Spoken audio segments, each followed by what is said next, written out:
for, but the pressure's going to continue here. Exile locking it down as well, and that's going to force ENCE away. Paying for this real estate with blood as the time being. Poddy, Naitu, and Kaspersky still alive, and they have managed to strut their way down onto the ramp, spotting a couple of pixels, but need to still execute off it. It was such an important kill. If it goes the way of Naitu, it opens up business, but instead, it just totally crushed them. So BetBoom kicked things off, and it's a pretty solid pistol round, all things considered. 2 kills for Axel, 2 kills for MagnaJet, so 2 of those big players activating early. That's really impressive. I actually think if you put yourself in the mind space of BetBoom in that round, it's very hard to figure out what's going to happen. You've got one player rushing towards Hell, you've got the other 4 going down below. If you miss the rotation even a little bit, one of the T's could have snuck in behind enemy lines. It could have been a bit of a disaster, but it does make it easier when you're hitting these kind of shots, especially like, the first USP shot. It slows down the ENCE team a bit, but I like the idea for ENCE. I think you can see how it would be kind of hard to call the CT side once you lose track of the T side in the yard, but they did a fine job. Sortie looked like he's disconnected, so we might have a bit of a chance to catch our breath early on here, and just enjoy the fact that BetBoom off to a decent start. Yeah, and I guess we can kind of explore Nuke a little bit more between these two teams, seeing as we do have a bit of downtime, and we were kind of talking about a lot of different facets at the same time. The problem for BetBoom for me on Nuke is, although they have won the map twice so far in this very tournament, 13-10 against Metisport and Nexus, which, they're solid results. For the most part, they're playing against teams that you'd expect them to win against, and they're having struggles. Like losing to Apogee, for example, who, to be fair, have been pretty good lately and definitely turned a lot of heads. Spirit Academy is another one. 9 Pandas is another one. And some of these losses are like 13-6, 13-7, 13-4s. So this, for me, is a bit of a vulnerability, a bit of a weakness in their map pool. Yet to be seen, though, if they filled in those gaps or not. And that man on your screen, Boomich, like doing his work to try and really improve this map. But that's why I feel like, for multiple reasons, ENCE need to make sure that they capitalize on their choice here and they actually get some success. Because going through to Mirage, yes, we did see them win yesterday, convincingly against 9 Pandas, but I can't overstate how good BetBoom are on Mirage. They're a really solid Mirage team, so I think this map has that extra sort of layer of pressure to it. Yeah, I don't really disagree, and I mean, for ENCE right now, it's nice to see that they're all grouped up here. They've got probably a little bit more cohesion in that sense. NKJ behind them, obviously an enormous amount of experience in the coaching side of things too. So hopefully it all kind of comes together to make for a strong case here on Nuke. I don't disagree that for the second map, BetBoom are definitely going to be the favorite team. So I'm curious if it will play out for ENCE here. They will not really have a chance to do much without the bomb plant, so going to be straight back into it. Good to see that we could get Sortie back on the server without too much of a delay. Of course, in this environment, sometimes players will disconnect a little bit. We saw it yesterday. I think Shalfie was having quite a few problems there on the 9 Panda side, so a bit unfortunate. But yeah, this should be an easier cleanup. There is, I think, one upgraded pistol here on the T side, so not too much danger. Yeah, it should be pretty straightforward. Also, A1S is in long-range positioning, so should be getting the upper hand. MagnaJet slightly off. It's not an easy kill by any stretch, though. Just a small pixel of the head protruding up, but does snatch the life away of the pole. Kaspersky had some big moments yesterday, but so far has been silenced from the A1S. Spray from Exile is good, but needs some help. Maybe not. Maybe he can just do it all alone, but he's about to get pivoted in from the side, and there is Sortie, lending a helping hand and bodyguarding his teammate. So a 2-0, but more importantly than that, no casualties. BetBoom's economy building nicely. Such a small thing, right? But you look at Exile staying alive with 14 health on the back of that box, just knowing that his teammate was going to be there, or at least trusting that would happen. Look at how he's isolating himself from that fight for the longest time. These are the small little details that if you accumulate enough of them over a half, they really make a difference. If he dies, he has to rebuy the rifle and the armor and everything else. Losing one player in that last round wouldn't have been such a big deal for BetBoom, but if you can avoid it, then, more power to you in that sense. It'll be a third round. We've got some good weapons being brought out now from the ENCE side. I am seeing a couple of Galils, and there are basically 2 people without helmets on that CT side. So normally it's not a big deal if the CTs don't have any helmets because they're up against AKs, so we kind of agree that it's probably fine not to buy a helmet. But in some cases, it can absolutely backfire, and it's always hilarious when that happens. Yard flashed in for it there. Magno just not really seeing anyone. But I like the idea anyway. try and see if you can catch somebody off guard. They have a little bit of utility still left on the BetBoom side, and on the ENCE side as well. They're just waiting things out here towards the lobby. The bomb is going to be brought back in, so curious if we are going to be seeing some sort of crunch through Mini as well, because Kaspersky's in a position here where he could just drop down and try and take the fight as the rest of them are pushing Squeak and Hut. Yeah, he has that quick rotation if the call comes through, but they also need to over pressure elsewhere on the map here so that he can activate in, and that's kind of what Glaive has gone for. He sacrificed himself for the greater good, as he so often does. But unfortunately, it is entirely backfired. Good trades back and forth, but it still favors BetBoom as Nate2 tries to get the bomb down using that Molotov and the momentary advantage he has to get it in successfully, and now one-on-one. And he knows that Zorti is up in heaven. He saw the trajectory of the grenade, but even though Zorti on 22 HP still snatches and snuffs out the life of Nate2, and BetBoom do get their third round. It is way closer. It could have gone either way, but the 3-0 is theirs. Wow. I mean, the entry work kind of... It was there for ENCE, right? They had a couple of kills coming through Mini. It was really great work for Kaspersky. I'm really confused, because I think you're right. He should have known somehow that Sorty was up there, but it looked like Nate2 was doubting himself, and that's one of those moments where you almost wonder, is he getting comms from somewhere else? Is somebody saying, you know, he might be out already, or he's relocated, or whatever it was? Because it didn't seem like he was putting himself in a nice position to actually take that fight. He wasn't trusting it enough. And ultimately gets shut down. Nice headshot, though, coming in from Sorte as well. It's BetBoom barely surviving the round, but that is a massive round to be winning. Tech-9s are coming out. Mac 10 on Kaspersky here. We'll see if ENCE can put some speed behind this one and find some sort of cracking entry, because this is already looking a bit scary. Axal's picked up the AUG. Actually, so is Siren. Double AUG. I can't remember the last time I've seen that, Vince. That's interesting. Like 2020, 2021 maybe, when the AUG meta was fully in play, yeah. You sometimes see like Carrigan picking it up on Dust 2 and Long. Yeah. A couple of players now picking it up on Train. It makes sense to those longer ranges. But yeah, I agree. 2 of them is... That's a bit of an odd one, isn't it? A bit of a head scratch, and we'll see if they get punished for it. How cool would it be if we actually got to see the AUG a bit more in sort of regular Counter-Strike? Because you're right, there are a couple of players that we associate with it, and otherwise, for a lot of people, it's just sort of a bit of a gimmick weapon, but maybe there's something that we don't know about. I mean, the Krieg was the same way for a really long time until people realized it was sick, and then they had to nerf it, so... Yeah, I remember Nico was just super stubborn as well. He's like, I'll never use that trash, and then he did, and then it got nerfed. just get wrecked. Valve was just waiting for it. Just give it another week, see if he can't pick it up. MP9 back here. Oh, the grenade's actually pretty well timed. He's aware that someone could be coming out or up on the high ground, but the flashes are immaculate, and they are going to shut it down. The Magno just here, out in the open, not really afraid to take the fight. And look at the mechanics on him.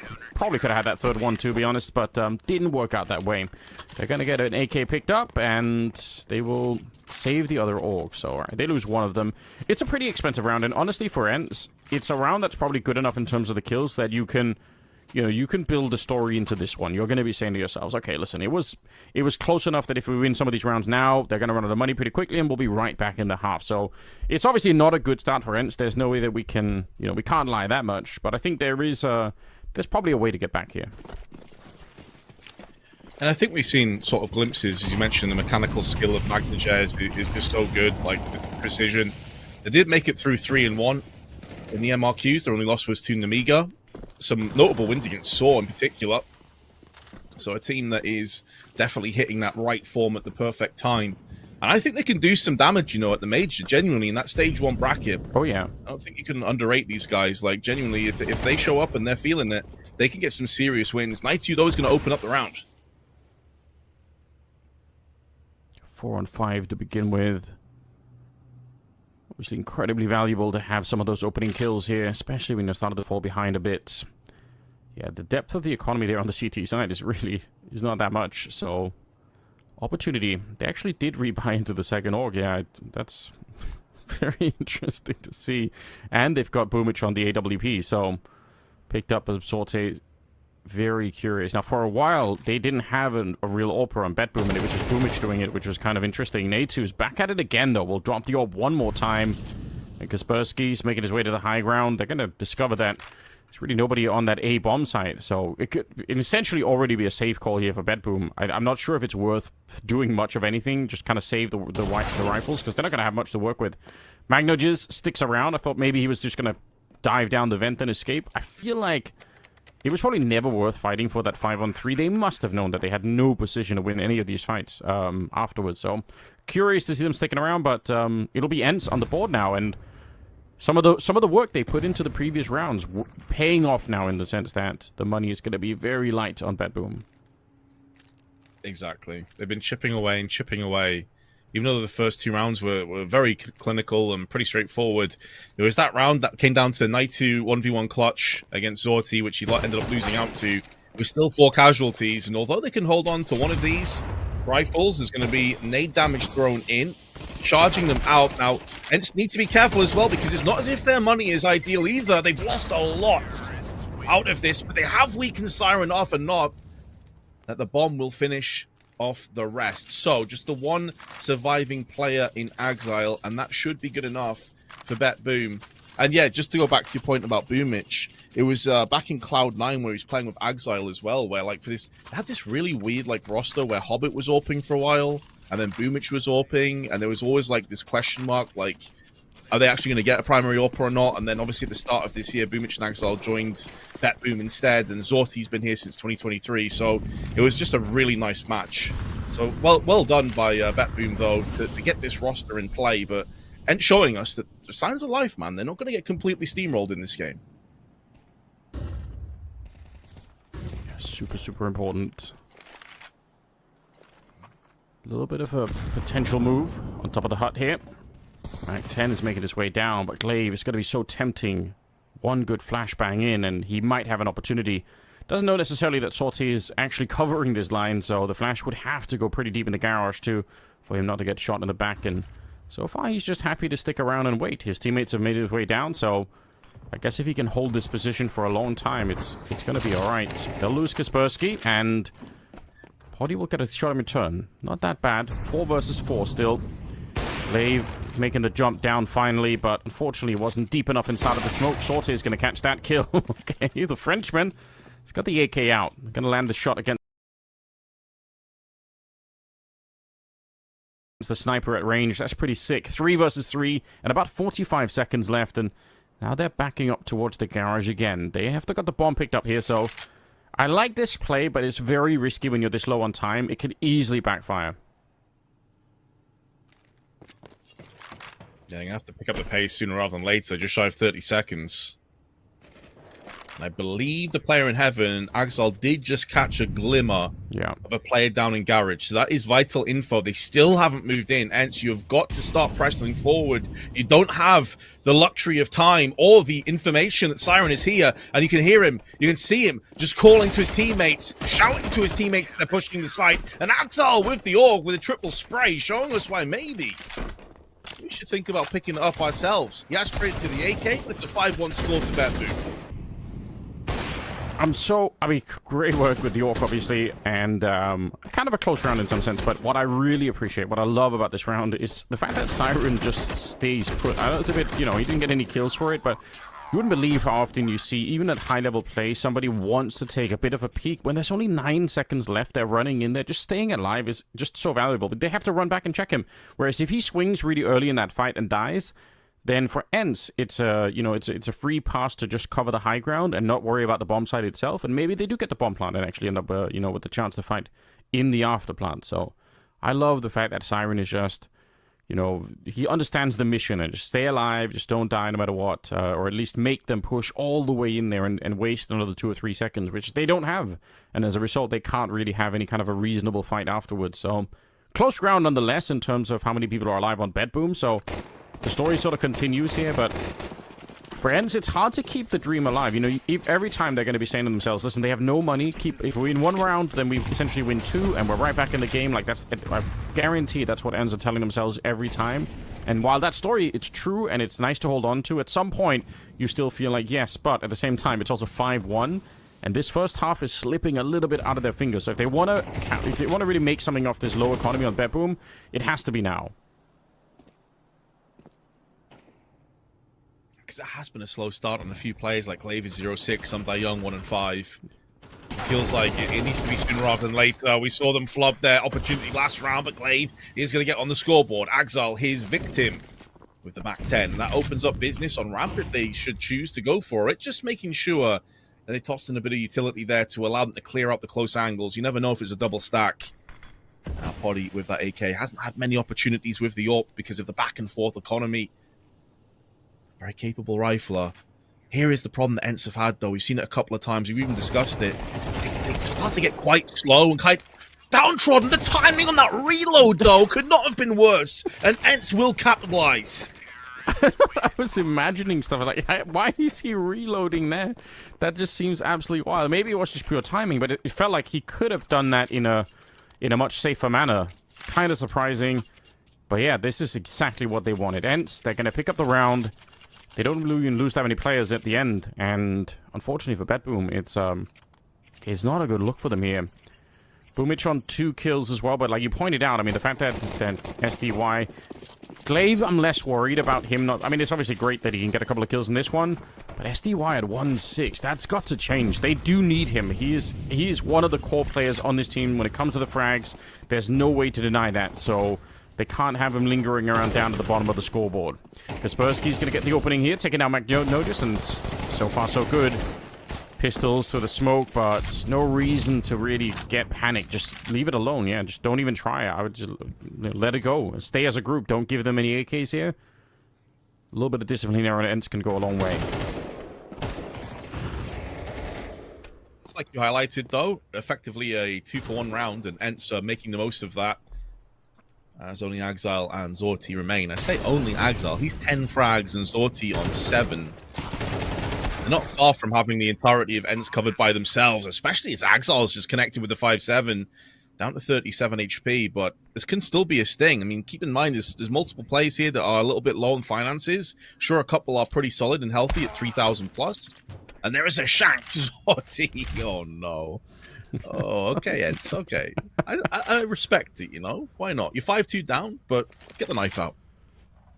Yeah, a bit of comedy, you know, a bit of relief for the people. I do think it goes a long way.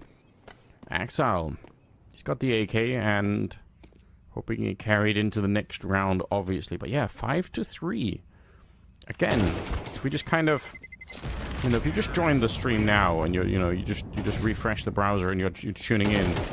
And you see this is, you know, a 5-3 scoreline with, you know, ENCE got a bit of an economy. You know, BetBoom just not quite enough money to really make it work here. You might think, oh, this is a totally open game. It's only because it was this kind of a weird start for ENCE, but there is definitely a way to still have something going for you. Look at it. NKJ, excited in the background there.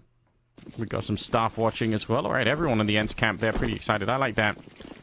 And A2 carrying a lot of the charge early on. 8 kills, I mean, Kaspersky on 7. If they can add SDY to this trio at the moment, then this will be a totally different team at the moment. Like you said as well, the Poddy hasn't even had the money to buy the AWP yet. There's a lot of pieces that haven't been put into play yet for the ENCE side. Maybe they can. Nice flashbang to run through, though, and they will lose SDY. He's having a real tough morning, isn't he? Oh, yeah, he is. Kaspersky, though, is loving life. 11 frags, hot off the back of a knife kill. Put that stiletto straight in the back of Zorti. And Axile feeling worse for wear. It is going to be a 5-4 scoreline. Padding the stats a little bit, 14 HP. So Kaspersky just wants to sit back and wait. But I agree with you, man. Like, Nighty seems like the kind of player that starts a lot of games quick. Yesterday on Anubis, he had like a 3K in the pistol and a 4K in the second round, I want to say. Like 7 frags. And he really built a solid foundation that ENCE made the most of and kind of carried them through that first half. So he is a guy that typically starts really strong. A lot of early impact. That's great news. Like, how many times, especially with French players, by the way, over the years, when you think of all these French rosters, were they historically like a team that started super slow and didn't really get rolling until a map had already like kind of finished? So to have a Frenchman in your team that's actually just popping off and going huge in the early stages, hell yeah. Yeah, I think he is still a little bit underrated in A2, but we'll see. The world is going to open their eyes at some point. Wow, this is crazy. Kaspersky coming up with a couple of great headshots, and Axile trying to see if he can recover the round, and he will. The rifle work really working out for him. It's going to be a double kill on that M4. And somehow they've recovered around a bit. Now, Poddy's going to make his way down, I think, the vent to try and plant the bomb. Going to make sure that nobody follows him. And Kaspersky, he's up here hoping to catch a rotation. It's actually a really sick idea. It'd be very hard to read for Axel or anybody else. Oh, they're coming back up the vent again. That's potentially risky, but so far so good. ENCE playing a bit of a mind game here, and honestly, it looks like they're on top of things. Axel is going to walk straight for the smoke, and oh, you can't see that coming. He should have been dead. Axel, what a risky play. Now he's got the Molotov out. He's trapped in the hut and almost panic firing that one. Very good work for Kaspersky, but in all truth, that could have been BetBoom winning the round almost then and there. Yeah, no doubt. Maybe Zorti can pick up the slack here. They'll know one of these players is low at least. They can see him frantically looking for information, spins around. Looks like he's got super high sensitivity, but obviously works for him. HE down from the heavens. And I think he knows where both players are, but that really is only a small fraction of the problems he's facing off against, because one of those contingents, the low and weakened Poddy, is wrapped around into the squeaky door. Molotov down, and no defuse kit equals his demise. But I agree with you, Anders. There was a minute left on the clock where he tried to deny the bomb plant, and it's like, I kind of understand the thought process, but the downside is, if there's like 5-10 seconds left, you just win the round off that risk. With a minute to go, you leave your teammate in a horrible position. True. And maybe he was just feeling himself, because he's the only reason they were even still in the round in the first place. We can see here as he dies, there's 54 seconds left.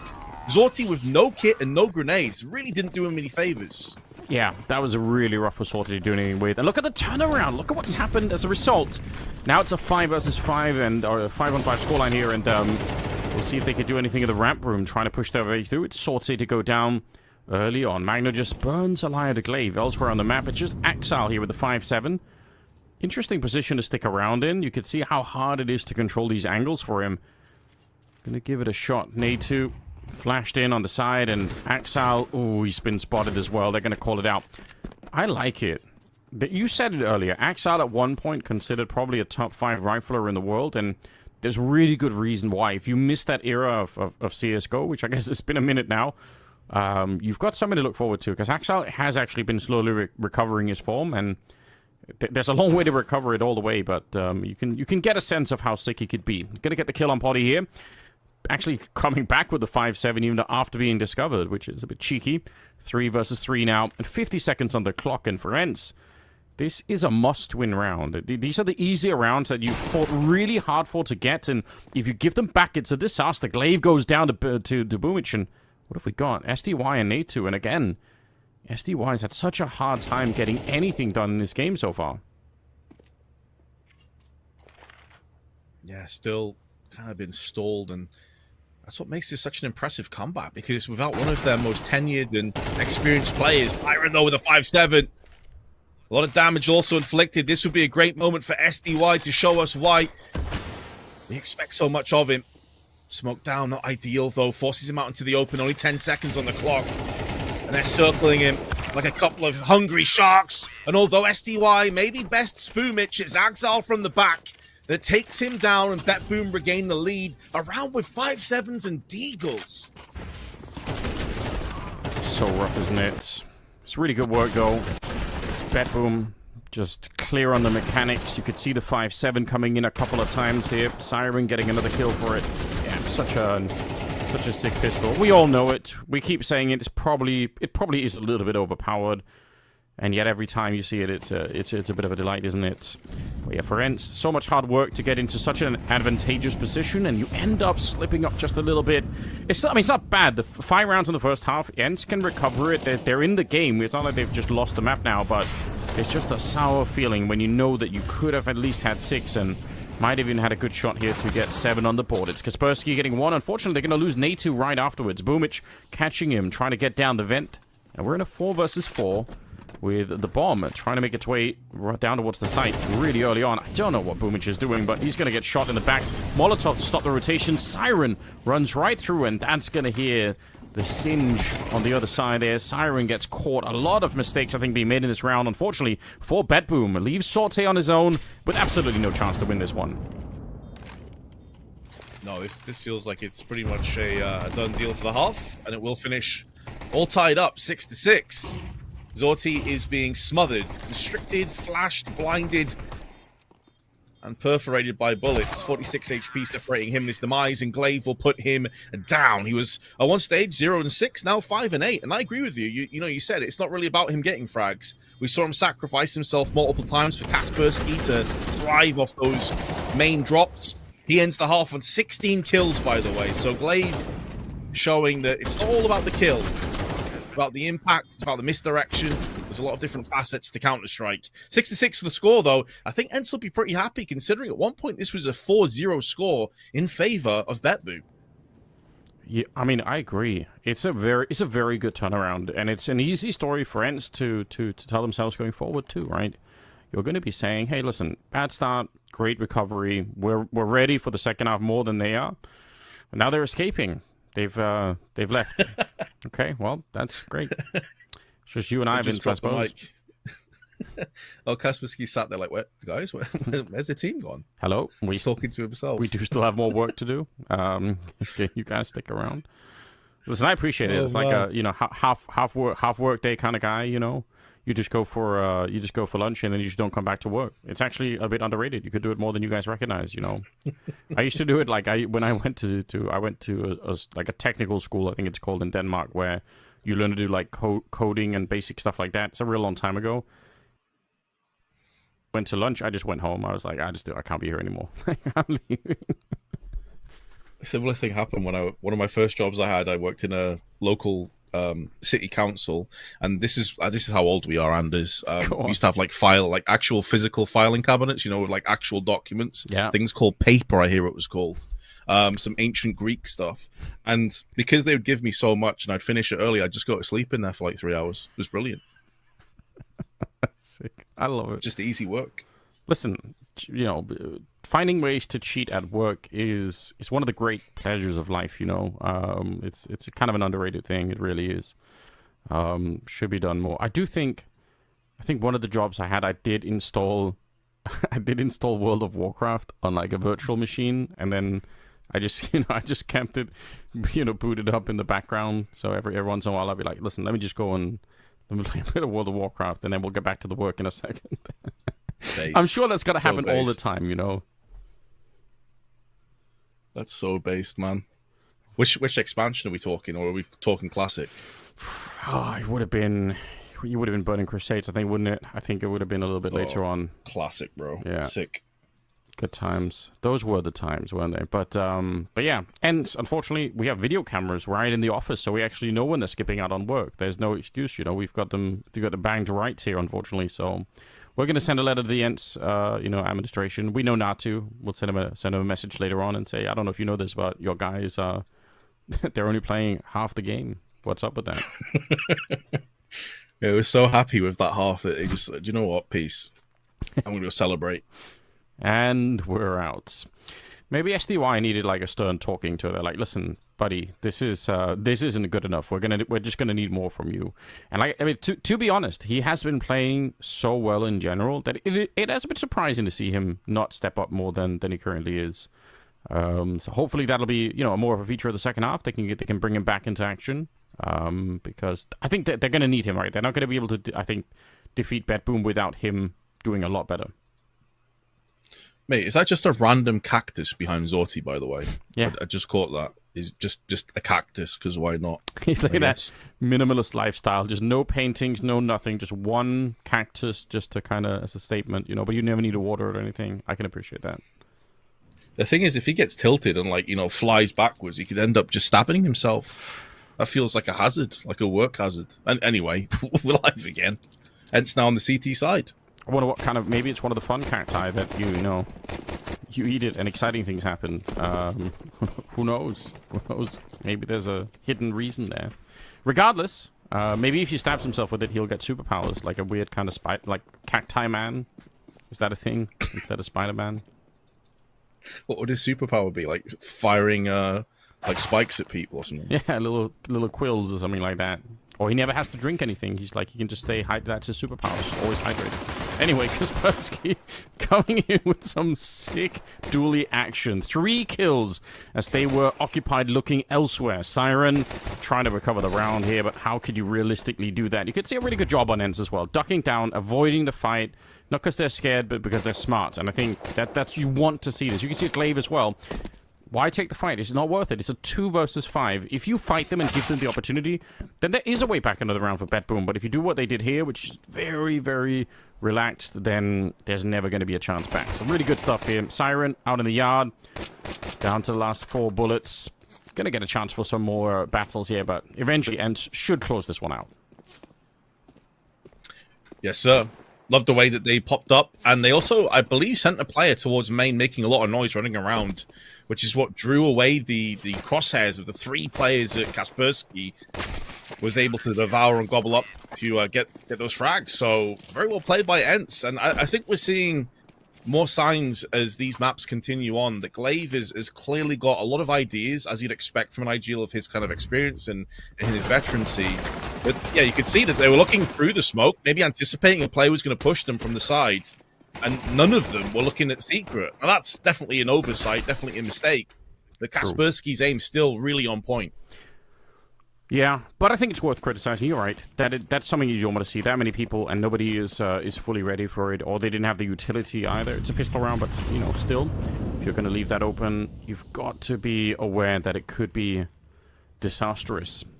7-6 now. Flash is coming through. Glaive calling it out already. The MP9, great position for it. It's going to be Kaspersky getting most of the kills, because he's having kind of a sick game at the moment. A triple for him, 22 overall. Really nicely done for the Polish lad. That's wild. Like, especially with MR12, it feels like we don't really hit 30s in regulation that much anymore. Yeah. But he's on track. It feels like 25 kills is basically 30 at this point.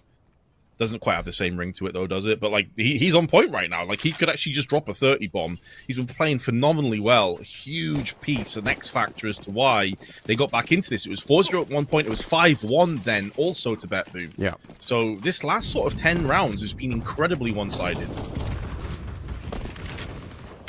Yeah, you're right. We do need a better way to do the 30 bomb. That was the hallmark for when you were having a sick game in MR15. But you're right, at MR12, it obviously can't be this. I mean, we could still just leave it at 30 and it just would somehow be even sicker. But it's just so rare that it does feel like we're missing out a bit.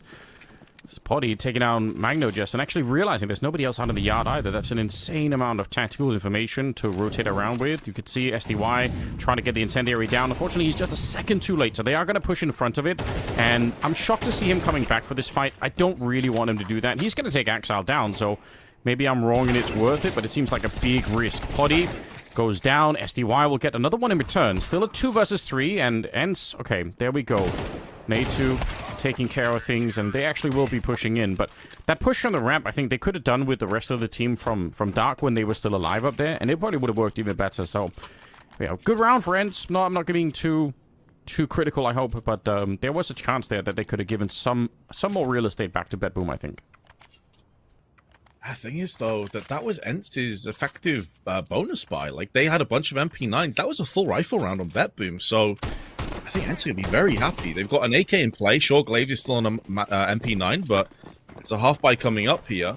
So ENCE are in a commanding position. They're looking like they are going to take us to Mirage at a 1-0 up, which we were both kind of in agreement with. Really needed to happen. Even though I had a good map yesterday on Mirage, Kaspersky continues to twist the knife. He's done it quite literally in this game, and now with the AK, but Magna Jez is going to keep them honest. What? Kaspersky, he's just so full of confidence, so full of adrenaline, pushing by himself and nailing everybody, has control over the bomb. Spray is good for another kill, and now it allows the rest of ENCE to get in position. This round basically just over. What do you do, Vince, when you're up against somebody who just refuses to lose? He just won't give them anything. 26 kills. What an absolute sicko. I think. Don't see Axel looks dejected. He's like, oh my god. I think I figured out why SDY just left, because he's like, yeah, Kaspersky's good. He doesn't need us. One-man army right now. I can just go chill. I can just take a drink and watch the game actually from somewhere else. Oh, understandable. They were going to do the run boost. That would have been cool. They could have got up on the high ground there, but failed unfortunately. It's all good. ENCE now commanding lead for them. 4 rounds. They've got the economy under control. Everything seems to be working, and Kaspersky just relentlessly murdering them wherever he goes. This time, Siren, the unfortunate victim, and again, he's pushed up in front, so he's putting a lot of pressure on BetBoom to just kind of move forward with a lot of pace here. You have to do something on the T side. You've lost all the map control, so just pushing down here is the only option. Unfortunately, ENCE know that as well. They're already making the rotation to try and get here. Magno just in the observation room, and he's going to get at least a little bit of damage in there.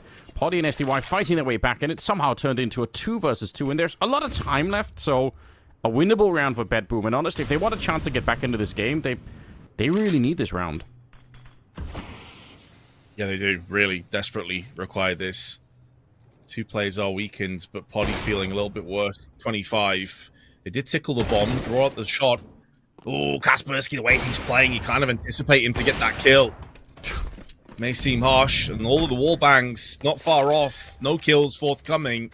And therefore, it seems like they have agreed, Anders. They have agreed this round was of the utmost importance, and they will close it out. It's at great cost to 3 players, but they keep themselves in this game. Huge, absolutely huge. BetBoom coming away with something, and that's in spite of, again, the fact that they were almost herded down. This kill from Kaspersky is what forces them down to the B bomb site, and I guess from ENCE's point of view, it sort of feels like if they just stuck around towards the ramp there, they would have had a good chance to just lock BetBoom in. But I think they were hoping for a timing fight in the window, and I can't really blame them too much. It just didn't work out this time, unfortunately. Nice round from BetBoom, absolutely necessary here. Could see the economy was otherwise going to be way too low for them, and probably ENCE would have been up to 12 rounds. So not at all bad. It's going to be one more buy coming out from the ENCE side of things, and they will have the AWP on Poddy. We've seen, not the same level as yesterday, but again, it's also tricky because Kaspersky's just, he's essentially devouring so many kills that there aren't maybe too many left for Poddy to do a lot of work, so. But now he's on the CT side, it could be a bit different. That yard and the ramp control, it could be sick to see him get back to something like yesterday. Bro, coming into this round, Kaspersky has 9 multi-kill rounds. Wow. That is... Gee. There's 11 in total for BetBoom, to put that in perspective and context. Guy is just having a life game right now. This is insane. They have lost Poddy, though. You highlighted that he's got the AWP, and can he have that same impact we saw on Anubis in particular yesterday? Well, the answer for this round is a resounding no. And if BetBoom were to pick this up, then they're in the fast track to bringing us back to an even keel. Like, it could get super close at a 10-9 kind of score. So Kaspersky, once again, trying to feed the hot hand, but he's going to get caught on the side. He has no idea about Siren's presence. And there is definitely a case of getting a little bit too ahead of yourself. You've had a great game, but he felt compelled to try and make a play, and it's entirely backfired. That's probably always going to be a line that's almost impossible to find, right? Because when you're playing that well, you also, you want to really strike when the iron is hot, right? You want to keep going as much as you can, and at some point you're going to find that limit where now it is officially too much, and they figured it out, and they're kind of, you're going to get punished for it. But until you actually find that, it's almost like if you don't do it, you're also letting your team down. This was definitely, you're absolutely right. Like, they knew that he was going to do that, and they were so ready for it. Glaive trying to be real sneaky, but kind of just way ahead of it. Good work, and obviously, round going to be won. It already is here from BetBoom. A2 and SDY already in a save mode, just going to be walking away from this one. They don't have a lot of money left either on the CT side, so to be honest, I mean, this game just opened up quite a bit again. Nuke has really delivered. This is really cool because, I mean, for those of you who were here yesterday, some of the quarterfinal maps yesterday that we saw, unfortunately, were pretty one-sided. We really only had one good game towards the end there on Ancient, which was, admittedly, was a really sick game with overtime and everything, and that was cool to see. But this one, I think we're starting up really well here at the semifinals with BetBoom. I'd say, with a legitimate chance to get it back and actually win Nuke now if they can keep this going. Yeah, both teams showing up to the server. I was a bit concerned for ENCE to kick things off. Zorti, though, with a lovely shot onto Night2, which is going to really make that weakened economy break realistically. SDY trying to hide in the smoke to keep himself alive. They have the right ideas. Boomich comes round, preemptively spraying in the angles, but SDY will punish him. And he's slowly but surely kind of churned his way up to a 13-11. Had a very rough first half. They're now making a real go of it. I'm kind of curious to see what they're going to go for into this one, because it's going to be 1M4 and basically pistols. Maybe some kind of lobby crunch and outside play. No HGs, though. Typically, you'll see that 2 or 3 players pick up a HG if they're going to rush outside. So it could be a lobby crunch coming up. Yeah, I'd love to see that. They definitely can work. Even with much less weaponry, all it takes is one strong opening shot, and it can all unravel. Siren, though, in a really strong position here. Could see he's checking it, and they are well aware. They've got so many people here, so they might have been thinking the same thing you did, Vince, which is there is a chance. It's on the forecast for a potential lobby crunch. And they'll slow it down, try and take a bit of a look, and right now, ENCE are just nervously waiting. SDY, he's got that M4 in hand, but there's nobody for him to fight outside. He is looking for it. They're just not giving him any real opportunities at the moment. That might be one of the silos, so maybe he could. That would probably be the way to really get into this round, if SDY could find a couple of shots out there, but it's Sorte, I think, who's up on the silo looking for him, so we'll see. So far, nobody coming his way. They do have Molotovs as well. They have one Molotov, so if they wanted to clear this position, they definitely can. I think ENCE going to be happy with how this round started, though. Like, I was going to say, if SDY can find a timing and like shut down a player or two, then it was definitely in their wheelhouse. But instead, with 35 seconds, Zorti's starting to open up his account for 2 more frags. And it seems as if these pistols will not get too much success, if any at all. Siren positioning up in the lobby, watching for the rotations. And would have heard one player jump up onto the ladder at very least. And now a second player coming through right next to him. This Naitu has no idea. He is going to be a dead man. And Kaspersky has had a phenomenal map with the Deagle. Oh, surely not 2 knives in the same map. Like, come on now. Okay. I guess the only thing that saves Orti from that is that he jumped up onto a different angle. And so Kaspersky just guaranteed the Deagle frag. But 10-9 the score. This is getting real close.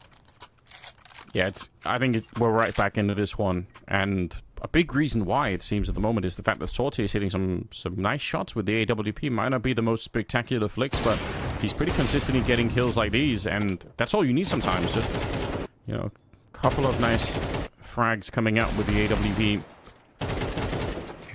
And under some pressure all of a sudden here. And with the economy, you can see they're lacking some of the utility. They got the MP9 on Glaive. I don't really hate it, but on the utility front, it could be a bit of an issue. Some speed being put into the A-bomb site now as they're rushing it down, and with the flashes from Sorte going through the ceiling, it's a huge double opening coming through, and ENCE, they're going to be saving right away. It's not a question. You can't fight this, so that's a quick round.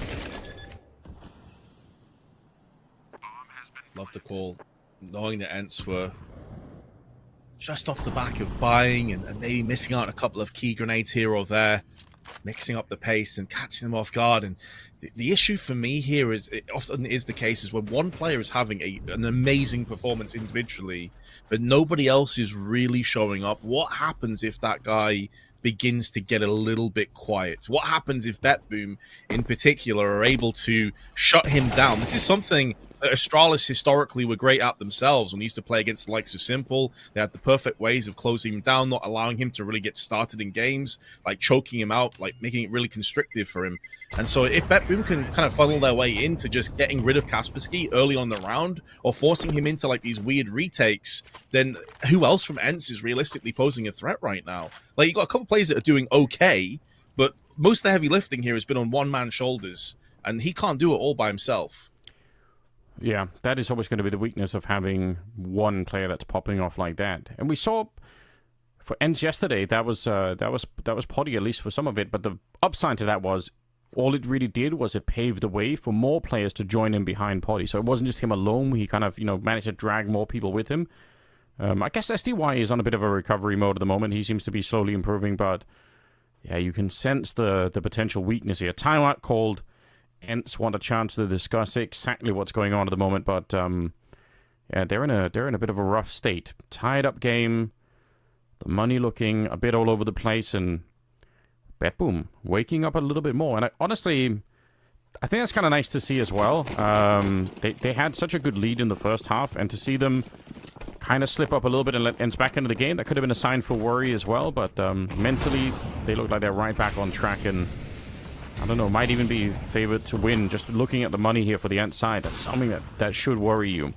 Running straight down, Magno just wants the opening fight here. It's going to be SDY on the other side. He gets the first one and is running to try and escape. They're really hunting for him.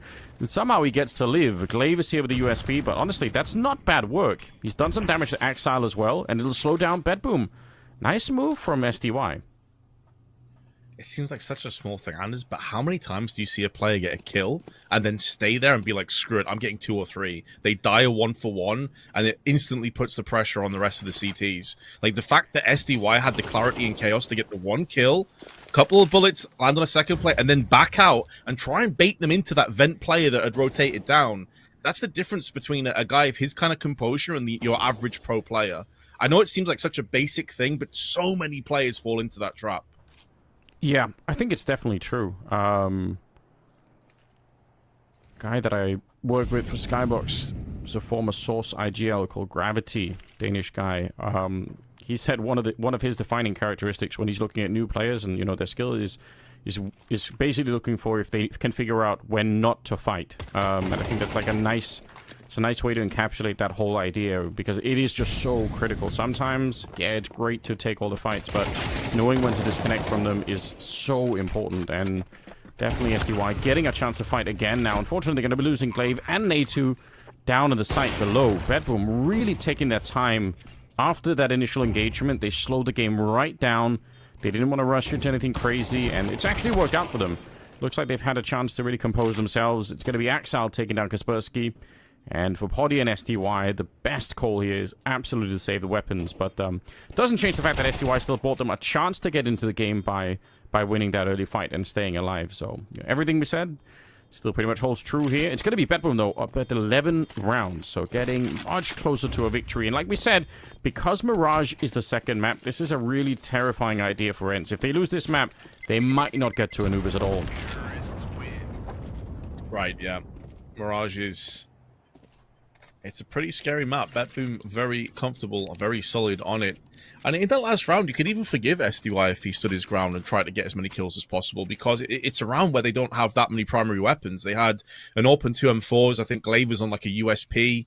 Other players on like a 5.7 or a Deagle or something like that. So you could even say like, okay, if you feel like you can get that early impact, you can get a couple of kills, maybe even 3, then that's the kind of comeback mechanism that maybe ENCE can exploit, but again, just backs off, and it's all about the bigger picture. It's what I really love about watching SDY. He's such an intelligent player. You can see his decision-making as it's happening, and more often than not, it makes perfect sense. BetBoom, though, after looking kind of dead and buried, I remember you vividly saying, Anders, at 10-6, they have to win this round or they're screwed. Yeah. Since then, they've won the last 5 in a row, and now have the lead once more.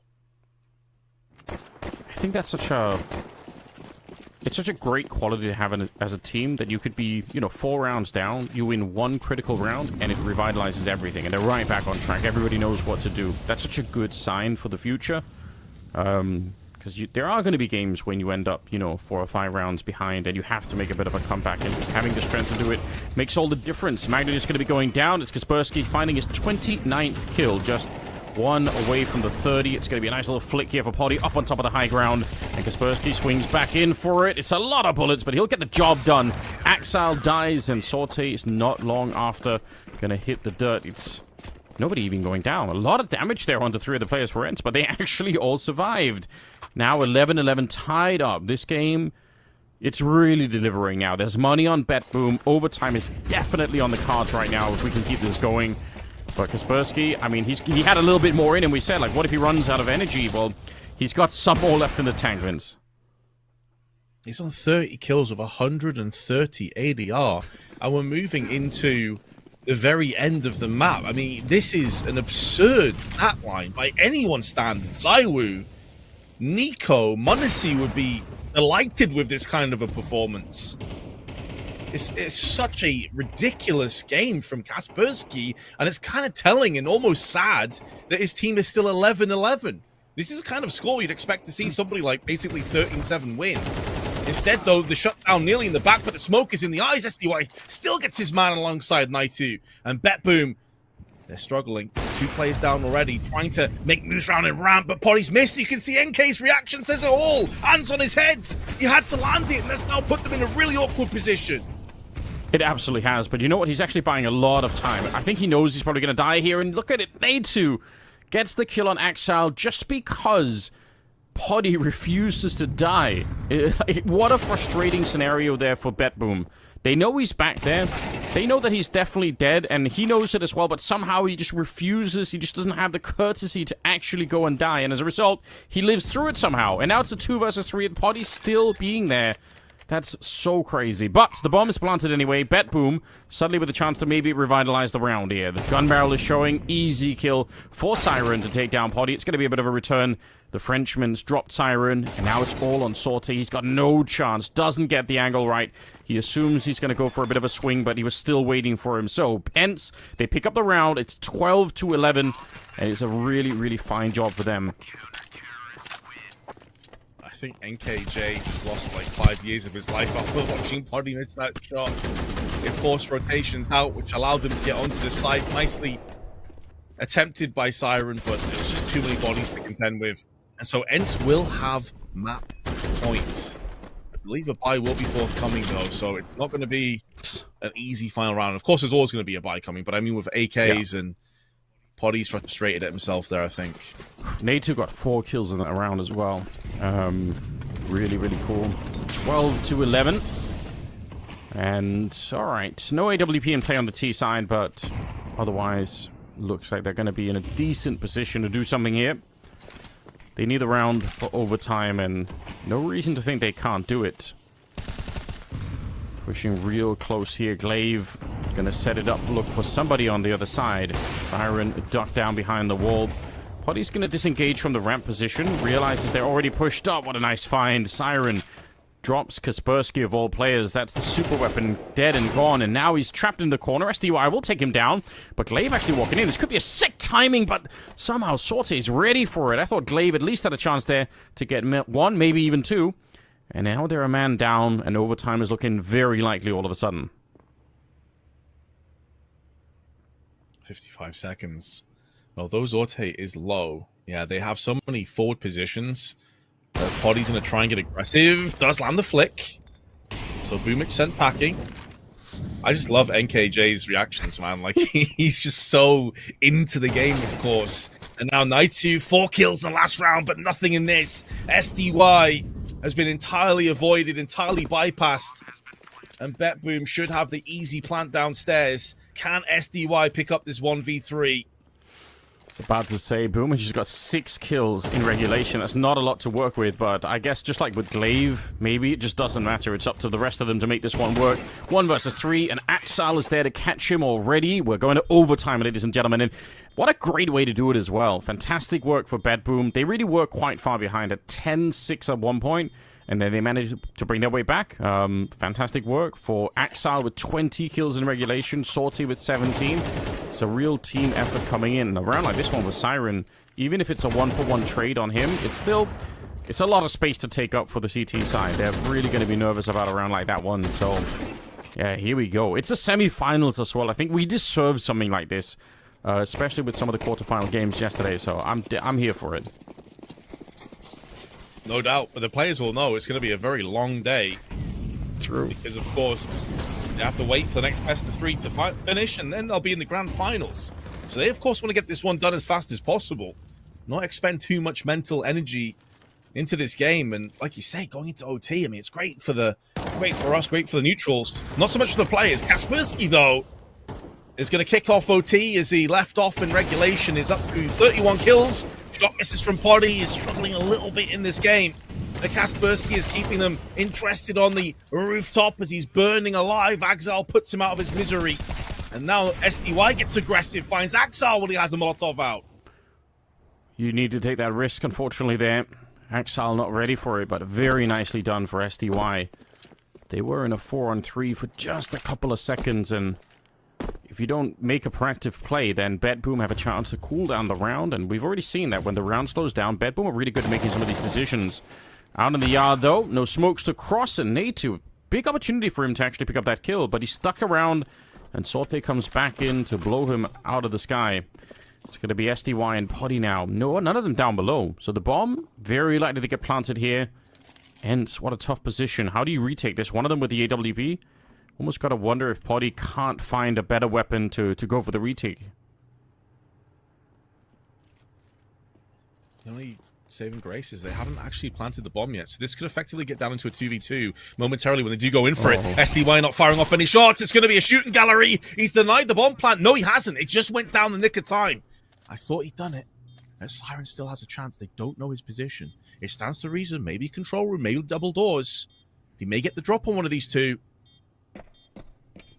They need to start making moves over onto the site. SDY is giving them a real chance, a real opportunity. But Siren, who has been pretty solid over the duration of this map, one of the top fragging players on BetBoom, is locked behind the door.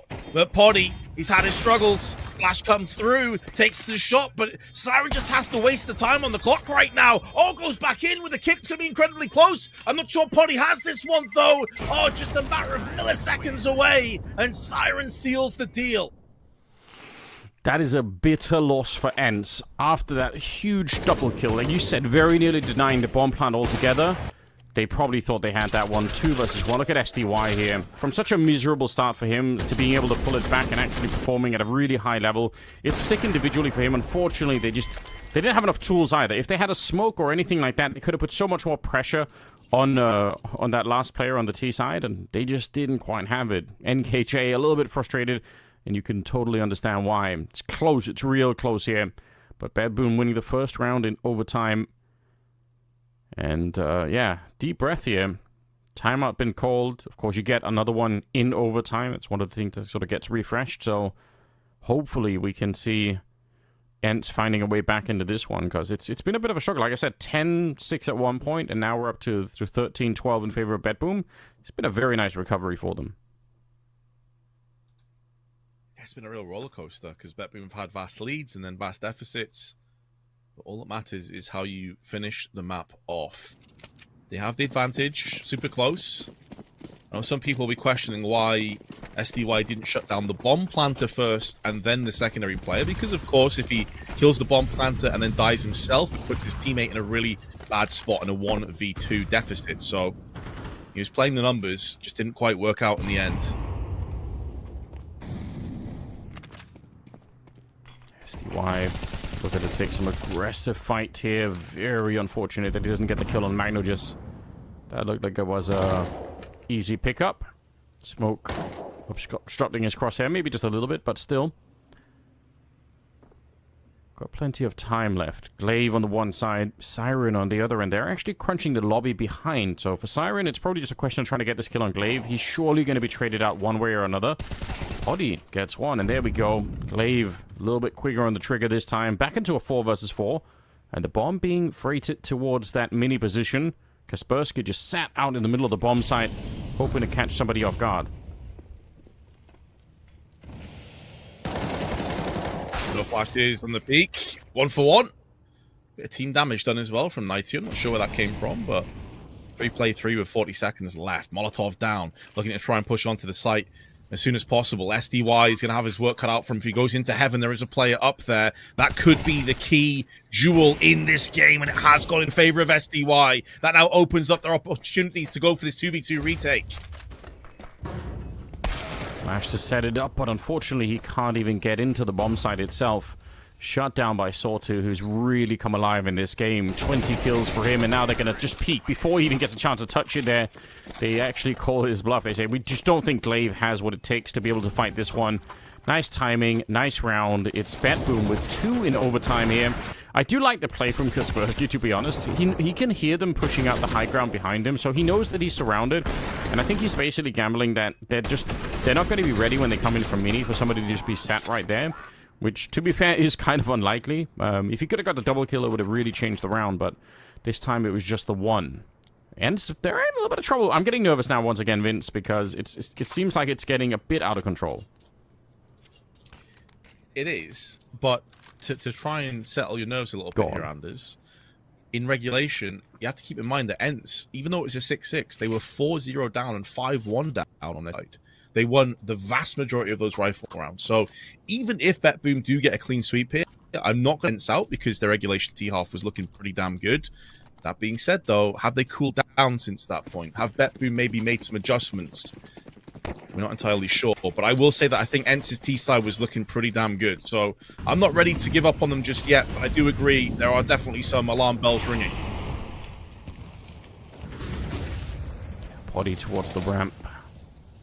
Hopefully ENCE can win at least one of these rounds. On the CT side, it would be a nice position to move forward in. A bit worrying if you lose all 3 in the first half of overtime. It's SDY again. Look at the comeback for him. He's up to 22 kills. Given how it started for him, it's such a sick individual recovery. Boomich going to be going down. Unfortunately, he's still been struggling quite a bit. Both him and Glaive, the 2 captains, on 8 kills at the moment. And they'll lose SDY.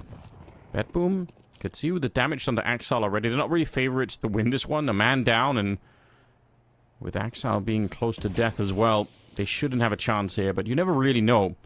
They've been finding ways, BetBoom, I feel like, to make these rounds dangerous, even when it seems like ENCE have a bit of an upper hand. So, chance maybe. AWP, that flick, if it would have connected, who knows? But Body's lucky to stay alive. Sorte's going to keep trying to work this angle. In about 40 seconds, he's going to try and see if he can collapse with the rest of the team coming through that HUD position.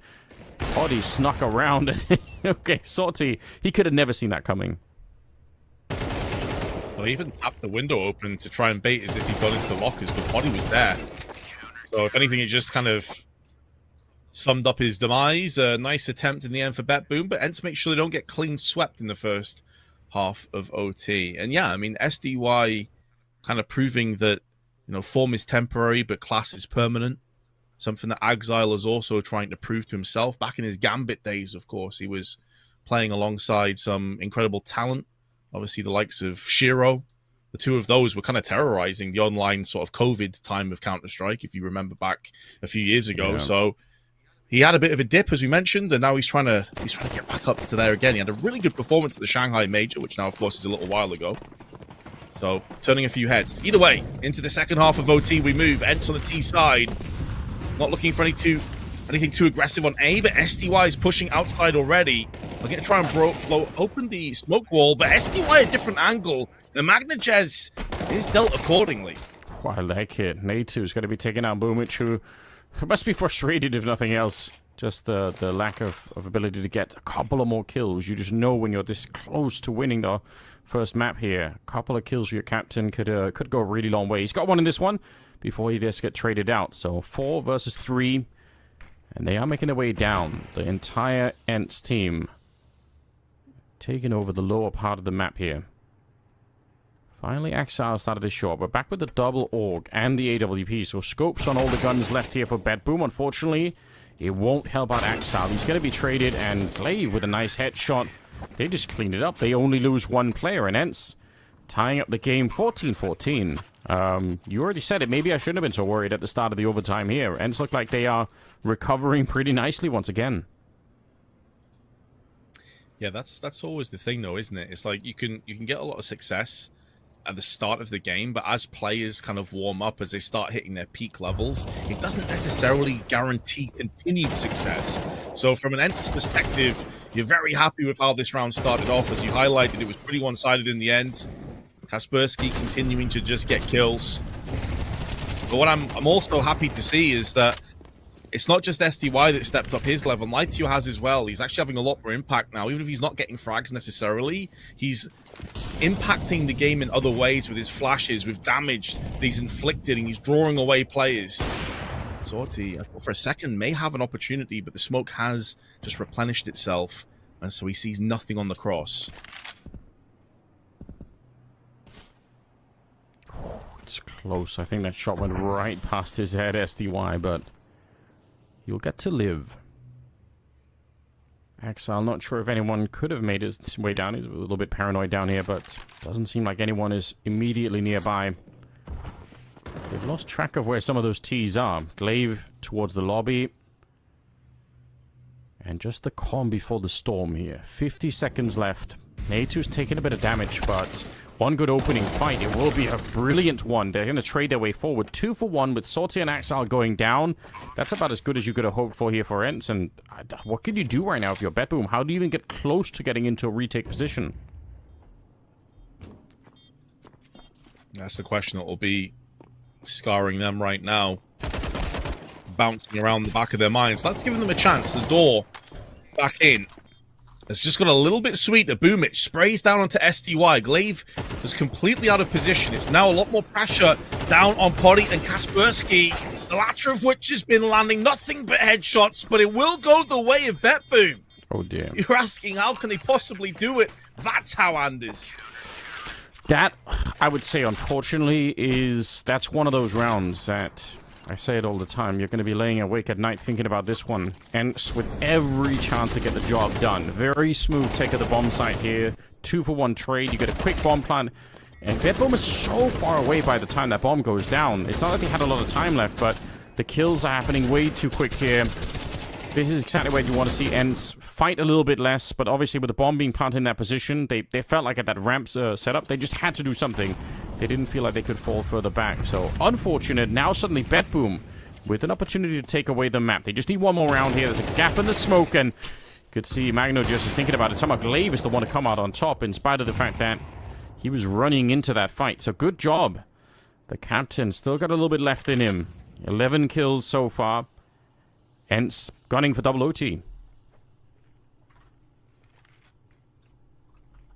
You fancy their chances, especially a player advantage. The way their T sides have been looking, that last one really was, as you said, like a bit of a nightmare scenario. Yeah, the perfect way to just shut that clean out of your mind to take this one and to get a fresh start in second OT. It has slowed down the pace. I like this too. They're not getting overzealous. They're not pushing in. Kaspersky, a player that you want realistically to be in the mix, in amongst all of the action. And that's why Siren caught in two different positions, not sure where to look. He's been punished accordingly. And I'll bet Boom have to rely on Boomich, who's had a bit of a rough game. One kill, probably not good enough. 3v2. Can they get two consecutive retakes in play here on BetBoom? Otherwise, it's second OT. Oh, you could see the panic there in the smoke. They're just not feeling comfortable. Deep grenade as well to make matters worse. They have another one, Kaspersky, and some flashes as well. Again, BetBoom shouldn't be allowed to break through, and that was true of the last one. For ENCE, this time it looks like it will actually hold. Sorte's on the other side, and there's no... They don't even have to fight him. Just leave him alone out here. There's no chance he can actually run under the site any longer. Nice attempt at a bit of a wall bang. I appreciate that. But this round is done. Double OT locked in here for ENCE. And to be honest, it could have been the victory for them if they won that last round. But I guess double OT will have to do for now. And you already said it, Vince, but it's even more true now. This is shaping up to potentially being a very long day. With a grand final later on, and the fact that one of these two teams is definitely going to be playing in it, and it's only map number 1 here at the first semi-final. Oh, they're digging an interesting potential grave for themselves. I'm excited.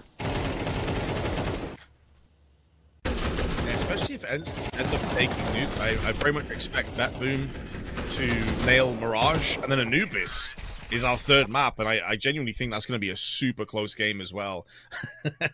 Siren, so tilted he nearly threw his headset on the ground. We've all been there, dude. We've all been there. But you have to recollect your thoughts because it's second OT.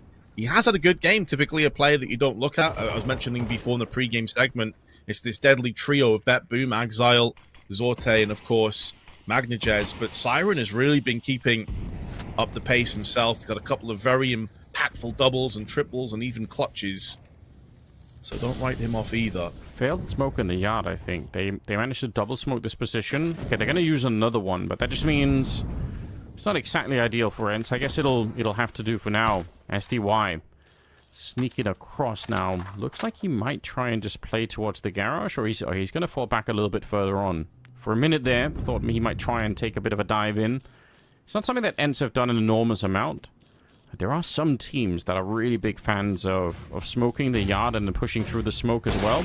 All right, just as I say, they actually are going to flash their way through, so pretty interesting stuff here. A lot of pressure on that AWP. And Kaspersky's going to get the kill. Glaive taking down Magnajez, who wanted to try and help out. They wanted to try and see if they could find a way to save Sorte in the back. 5 versus 3. And Siren, he's got to be aware that there could be people pushing up behind him eventually. Axel trying to close that gap. Kaspersky goes down, and you know what? There's 30 seconds left. Once again, BetBoom. They should never be winning this round, but there is actually a chance for it here. Boomich in position. Here's the steps everywhere, and he's going to be pushing in front. This could be absolutely sick. Boomich has been missing from this game, but now he's ready. Picks up the first one, and actually stops that bomb from getting planted. We're down to 12 seconds, and ENCE in panic mode now. They're not sure where to stand. Glaive, you need that bomb plant. 7 seconds left, and shot in the back. Boomich, they've waited for him all game long, but he stepped it up, and he saved this round for his team. They can see immediately the impact that Boomich getting that kill, the jump scare onto Poddy. Glaive was planting the bomb. It was going down in his hands, and then instantly he has to jump off, get stuck on the ramp side of B. As you said, 7 seconds left on the clock, and Boomich single-handedly just snatches that round away from the jaws of defeat. Gives them the advantage again, but they've got to build off this. We've seen BetBoom having a lot of early success, and they kind of fade away in this OT. So is that going to be another situation that ENCE are going to rook on the end of this map, thinking, what if? I think that's always one of the more painful things when you're playing, you know, best of threes with a lot of OTs. You end up having so many rounds like that that you can recall and think, man, if only. And BetBoom have certainly had their share of rounds like that too, but pushing in towards the hut, it's Kaspersky going down. The flashbangs and the Molotovs didn't work to put any pressure on here. It's still going to somehow work out. I can't believe they're getting the kills after that initial hut hold. Actually, it's been working so well. Natu and Glaive pushing their way through, and suddenly it's just Axile trying to see if he gets some speed behind this one, flashing his way through. Incendiary goes up as well. He's got the orc back out now and ready for the push, but Glaive, he's found himself maybe inspired by Boomich on the other side, saying, you know what, all right, if the IGLs are going to add to this, I might as well do some work myself. A bit surprising that he ran on his right-hand side from that Molotov rather than the left side, but hey, he stuck the landing. Instantly took the head off of Axile, who probably wasn't expecting that repeak. However, once again, ENCE on their T side getting some success. Man, I mean, I don't even know what you do in terms of, you know, strat calling at this stage. I feel like you've gone through the entire playbook. This is just like pure instinct taking over now for both IGLs to players. SDY, though, has already cooked himself down into secret. Axile's in an awkward angle, may get one, but unlikely to get more than that, so ramp should fall. AWP showing up here. Sorte giving it all just to try and hold it. Gonna get traded out. You gotta wonder if that's worth it or not. Natu is still gonna be going down, and Magno just catching Glaive, who was trying to play around that smoke out in the yard. It leaves SDY. Super tough position. Don't know how you end up winning this one. There's a minute on the clock, so that's one thing that he's got going for him. It might be the only thing. The bomb is down below on towards the ramp. Maybe the other advantage here is just that they don't know exactly where he is, but I mean, how much of an advantage is it when you're alone with now 50 seconds? I feel like SDY, not much of an opportunity here to actually get the kills. It's going to sting even more as well, Anders, because this is a flubbed round. SDY got down secret. They killed Axile in ramp. It is a perfect start for a protocol classic B hit. You're wrapping on 2 separate areas of the map. You can congregate and move together and get that one planted. And then they just run into Zorti and the crossfire set up from Axile, and everything comes unraveled. Everything comes undone. So SDY hasn't even been spotted in secret, by the way. So it's not as if they can fully gamble or stack on that if they're in BetBoom's perspective. Magnajez with the comfortable kill. Now, this is where it gets a little bit scary for ENCE, because their CT side has looked like it's got some pretty big exploitations within it. I'm a bit concerned now, Anders. You know, I'm now feeling nervous. Comfort me, man. Tell me something that's going to get me relaxed again. I mean, it's gonna be. I'm gonna bring up Kaspersky. You know, he's had a. You know, he's sick in regulation. You know, maybe the first overtime he was, you know, taking a bit of a break, but I think, you know, they'll bring him back now for the CT side. Hopefully, at least that's what I'm gonna be looking. He's got 38 kills, by the way, Vince. So why the hell not? Call his number once again. See if he can bring you across the finish line. But you are right though. CT side has looked a bit shaky at times. BetBoom. What could they do now? We just need to get another 2 rounds here. It's Kaspersky pushing through, and we recognize that push from regulation, and so do BetBoom. They were ready for that kind of play. He did it, and to great success, but eventually it was figured out. Boomich going to go down to Poddy as they try and see if they can push towards that ramp position. He's going to blow open the windows here, and actually BetBoom have slowed it down, which I think is something that they've done successfully a lot of times. They're really good at slowing down these rounds, and it seems like they're winning a lot of them just by communication and giving ENCE, you know, a little time to sweat here. I like this call. Keeping Siren in the ramp so they can maintain control of it. And they can almost use this as like a centerpiece of the map to rotate round, either to try and get into heaven or outside from ramp, or go down on the B side. And this is going to funnel ENCE into awkward, uncomfortable positions. You can see SDY needs to just clear out lockers and keep this heaven control alive.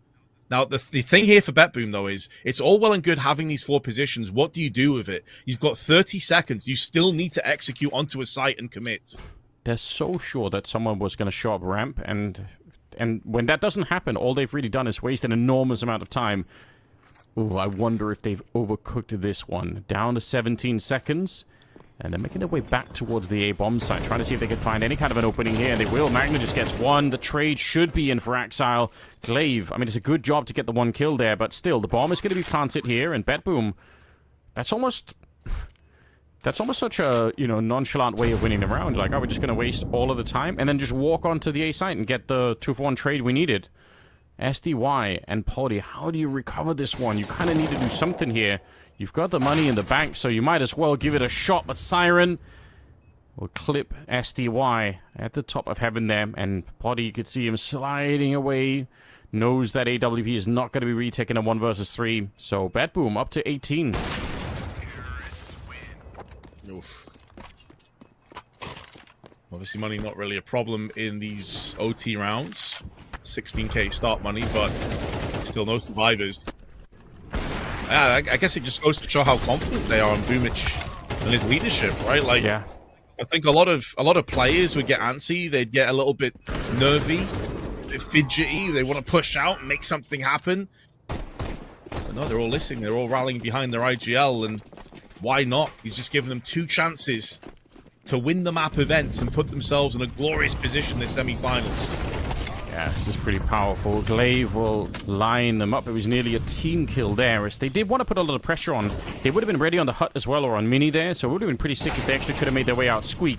Boomich trying to salvage the deal here. Takes down SDY, but look at the panic in the yard. For BetBoom, they're fighting at way too many angles at once.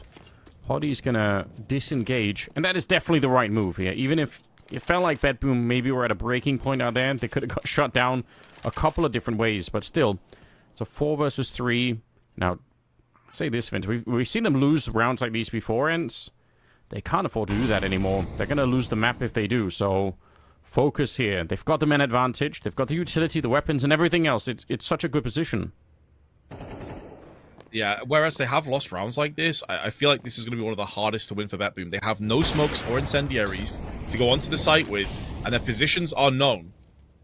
They got an AWP for Zorti. Yes, he can get it done. In these kind of close-knit angles, it's so difficult to get impact with the AWP. Like, you're really relying more on a catastrophic error or series of errors from ENCE to even get close to getting back into this one. And they're just being chipped away from the HE. Kaspersky does die, but a lot of damage inflicted. Less than 30 between the last 2 BetBoom players. Glaive peeking a little bit too early.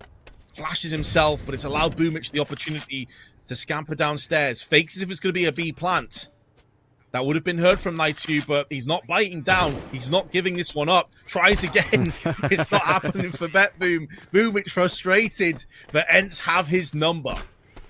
Oh, you could feel it. I like the idea. You're absolutely right. You could tell that he's hoping to sell that a little bit harder. Yeah, unfortunate start, and some nice grenades. You had pointed it out as well. Kaspersky did a lot of damage before he managed to take this peek, and obviously he peeked at the perfect time. Sortie with the nade in his hand, so just a couple of weird timings. SDY is... I don't know what he's doing. What was that? That was almost like a sarcastic cheer. I think it was. I'm just doing a bit of a pantomime with no reason. Fine. Oh, man. 18-17. We're out in the yard once again. Grenade is going to be a little bit too early or too late, depending on your taste, as they've already made their way down towards the low position, and it's Magna just... What a headshot! Glaive goes down below, and Sortie's going to be picking up Poddy outside. This is a cracking beginning. BetBoom now 3 kills away from making this work, and look at Magna just... He's just controlling the rotation. He's saying, nope, you're not going to be allowed down this vent. I'm going to call in for the bomb, and it's going to be very tough from here on out. SDY, he's been playing pretty good. A slow start, but they need him to go nuclear in this 3v5. Especially as Kaspersky down on 52 HP may not get an opportunity to really force his way into this round. While I say that, they're starting to rotate through on the A main side. He spots them darting across in his crosshair. It's only a 1-for-1, unfortunately, and it's harsh to say, but that probably isn't good enough. He realistically needs to get 2 or 3 from that position, because that will be a plant coming through in a 4-on-2. It looks like this may be the end of the map finally in second OT. Once again for BetBoom. Their ability to down and make really rational choices. They dodged the double stack down below and went for the one player that was already low on health. It's such great moves. Grenades are coming in here to try and unsettle the T's on the other side, but I don't think it's going to make a big difference here. How do you even get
It just absolutely is. You wouldn't know it if you missed the first map. You'd think, oh wow, ENCE are having a fantastic day like they had yesterday, perhaps. You would have just missed the fact that they lost in double OT on their own map pick of Nuke, but seems like that's a trivial detail to them. SDY is going to be going down, though. Still a 4-on-4 in this one. The bomb going to be picked up back towards T-spawn. And A2, he's really the only one that's had a bit of a harder time getting into the map so far. But now that he's on the T side, I mean, that could change quite a bit. We'll see if he can find some luck getting out of the palace. If they smoke off connector, if they throw all of the usual smokes here, which they definitely can, they've got 3 of them, they're going to be blocking off this entire connector and mid situation for BetBoom, and that could make a retake kind of tricky. Boom is just getting peppered by flashbangs. And now the smoke's starting to come into play as well. There was a slot area of BetBoom's east side is the lack of utility behind the bushes. And doing their level best to make that not really a problem for themselves. But they have already lost 1 player. Glaive on 1 HP. Making the fight. Oh, he's burnt himself. It's a nightmare. It's such a sick play as well. It would have worked. It absolutely would have worked, Vince, but unfortunately, Sonos enemy in this point. That's really rough to see. They're on the defuse now, and I don't think Kaspersky and Potty are going to be able to stop this. They're really trying their best, but it won't happen. Nice retake coming in from BetBoom.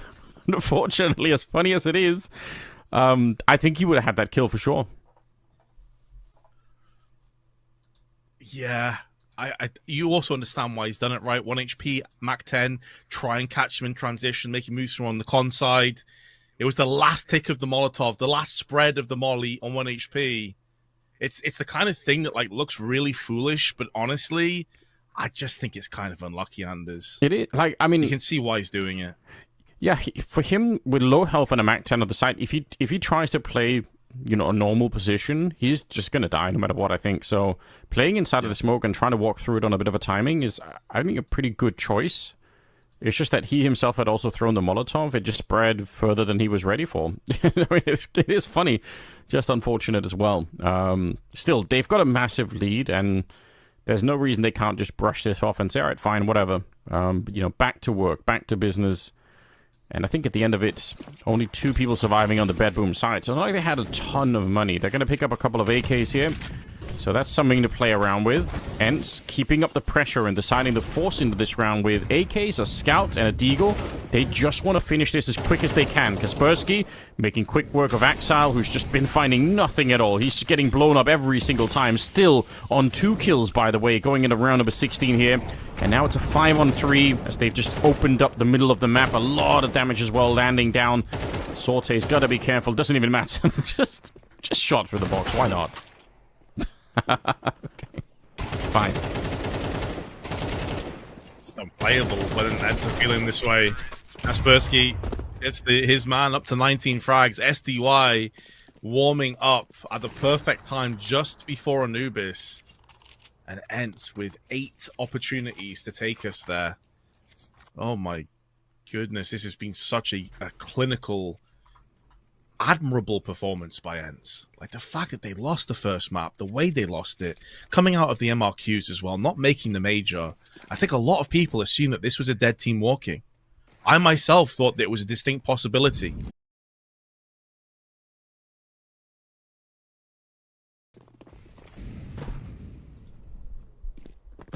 And the potential for heartbreak is so crazy, isn't it, here?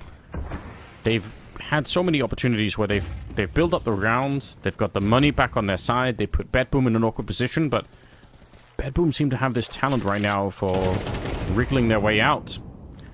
Part of it is obviously Siren, who's at 24 kills, but yeah, I think ENCE must feel right now like they're pretty close to getting this into overtime. Money is just so bad on the BetBoom side that if they win one round here, they're almost able to pull on through. Grenade goes deep, just to try and slow them down. They are still playing in front of it here, so forward position. We'll see if ENCE want to risk some more grenades to actually get control here. If they throw some Molotovs, they can really unsettle this defense quite a bit, but if they just try and do it by rushing through, it might backfire on them. You could see Siren's playing anti-flash, and even with the fast, I mean, he's been playing out of this world. Maybe he could do it again. Party lining up with that org, but players now moving ahead of him.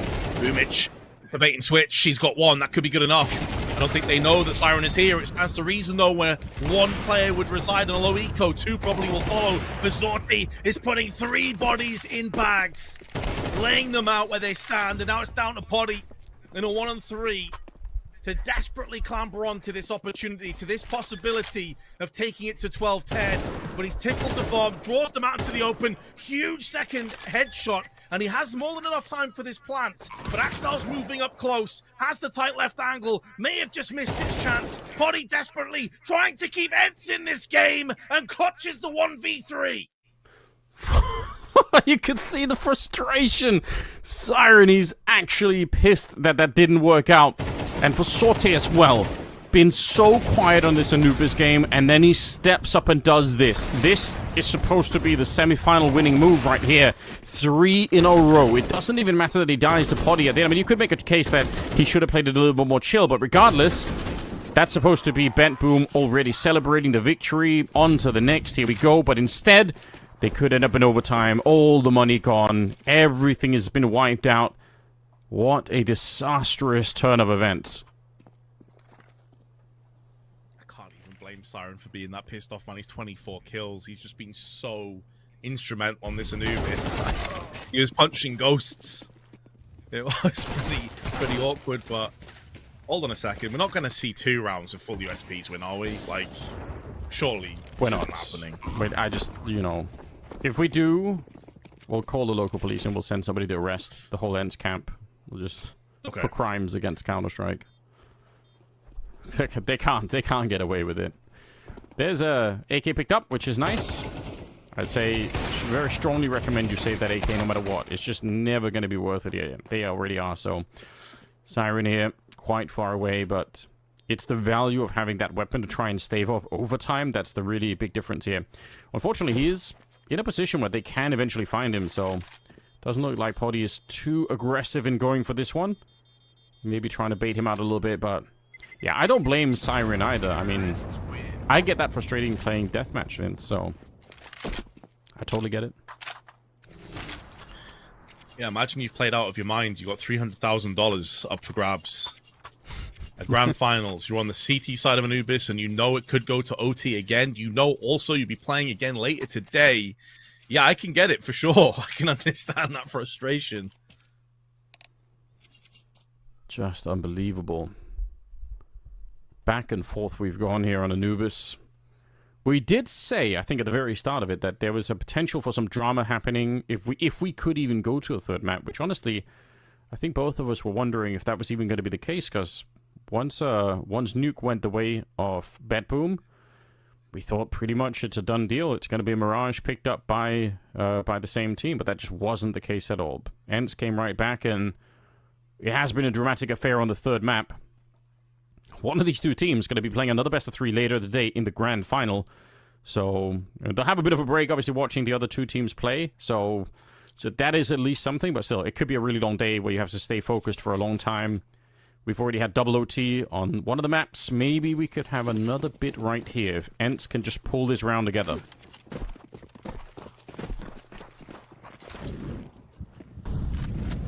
That is a big if. We have seen twists, turns, shocks, I think it's safe to say, and been stunned a fair few times. I wouldn't be surprised if BetBoom now just shifted into a new gear. We've seen Zorti as well, who had a very slow and pretty mediocre at best. That's probably being kind. Anubis really step up as well in this last couple of rounds with the AWP. A massive 3K that they couldn't fully convert, but then Potty went in, huge.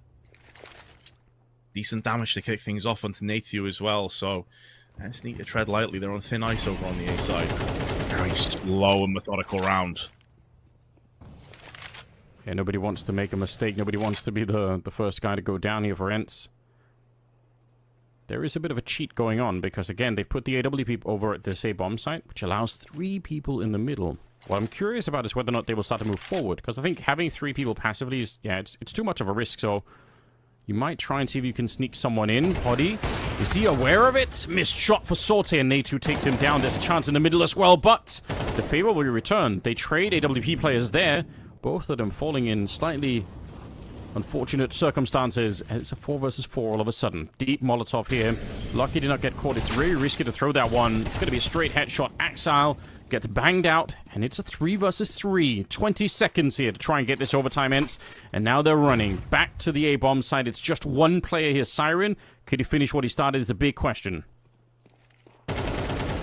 Huge. The answer so far is a yes. 8 seconds left. May have done enough, but Clay from the side has pierced his skull. And the rest of BetBoom aren't close enough to deny this bomb plant. Oh god, I don't want to see what happens to Siren if they lose this round as well. Might drop kick his screen. In the meanwhile, Sundar Young, though, sprays down onto Boom, and we are going OT. Pray for Siren's PC. Pray for the mentality of BetBoom, because they are in shambles as ENCE take us to OT for the second map in this series. He actually got the kill you saw right here. There was so little time left. If Glaive hadn't flown in from the middle to bang him in the side of the head, he would have won on time alone, Siren. He would just with the kill, if he stays alive for 2 more seconds, that's pretty much it. He's won the round, won the game, won the semifinals. But it's just not enough. Overtime comes through. I can't believe it. But I mean, we did say we wanted some closer games today. We were complaining. We were whining a little bit yesterday, Vince, because some of the games were a little bit too one-sided. We've thought, you know, it's not really the most exciting Counter-Strike that we got to see, unfortunately. But today's making up for it. I'm not complaining. Well, certainly not. We hoped that we'd get this kind of a matchup between BetBoom and ENCE, because it could go either way, you know? We saw shades of that and glimmers of it on Nuke to start things off, but I've got to give a lot of credit to both teams for their resilience and Poddy.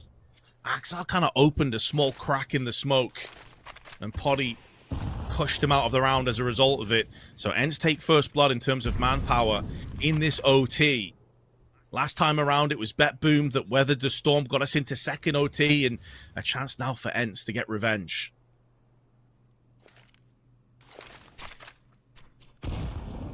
Siren. They've called upon him so many times. Maybe worth pointing out as well, Boomich is having himself a really sick game as the IGL, right? He's up to 18 kills. It happens every once in a while, but some of the other maps, obviously, he's been missing quite a bit, so kind of good to see him being thrown in there. Saute. Moving forwards. It's Natu dodging their scope. They're going to run back and pick up the bomb now, and definitely going to go for that B bomb side. You could see the pincer movement is already in effect. The bomb, it's actually being brought back down the middle. That is risky, I would say, for Natu to make that run, but it means he's going to be here a little bit quicker. 20 seconds left now, and trying to push the advantage is ENCE. Kaspersky gets the one, but clock is running down incredibly low. Hope they have enough time left to actually plant this bomb right now. They need to fight Boomich at this very second. 10 of them left, and they've made their way through. It's no problem. SDY cracking a couple of skulls as he just rolls into the bomb site, and they've got the bomb planted. I was getting real nervous at a point in time there, but I think they've done enough. Yeah, it's a really good smoke as well. They've tossed into Temple. Perfect timing. Zorti at least is going to keep that AWP alive. Not that it really matters with so much cash still available, but yeah, I was right alongside with you, Anders. I'm thinking, at what point are they going to go? They were waiting for the Molotov that was tossed down onto Con. Once that cleared, a smoke came in with a flashbang. And I think, unfortunately for BetBoom, they got a bit too overzealous with a double player peek into Temple. And there's no reason for SDY that bagged both of those kills to just stop spraying. Like, you know they're going to have to push through if they want to deny the bomb plant. So he just hold down left click and he gets 2 for it. And that's the round. Some nice kills at the end, but these have very little impact, if any, in the grand scheme of how this game is going, and still will take the lead, still be in a commanding position. Such a nice kill to open up with here. And the quick trades going a really, really long way. I guess that's something to be said for how ENCE are attacking a lot of these bomb sites, is that it's kind of limiting the way that BetBoom can get multi-kills, because people just die so quickly. And that, I think that speaks to some of the, you know, the practice and some of the drills that have been run here by ENCE, where they're just doing a very, very good job at getting the spacing down between everybody. I guess a quick break here in OT. I guess we'll allow it for them, you know. It could be a long game, so I guess somebody needs to run and use the restroom. Now's a good time for it. Yeah, I think this game's been going for like 3.5 hours, but that's also, you have to put into perspective with a super quick Mirage 13-4, just devastation. So the players have really been in the gauntlet for sure. Like 2 OTs in the first map if you just joined the stream. Now another OT could easily go into double, triple. I wouldn't be surprised at how close these teams are on Anubis. So yeah, make sure that you're fully refreshed. Boomich doesn't seem too happy about this, and neither do the rest of BetBoom, but hey, they just got to deal with it. That's the way it goes. You had a chance to finish this multiple times in regulation, and you didn't get it across. You allowed Poddy to pick up that 1v3. That's why you're in this spot right now, guys. There's just so many rounds to think about. Obviously, the flashbang USP round is probably another one where ENCE are going to be thinking, wait a minute, we would have won the game in regulation instead of having to even play overtime if we just won that round. Almost certainly at this stage. So lots to look back on and potentially regret. Exile, yeah, take a deep breath. I mean, to be fair, whatever the reason is for any kind of a timeout like this, you're playing off Counter-Strike at this stage, you're going to be used to it. So I think most players, regardless of how frustrating it might be to have to slow the game down a bit here, I think most people should be able to say, all right, listen, we've been here before, just keep the focus. When the game is live again, we're clocked right back in. Because truth is, if you get so frustrated that this kind of knocks you out of your rhythm, then it's going to be hard playing Counter-Strike in the modern day, right? There's so many games being played. There are going to be delays, especially when people are playing online from different parts of the world. It just happens. So looks like we've got everyone back in their seats, and the game should be good to continue in a couple of seconds here. ENCE, good start to overtime. I think most players are able to kind of disassociate themselves and take themselves off to a different place, sort of check out mentally. But it's then how quickly can you turn it back on again? Because you've got to get yourself back into full concentration, and Exile splattered against the wall.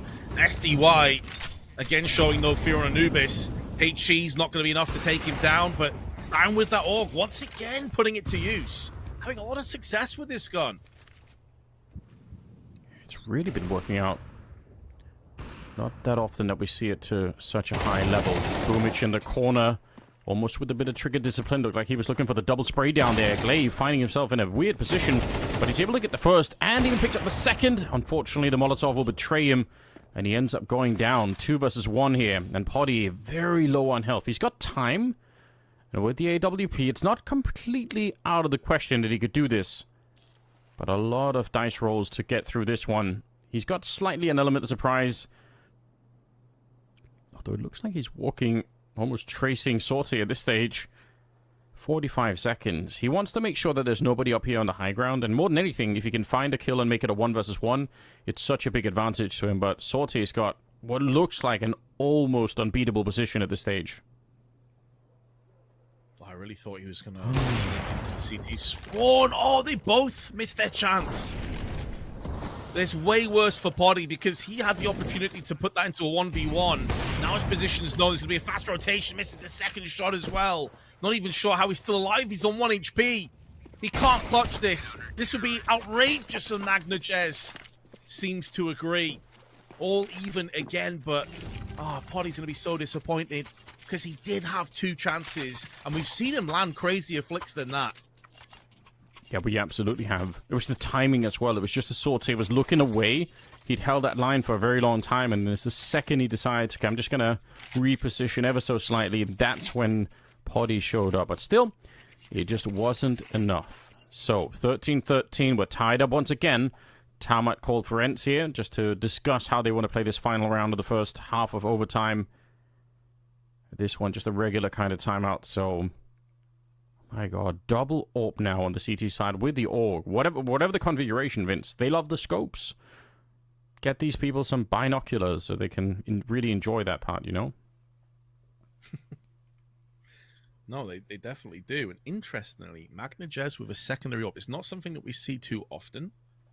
I mean, mechanically, we've already discussed many times, he is a monster. Interestingly enough, by the way, on HLTV, he is rated as Player of the Week, with an average of 99.5 ADR coming into this tournament. Of course, a lot of that's off the back of their very convincing MRQ 3-1 victories. Yeah, that's fair.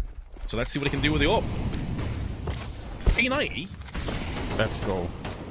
I'm excited. We've seen it once before, and I'm down to see it again. Manages smoke this up. I mean, if that P90 gets close, you never know, but not even going to happen at all. Slapped out of his hands by Axile. Manages good on the flick, takes down Kaspersky, and he's going to keep on going. Nade2, the next to drop, and they're just getting completely denied any access onto the site. Good combo, and they finally get one kill, but that's going to be way too late here. No chance to get into this round whatsoever. BetBoom winning 2 out of 3 rounds on the CT side. If you think about that, scale it up to, you know, playing 12 rounds, that's huge. That's a huge amount of round in overtime here. Yeah, exactly. That would be like getting an 8-4 half, yeah, basically, in regulation. So, huge. Considering how T-sided it was back then, I honestly think this puts BetBoom in a hugely optimistic position. And although Poddy has snatched away 2 lives, he does have 45 seconds and control over the bomb. It's the positions that BetBoom are going to be in that could be really problematic. And are they going to make the same read as last time? Because he's almost doing the exact same maneuvers. Although this time he's moving into Temple. So actually this could maybe catch them off guard. But they are playing together. Axel's watching the Temple. Surely there's no way that Poddy can kill him around the corner here. Yeah, that's a perfect angle. AK-47.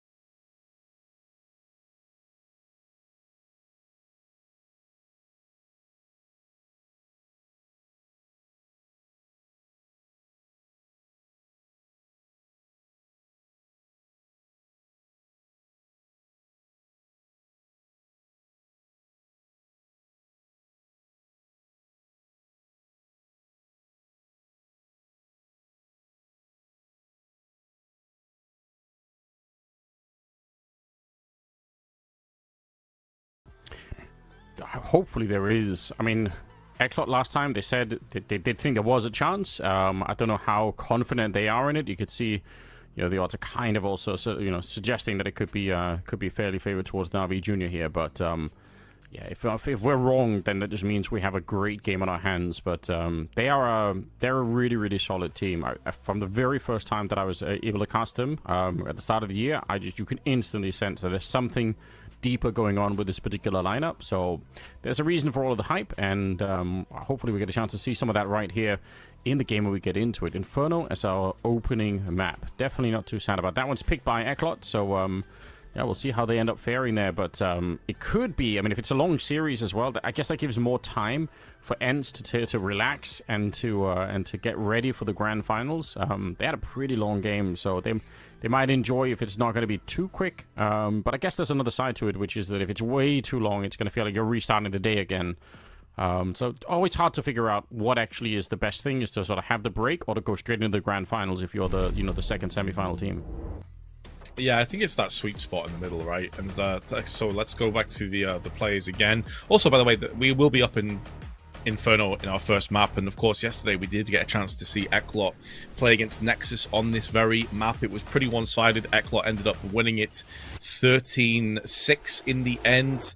Really impressive result, and also in terms of like the players that popped off, it was pretty much Mikey and the Alive. Mikey, a player that I know that you've been hearing a lot about in recent months, but you haven't necessarily been blown away with him. But I know he was beginning to make a believer out of you after that performance yesterday on Inferno. He was really solid. Yeah, he was stepping up.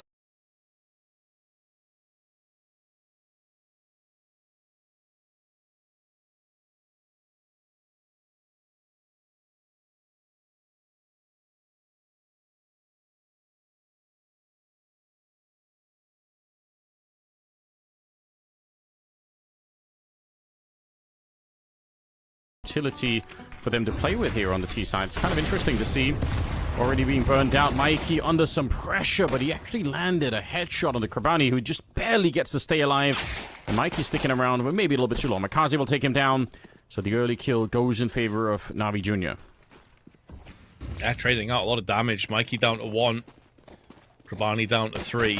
But Makazi showing why he is a real prevalent threat and issue with that laser-focused aim. Nuke making the most, though, of a momentary lapse in judgment. A bit of a weakness comes in. Makazi may get a second, but it seems as though Dynamo ECLOT are getting a real stranglehold over this pistol, or perhaps not. Demon keeping them in with a chance. A 2v2, but the bomb is being planted on B.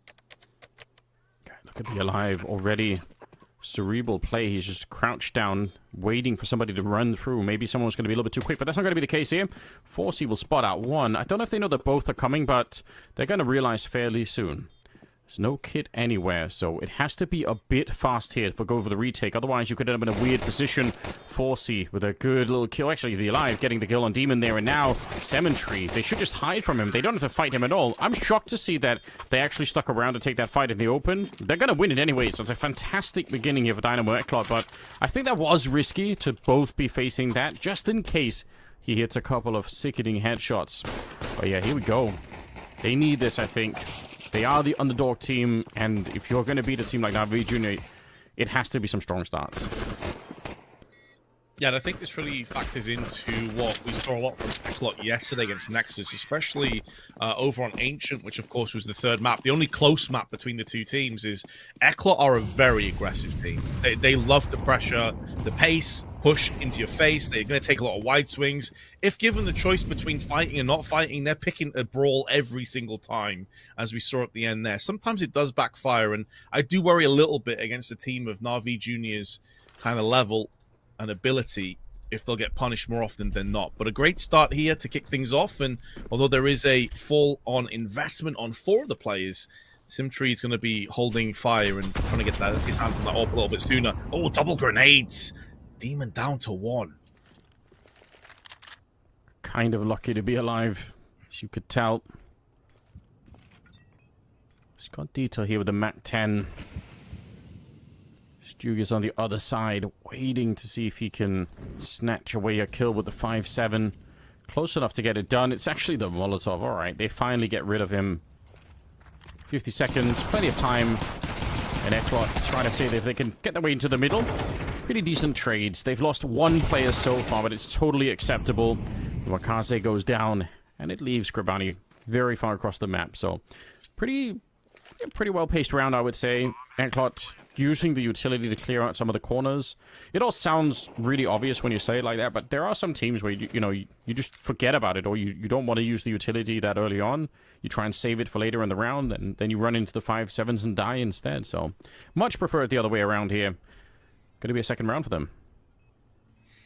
Well, indeed. Successfully navigating across from the bulk of that full-on investment. And although Krabani maybe holds on to the 5-7 and the HE, Dynamo ECLOT off to a good start on that T side of Inferno. That's one of the other downsides, I suppose. You know, you're talking about Anubis before being kind of rough. When it's your choice, you might get forced on the CT side. Things might get slippery really quickly. The same could be said of Inferno. Like, a lot of T sides prevail, but a lot also struggle early on, especially if the CTs establish their money.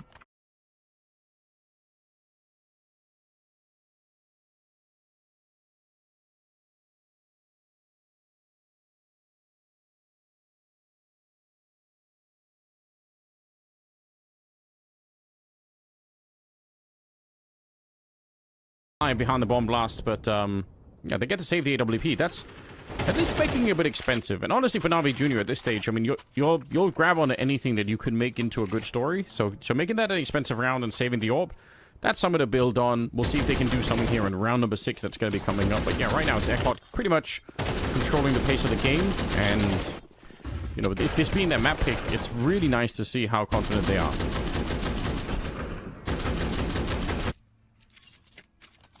It's cool as well, though, to see on NAVI Junior that some nations that we don't often get represented too much are here. They've got 2 players from Kosovo, which is, of course, Makazi and Krabani. And then you got Lithuania from Giux, and then 2 players from Ukraine. Also, their coach, Coolio, is from Hungary. So, obviously, you got like Torji from Hungary, but there's not that many players out there. So that's always a little cool little extra level of spice. And I was just looking at their average age. I mean, Jugs is 16 years old. Few players 17. Oldest is Krabani at 20. So it's kind of crazy to think just how good they've been and much of a threat they've been at such a young age. And it's Makazi with 2 kills to kick open the round. Yeah, I mean, the learning curve is, like, they've already gone far, right? But if it keeps going this way, some of these guys, maybe all of them, are going to be playing in Tier 1 Counter-Strike at some point. Like I said, probably one of the only things that's really keeping them back at the moment is actually the fact that they are, you know, they can't compete in tournaments where NAVI, where the main squad's also playing in. You gotta wonder at some point, you know, how long do you want to keep that going? Or at some point, is it better to just try and sell this NAVI junior team to somebody else and let them actually, you know, unleash? Because I was about to say, you know, I want to see them in Tier 1 Counter-Strike, but in a way, like, they could almost already be that. They are super, super sick. But it's a slow start nonetheless. They do get a couple of kills at the start of this one, and ECLOT, I think, they're giving space for NAVI Junior to make a mistake, but this was one of the things that I noticed really early on in the year when I saw them play, is that they don't really do this a lot, NAVI Junior. They don't give a lot of chances for people to get back into rounds like these. They're so composed. And again, you just mentioned how young they all are. It's one of the things that you could easily understand and maybe even excuse if that's how they lost some rounds, but I feel like for the most part, they're so good at being disciplined when they have these kind of leads. Oof. Shot does connect onto Detour, but with 17 seconds, they're going to have to just go ahead and continue to run down on the site. There's no time for any recourse or second guessing. Molotov has missed, and that allows Dukes to try and deny this, but there's enough time for the plant. ECLOT out of nowhere, in a 3v5, have just brute forced their way onto the site. This will be a huge fumble for NAVI Junior. I don't even know if you can justify going in at this stage. You've got an AWP for a retake, only a flashbang between the two of them, and your AWP also has control over the kit. You need to kill right now. And as they try and pull the plug, Nuke says no. ECLOT are just stolen this round away. Listen, this might be my fault, Vince. I might have just cursed them beyond belief. I was just praising them for how good they are and not giving up the leads by taking risks. And then Demon runs right in the middle, dies, and they immediately lose the A-bomb site. Oh man, that's it. Unfortunately, even though it doesn't feel like that to Demon at the moment, but this is the opening. This is exactly what they needed and what they were waiting for the whole time. ECLOT saying, "Come on, just give us one opportunity." And they got one there, and then it all follows from there on out. So, yeah, I'll take the L on that. Might have been the casting curse, just completely wrecking them. 6-0. What a great start for Dynamo ECLOT, the heavy underdogs in this one, but not at all playing like it right now. Very cool Counter-Strike. They're obviously very focused, and even in that round, losing a couple of players, 5 versus 3, they don't panic. They slow down the game, and their patience is rewarded by NAVI Junior, unfortunately. They really can't take anything away from ECLOT. They've just been playing really, really solidly, exploiting the weaknesses and mistakes that NAVI Junior have made, which has been, you know, a fair few of them. We've got Jigs still unable to get off the 0 and 6, and not that many kills other than on Makazi. So, I mean, if you're on the side of ECLOT right now, you are feeling so confident, so full of life. You got tons of money on multiple players, even if you do concede a round. You're already up to 6 in your T-half, and ooh, Mikey could have maybe punished that. Does go back in for seconds. Makazi overstaying his welcome. It was one of the only rifles they had to play with. 3 more alongside the team, but I think they're just going to go for another save here, Anders. I mean, I don't really understand how mentally you can feel confident if you're NAVI Juniors. Like, none of these rounds has been particularly close. Even in the 5v3, it was an easy round in the end for ECLOT. Like, how do you bounce back from this so early on? I really don't know. I think at this stage, the thing, if anything, that's going to be a potential route to get back in or a tool to try and revive the team is just the fact that, again, NAVI Junior, just like Dynamo ECLOT, is one of these teams that they're playing so much Counter-Strike. So, you know, throughout the last 3 or 4 months, there's going to be plenty of times where they will have had these kind of starts and found ways back in. So, hopefully they can forget about the fact that now it's not just another qualifying game, it's a semi-final in an important tournament where they actually do, I guess, a lot on the line here for them to make the grand final. They might, I mean, they can definitely beat ENCE if they get there, but obviously not if they fall to Dynamo ECLOT to begin, which would absolutely be completely shocking and make headlines instantly if that happened.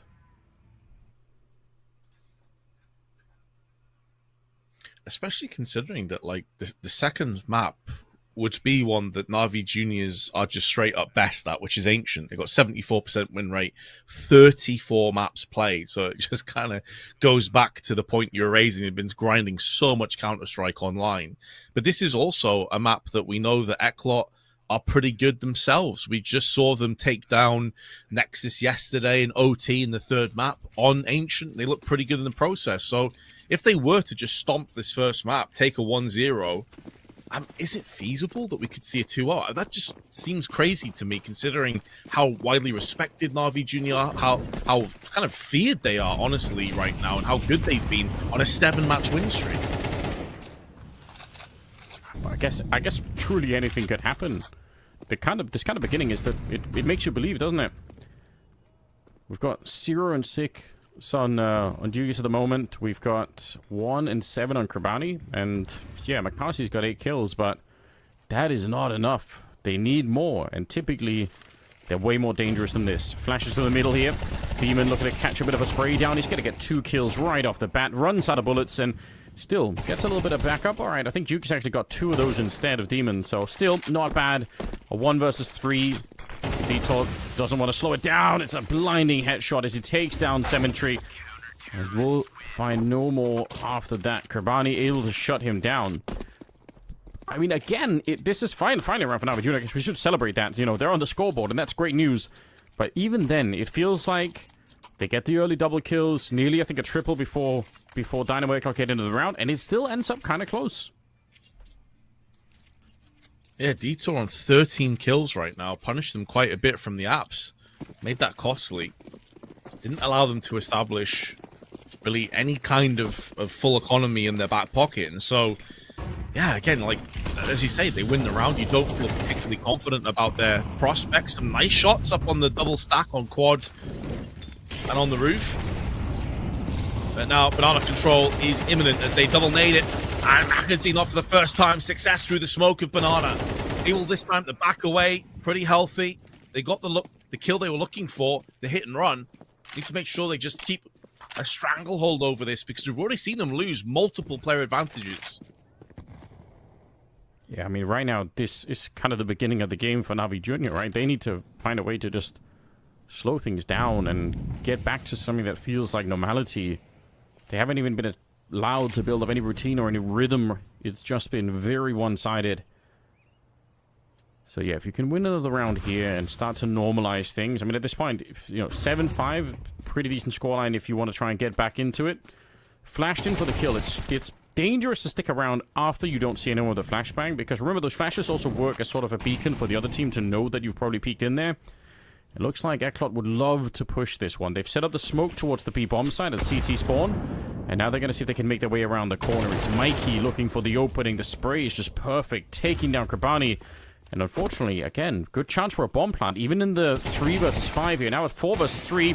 Cemetery getting that one. Bomb being planted in front, and ECLOT, at least they get this far. Let's see if they can win the after plant too. It's all up to 4C in the back end, and unfortunately, he couldn't really find the time to reposition. So they will retake it and put a lot of pressure on before ECLOT really get into a good after plant. And that's great news for Navi Junior. Second round on the board, but there's much more work to be done. No, exactly. That's the downside of going down sort of 6-0, 7-1, is the T's have a ton of surplus cash. And so realistically, you probably need to win this round and the next one before you've broken them, assuming that plants don't come in and saves aren't a factor as well. So it really is an uphill struggle. Already, you're going to be losing come the second half, regardless of what happens from here on out. Have a timeout in play. Cemetery in deep thought, biting those nails. Had a couple of nice kills. And just starting to see, like, really what mechanically they're capable of doing. Jukes had a couple of very nice kills in the previous one. I think we're getting there. there. Where ECLOT go from here? They are getting here, yeah. And again, just given the volume of games that they're playing, it's not to excuse what we're seeing so far in the Navi Junior, but I think there is a case to be made. It's definitely not the first time this month that they've been in this kind of position. So with that many repetitions and that much routine, there should be something to rely on, some way to remind yourselves that, we're going to get back into this one. No problem, boys.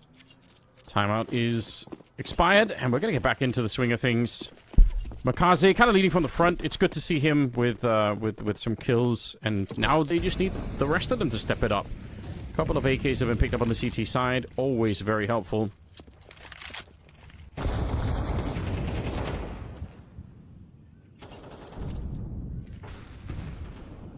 Detour, who has been the main man, the talisman for Dynamo ECLOT. 13 kills. This time, though, his round is short-lived. The Lithuanian has put him in the dirt. Molotov acts on over. Cemetery wanted to go for that peak, but he was isolated from the molly.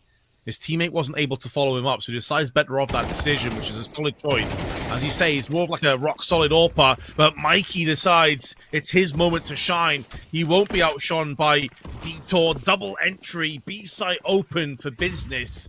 And NAVI Jr., hot off the back of winning their second round, instantly back into an L. You just can't get anything going. Consistency's not a factor on the CT side as it stands. Really, really blown up at the beginning here. What a great double for Mikey. That completely changes the round. Sure, they're going to try their best to keep the rifles alive, and it's pretty much confirmed by Nuke. He's going to be peeking in and saying, yeah, they're just chilling over on the other side. It makes sense. I can't really blame them. But the fact is, it does mean NAVI Jr. are now in a position where the best they can do, what they're going to be fighting for, is an 8-4 scoreline. That's just really far away from being on the acceptable side. So the map pick is working out fantastically here for the underdog team.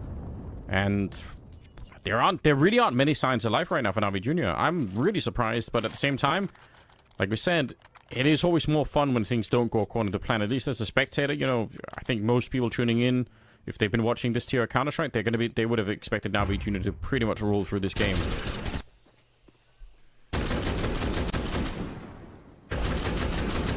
Well, I mean, ECLOT are on a 4-match win streak on Inferno, including a 13-1 and 13-2. A couple of victories. That was against Czech sides, though, so obviously it's quite a step down from sort of international rosters. You can only beat what's ahead of you. They've done that in style. Makazi, not for the first time, man. He's constantly been a threat down on the banana. He's up to 11 frags, even though his team are trailing 2-8. That is impressive. They threw a double smoke towards the bottom of banana here, so maybe a little bit overzealous. Wasting one NAVI Jr. Doesn't have to be the end of the world, but ECLOT getting scarily close to this position. That makes me nervous, because this is again one of those positions where one mistake from the CT side and it can unravel a large portion of the defense. Even if they have 4 people here, doesn't mean you're that secure. We'll see if Demon, if he peeks forward, is even going to be aware that Nuke is here. He's just crouched here, waiting. I think with a little smile on his face, he knows that one mistake and it could all be opened up. 55 seconds left. Cemetery started to fall back, and there's Nuke getting that headshot finally. Bet Demon was not expecting it at all. Now we got Krapani on the other side. He's going to get Molotov out of this corner. Cemetery watching, not for the chicken, but for the eventual tees that are going to be peeking in. Deep nade landing on top, but it does slow them down. Krapani just in time drops Nuke, and this defense looking decent all of a sudden. Going to be 4C just alone, and it can't do anything in the round. It'll be the save of the AWP, so NAVI Jr. find a third. Especially considering that some of those entries were looking so crisp from Nuke and the Alive. To then lose out on all the trades once you push onto the site was a really good turnaround. NAVI Jr. showing that they are more than capable of just holding on into that latter portion of the round. I do wonder as well, Anders, like, obviously NAVI Jr., tons of ability. No one's going to doubt that, have a lot of potential, but they haven't really played at tournaments of this stature too often. I doubt they've played for like their lion's share of $300,000 before. And so I wonder if kind of a main enemy of theirs may very well be their own thoughts, their own kind of doubts, their own nerves and anxiety coming into this. Like that could be a factor. Yeah, I don't disagree with that. That is definitely true. It's hard to know as an individual how you're going to react when you're used to sort of one thing, and now suddenly it's a bit more serious. Maybe especially when you're the favorite team. Oh, and it just doesn't feel like you actually get anything going at the beginning. It could absolutely factor in. A lot of damage at the beginning. The beat goes down. Mikey trying to see if he can fight his way back, but he gets shut down. Duke is instead coming up with a couple of great kills as they really aggressively try to take all the initiative away from Dynamo ECLOT, pushing down the middle on the CT side. It's a bit of a classic on Inferno, but Vitor's not done with them yet. He's going to pick up one, and he was nearly ready after having thrown that smoke in the middle. He almost had the weapon back out, but now it's 4C ducking around down here with the AWP, and the bomb on his back. Has the element of being the snake in the grass. They're not entirely sure where he is. A couple of smokes down on the T-steps on the top of middle has allowed him to move in. Now, a couple of footsteps is going to give his position away if he gets any closer, and certainly with a smoke down. I don't think he has any idea there's a player in pit.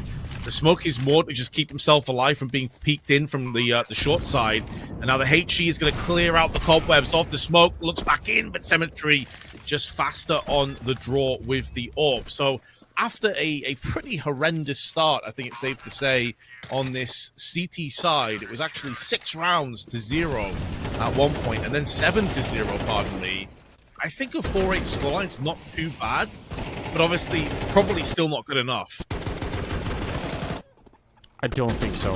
It's definitely on the disappointing side. There's no doubt. It doesn't mean they can't make it back. It doesn't mean that NAVI Jr. can't have a better second half here, but I'm all the way with you. I think this is a disappointing result so far, and hopefully there's going to be a bit of a change. We do see smoke and a flash there on the Alive. Mikey with the dualies being picked up. Gotta wonder how that plays out, just in terms of the utility. I'm always nervous whenever I see the CTs buy smokes at all on Inferno. In pistol rounds, I feel like they don't do a lot to hold people back, but I've seen it work, so maybe it's not completely crazy. Bit of a break in the action before we get into the second half here. But yeah, without winning the pistol round right now for NAVI Jr., it's hard to imagine that they can win the map.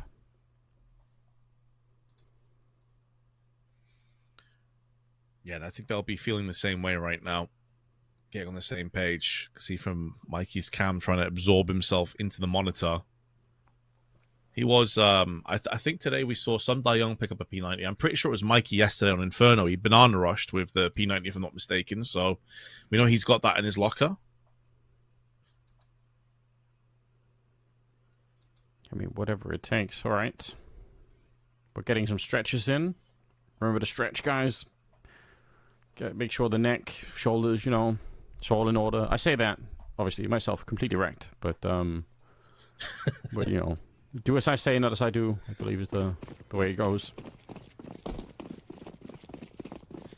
That's the thing. You're speaking from experience, right? You didn't stretch, you're wrecked. I'm the same way. Exactly. Careful Listen now. to Uncle Anders. 4C pushing down. Let's see if he's ready to do anything here. I think they might have heard some of the footsteps. They're going to be pushing right into it, and Mikey gets blown up, and there's nobody else here. And yeah, they are aware that there could have been some CTs in the middle, so they're going to be actively holding the smoke the whole way. Bomb gets planted. Very hard round to recover. They lost the Alive as well. Yeah, they're already saving. They're just like, whatever. We have the armor. It's not going to be worth it. I get it. For ECLOT's point of view, there probably is no way to recover this round.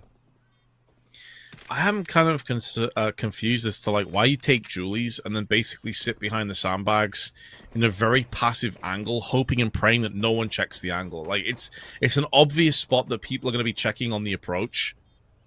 It just seems weird to me. With Julies, you want to be proactively trying to take fights. Why swinging in, using the power of how fast you can click with 30 bullets of ammunition? And playing it that way, just, I don't know. I've seen it happen a lot of times, and I'm always a little bit puzzled by it. Yeah, I mean, I think, right, basically what it comes down to, trying to do that, is you're hoping, you're gambling that they don't check it. And then you've got a great set of weapons to get a multi-kill with. But that's a big if, if they do check it, it's very unlikely you're going to be able to do a lot there. So, tough situation for Mikey, unfortunately. Maybe partly by his own design. It's a 3-round gap here, and again, like I said, NAVI Jr., if they win the pistol, though, there is a way to get back into it. ECLOT, they saved some armor, and they're going to be ready to fight in this round with some pretty decent weapons. Gotta remember as well, the MP9s are not like Inferno. It's just, you're always going to be pretty close to them. It's very hard to avoid getting the close fight, and the MP9s they're still pretty beastly. Sick. As is the MAC-10.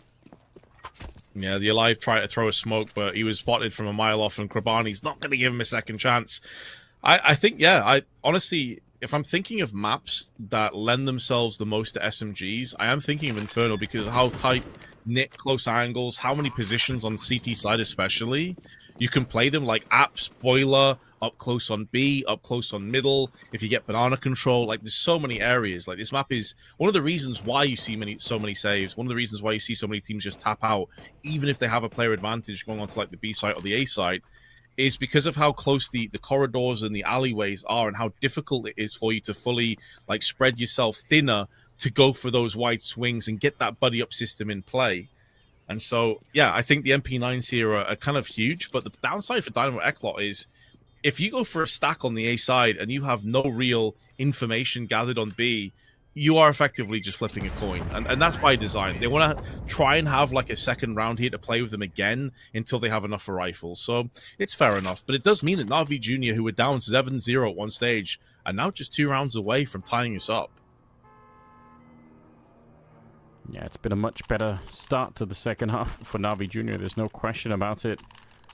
And I guess this could be a bit of a challenge or a test of the mental strength of ECLOT, because you come into the second half with this much of a buffer. You've got quite a few rounds on NAVI Jr. One of the luxuries, I guess, is that if you do have a slow start on the CT side, you're not losing the game immediately. So you could see it as just a bit of a bonus that you built yourself to say, okay, we obviously didn't want to burn the buffer already, but at least we have one. Let's see what we could do when we actually have some better rifles coming out. And NAVI Jr. taking it slow, careful play here as they do Molotov off the top banana position just to deny the information. And looks like they're going to be setting up for some mid control and maybe even just an all-out A take here.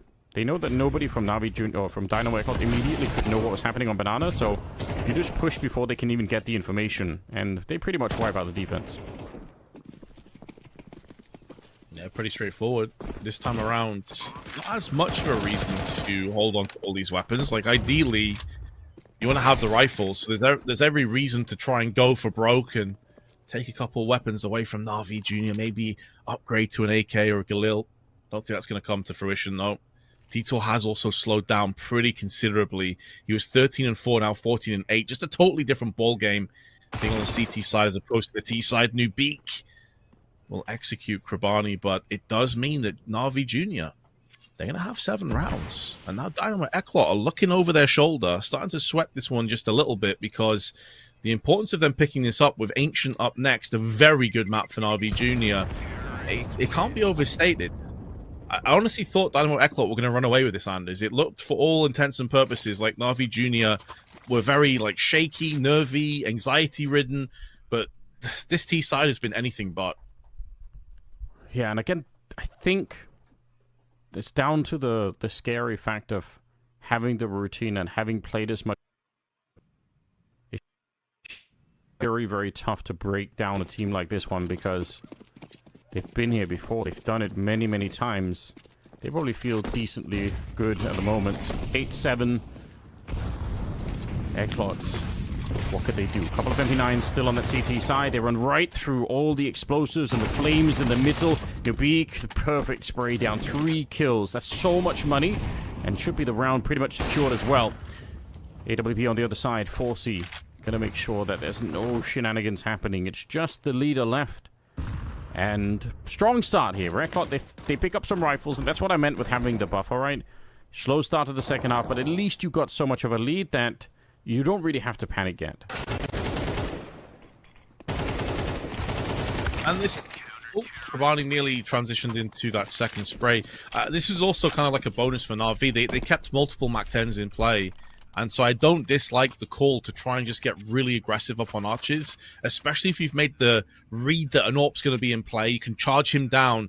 Good counter utility was tossed in, though, by ECLOT. It really did stall and stymie that push. And so I'd like the idea from NAVI. Now they can go into the rifles. So they've used their bonus round. They've had a quick look, a couple of probes and just pokes onto this CT side. Now they can try and exploit the weaknesses that they can muster in. And I honestly think they're going to probably try and play on B for most of these rounds. It was an area of the map where ECLOT looked a little bit shaky yesterday against Nexus. So I'll be curious to see if NAVI Jr. have done their homework and how they want to adapt accordingly. Yeah, that's definitely a good point. And one of the advantages of having the ability to sort of check out the demos and and sense where maybe some of that weakness is. This time, though, it's not much of a weakness. There's 3 people at the site, one of them forcing with the AWP, and behind that kill, they're going to flash their way in. I actually think that's a sick idea in a way. Unfortunately, Krabani gets the spray headshot to take down one of them there. Awkward angle for Demon. Could have got taken down, but he's got to have some backup with him. Coming in from the A apartments themselves. The beak. Double. Detour, though, still alive somehow and getting a chance for the reload. I can't believe he's actually living through this. I would have thought for sure they would have been on top of him. Nice shot for 4C, and it just leaves Dugas alone. Got a little bit of time here, but can he get the bomb planted? Yeah, there's no way of stopping him from these angles. The thing is, can he get into a position where he can maybe 1v2? First head is removed clean. HG out, forced him into the open, had to reload, and Mikey makes the most of that momentary weakness, that vulnerability, allows him to eviscerate the remainder of NAVI Jr. I think he's looking to try and upgrade to the AWP. He's now found it and get some grenades as well. But either way, it's going to be a 10-7 lead.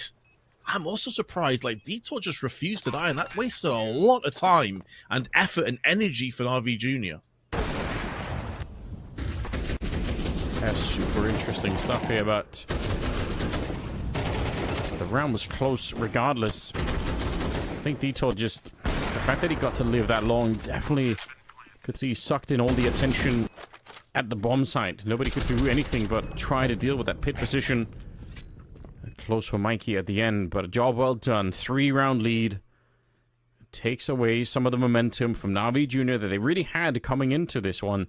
Another timeout used. NAVI Jr. have 0 left here, so they're feeling the pressure, you can tell. They're going to have another buy come into this one, but honestly, if they don't make this work pretty much now, then they might just run out of money and run out of runway too. Dynamo ECLOT.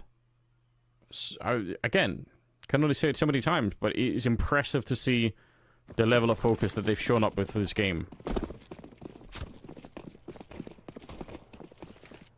Yeah, maybe a bit of that pressure kind of alleviates from them when they come into a game knowing that everyone kind of expects NAVI Jr. to have their way. Prove everyone wrong. Prove the doubters. Don't know what they're talking about. Akazi trying to get up aggressive. We saw him do it a lot on the CT side. Flash is good, but he turns his back, and now that leaves ECLOT in a little bit of trouble. They know this angle is susceptible to being flashed or naded. But NAVI Jr. don't really have the utility. And Krabini's making moves now with his AK at 57 HP. Looking to try and make moves outside of mid. They have locked down archers at least. Yeah, Nuke just taking a quick peek into the middle, but doesn't trust himself to stick around. Incendiary to slow down any potential push after the smoke had faded. They still have 3 people at the site itself. Detour holding a very tight angle. They got Mikey in there as well. He's got no more utility though. Not that anybody else does. Just a single flashbang on Nuke. I doubt he's going to be able to throw it here. It's going to be down to the rifles alone, but they're absolutely chewing them up, destroying any attempt to wrap the bomb site. They've been shut down so hard here. Krabani, the last to go down. Everybody lives on the Dynamo ECLOT side as they get up to 11 rounds. And this, I mean, this has been one hell of an opening map for the semifinals. I'm really shocked. I don't think we made any, you know, specific sort of round predictions, but I wouldn't have been surprised if NAVI Jr. could have won this in a 2-0 at something like a 16 or like a 13-6 type scoreline for both maps. Like that, it's something like that that I was expecting, just to be totally honest. But Dynamo ECLOT have completely changed the script here. Yeah, and kind of what's more, I suppose, concerning or worrying for NAVI Jr. is the fact that half of their rounds have come off the second pistol. They won the second pistol, converted into a 3-0 from this half, and yet when the rifles started to come into play, as Krabini's been picked off once again, they just have struggled. They haven't really been able to show us that prowess that we were expecting. Yeah, there's been moments, there's been flashes in the pan, but Demon having a really rough game. Makazi's most of his kills in Banana, but hasn't had a ton of impact elsewhere. And it feels like if they're not getting success on B, they're not really getting any success at all. Into this round, they're trying to make moves on quad, but it should be a total shutdown. Nice opening pick from Demon. And McCarthy's making a real go of this one right now, but he's in a 1-on-2 with 30 HP. Oh, he's got another one with a deagle. If they come back into it like this, it should never happen. He's so low on health. And yeah, the Alive just at the corner. He's got every advantage. Listening for the footsteps. He knows at least roughly where he is. Any chance for one more deke shot here? It'd be out of this world for Makazi. If anything touches him here, and he's going to be dead instantly. 35 seconds left. Sneaking in, trying to see if he can relocate himself just a bit. Going to be making a bit of noise dropping down. And the Alive is just trying to stay real far away. He just doesn't want to get caught somehow. Shot in the back of the head. That might be one way to lose the round here. But with the bomb planted, he's got no idea. You can see he's got his back turned as well. The Alive, all he has to do is keep up this pace. Slowly but surely. Cue the Jaws theme as he is slowly getting closer, checking every corner right now. He's still got the advantage. He knows he's got to be in the site somewhere, and he'll find him. It's a long and slow clutch coming out for the Alive, but it's worth it to be careful, to be sure, and to get that 12th round on the board. 100%. It doesn't need to be flashy. It doesn't need to be stylish. It doesn't need to be sexy. It just needs to be a win. And with that win, 5 map points. ECLOT's choice of Inferno. Been a lot easier, more comfortable than I think most people expected. Yet NAVI Jr. do have another buy afforded to them with that plant coming through. Full utility, full capabilities. But can they do anything with the execution of it? Molotov's early up to Banana. There's going to be a HG behind it. Makazi getting aggressive, and they have to fall back. Right at the edge. Lip of that incendiary. Makaze again. Sticking around. Not really dissuaded by the grenades that are landing out there. 12-7. I can't believe NAVI Jr. in this position. Fighting to get into overtime in a very unlikely fashion, especially now that Nuke has found 2 in the middle. That might be all they need to send them on to the second map here. Cemetery trying to get back into it. Plenty of time left in the round here, but there's still a huge stack here at the bomb site. Counter flash comes out. Swing from Mikey and the Alive, and they're going to get a kill each for it. Just Cemetery left. He misses the shot, and Dynamo ECLOT with a stunning map here at the first.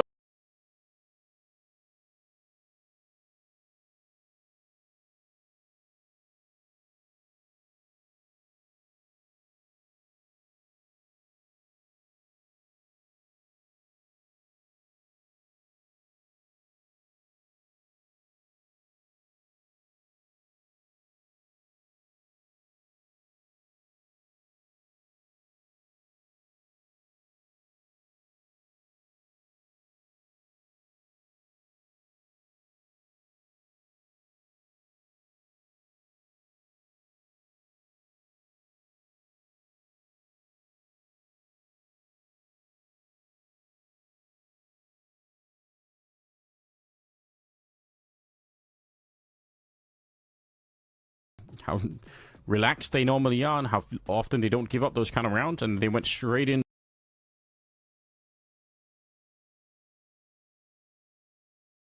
But I mean, I don't want to take too much away from Dynamo ECLOT, to be honest, because we were shocked for them last time when they won the quarterfinals to get here, and you know, they looked so sharp, they looked so ready. They've kept that same spirit true into this semifinal, and they should get some credit for that. I can't believe they're showing up with this level of focus, and look at the scoreline as well. Detour ahead of everybody else, but the rest of the team, they're right there. It's really, really good team effort. Yeah, no, 100%. It is everyone.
And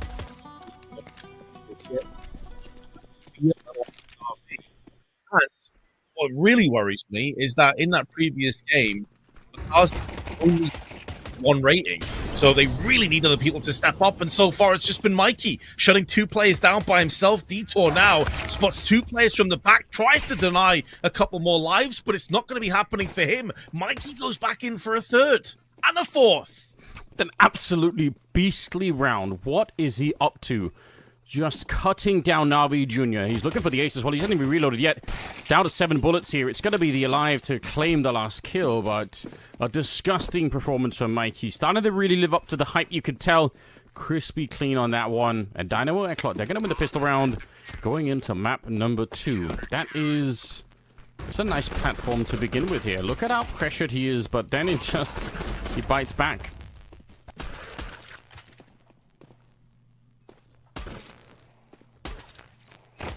Some great shots there, honestly. Alive, given the fairly simple task of just shutting down Demon, who was on the other side of the boxes after the post plant, and at least Navi or Navi Jr., I should make it clear, have the opportunity to go in for some kind of a buy after the plant. But it's Mac 10s, it's Tech 9s, and they're going to try and pick up the pace. I think ECLOT will have a good read of this. The Molotov's down early on. Probably some HEs tossed in for good measure once they feel safe.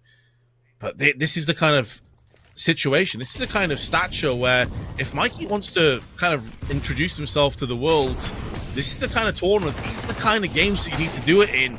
Detour on the approach is going to get 1 traded out by Makazi, who continues his reign of terror. And a 2-4 trade allows Navi to get another plant into play. Classic B-rush on this map. Ramp is just so dangerous once you lose control of it.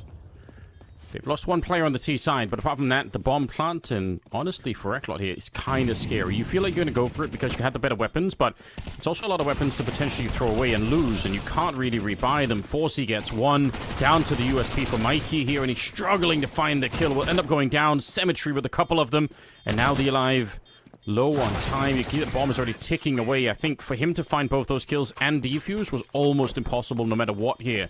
So Navi Jr. steal the round right back, and I mean, yeah, disastrous obviously for Dynamo. You don't need us to tell you, this is not where you want to be on the CT side. Certainly not. They will have to force round loss bonus non-existent at about 1400. Just saw a player stood up there cleaning a desk. I don't know if we've had a bit of an awkward moment of a desk smash. A spillage of liquids, perhaps, as we do have also a timeout. So, fingers crossed. Benny on your screen there. Cemetery, the young AWPer. I quite like his style. You know, you were talking about how he's not necessarily the most flashy of AWPers, but he's just rock solid. And I see where you're coming from. He's not going for the kind of poddy flicks. He's just sat there. I know this is a crazy comparison to make, right? Because, like, obviously one of them is the GOATs of CSGO, but it reminds me a bit more of, like, Devices type of style. Not the flickiest of AWPers, but just, like, rock solid in his positioning. Yeah, I understand what you mean. Like, without making the direct comparison, there is something about the sort of the nature of how he likes to AWP, which is something similar, like a bit more defensive, a bit more rational, perhaps. Trying to play the percentages. I really do enjoy it. Okay, so hopefully into the action. Round number 3, and it is a force-up from Dynamo ECLOT, but really just because it would have been double ecoing anyway, so they're just like, oh, to hell with it. Let's just try and see if we get something done here. It's been done before. We've had games where it's back and forth and nobody can establish any economic control at the beginning of it, so maybe ECLOT could be one of those teams here. The scout's already been tanked up a bit, and a lot of mid-control here. I do like the gamble for the CT side, just putting everyone on the B side of the map. Yeah, this is the classic. Really trying to move in. It's a 2-for-1. Mikey at least gets 1 with the 5-7. The downside here, though, is it really does funnel the Alive all by himself. His teammates get mollied and smoked out, respectively. And Detour, that Eagle, he would need to land multiple one-taps to stand any chance. So the force buy has been navigated through pretty straightforward. And Forzy's best case scenario is to hold on to the scout, maybe pick up a kill in the process. So Navi Jr. had a horrible start on Inferno. It was 7-0 if you're just tuning in for the first time on the YaLLa Compass second semi-finals. And that's basically what got ECLOT this vast lead that they could never really lose from. So Navi Jr. now being in pole position, now being in the lead on their choice of map. This is where we're expecting to really see them shift through the gears and show us what they got. Yeah, I think it'll go a long way to kind of set the team right. You get everyone pointed in the right direction when you pick up and steal that second round. 2-1 in their favor, and obviously that force buy means ECLOT are going to be in a very similar position here. They can't really do much of anything. Just forced to play with the scout and not too much else. So yeah, I mean a bit of a slow start perhaps in terms of the action itself. But if you're a fan of Navi Jr., which I suspect a few people are going to be here, you're going to be really satisfied to see them come up with a, just a more solid start here, looking for that 3-1 scoreline. Which really should be extended into a pretty solid half, you'd have to think. Starting in this kind of a way, the confidence, the ability to crash through on that B site, which is going to be the same here. We'll have rifles into the next, but even then, it's still not going to be ideal on the side of Dynamo ECLOT, and that's what's going to be a real concerning sort of itching feeling in the back of the head. Post-plant is coming up to play, though, so Navi Jr., as expected, will be dialing in the digits. And I don't think ECLOT will want to push out too far. Well, actually, it's into the M4, so they're fine with that. I was thinking Krubeni might have been around here with his MAC-10. Dying to the rifles, not really a big deal. And you also kind of want to throw these weapons away anyway for the next round. Yeah, it's not worth it. Keeping a scout, what are you really going to do with it? So, they'll find Mikey one way or the other. Alright, he's going to get his... It's not bad for the stats, if nothing else. Another round for Navi Jr. Something that I've noticed a lot in higher tier Counter-Strike that I haven't really seen too many people do so far here at YaLLa Compass. There's a really cool out-of-spawn A execute you can do on the T side here, where you essentially listen for how many people are in middle, but you've already thrown the smoke to the A bomb side, and if you realize that there are 2 or more players in the mid for the CT side, then you just continue the attack. If you see, oh, there might be nobody, then you kind of just stop and say, okay, well, maybe we don't go for the A bomb side, maybe it's not going to be worth it. But the idea that you've already set up the execute just in case is pretty sick, because you can throw those smokes towards the donut position from the start, pretty much. Makazi's going to get traded out in the middle, and that's not necessarily that bad. He kind of did his job in here in getting one of the kills. Mikey, nearly surprised by that one, but Krubani is going to have to be a lot quicker than that. Nice double for him. They are going to be pushing the A-bomb site, and they're going to get a really fast bomb plant with donut control as well. It's a dangerous position here for Dynamo ECLOT, even with a man advantage. Yeah, it's also the fact they got 2 MP9s in play, so can't really take those longer range skirmishes unless it's from Mikey or Forzy. It does allow them the run and gun potential of maybe pushing up close on elbow or in temple, however, and a flash is going to proceed to peak. Detour getting up there, but there's a Molotov in his eyes. This is vital stalling. 2 kits in play.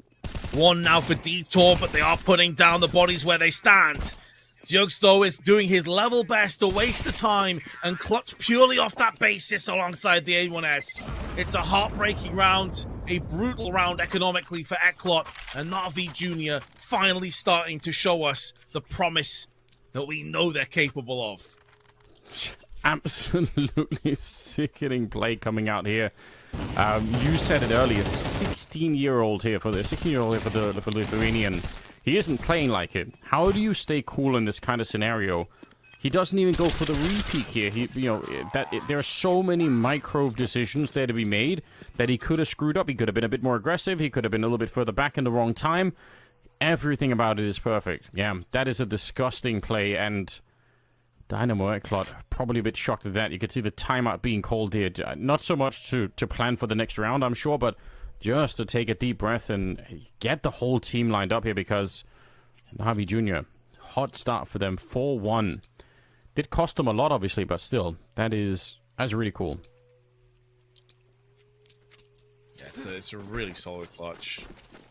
And one that I think maybe ignites a fire underneath Navi Jr. If there were any nerves, if there were any cases of them thinking like what's up for grabs, what they're so close to being involved in, getting through to the grand finals against ENCE, a team that they've historically had pretty good results against, then that first map probably was just a wake-up call. It was a hold on, we're not there yet, we've got to get ourselves on the same page, and it's more of the same there. Good flash into an entry, and elsewhere Kribeni gets one of his own, and this is looking good for the 5-1.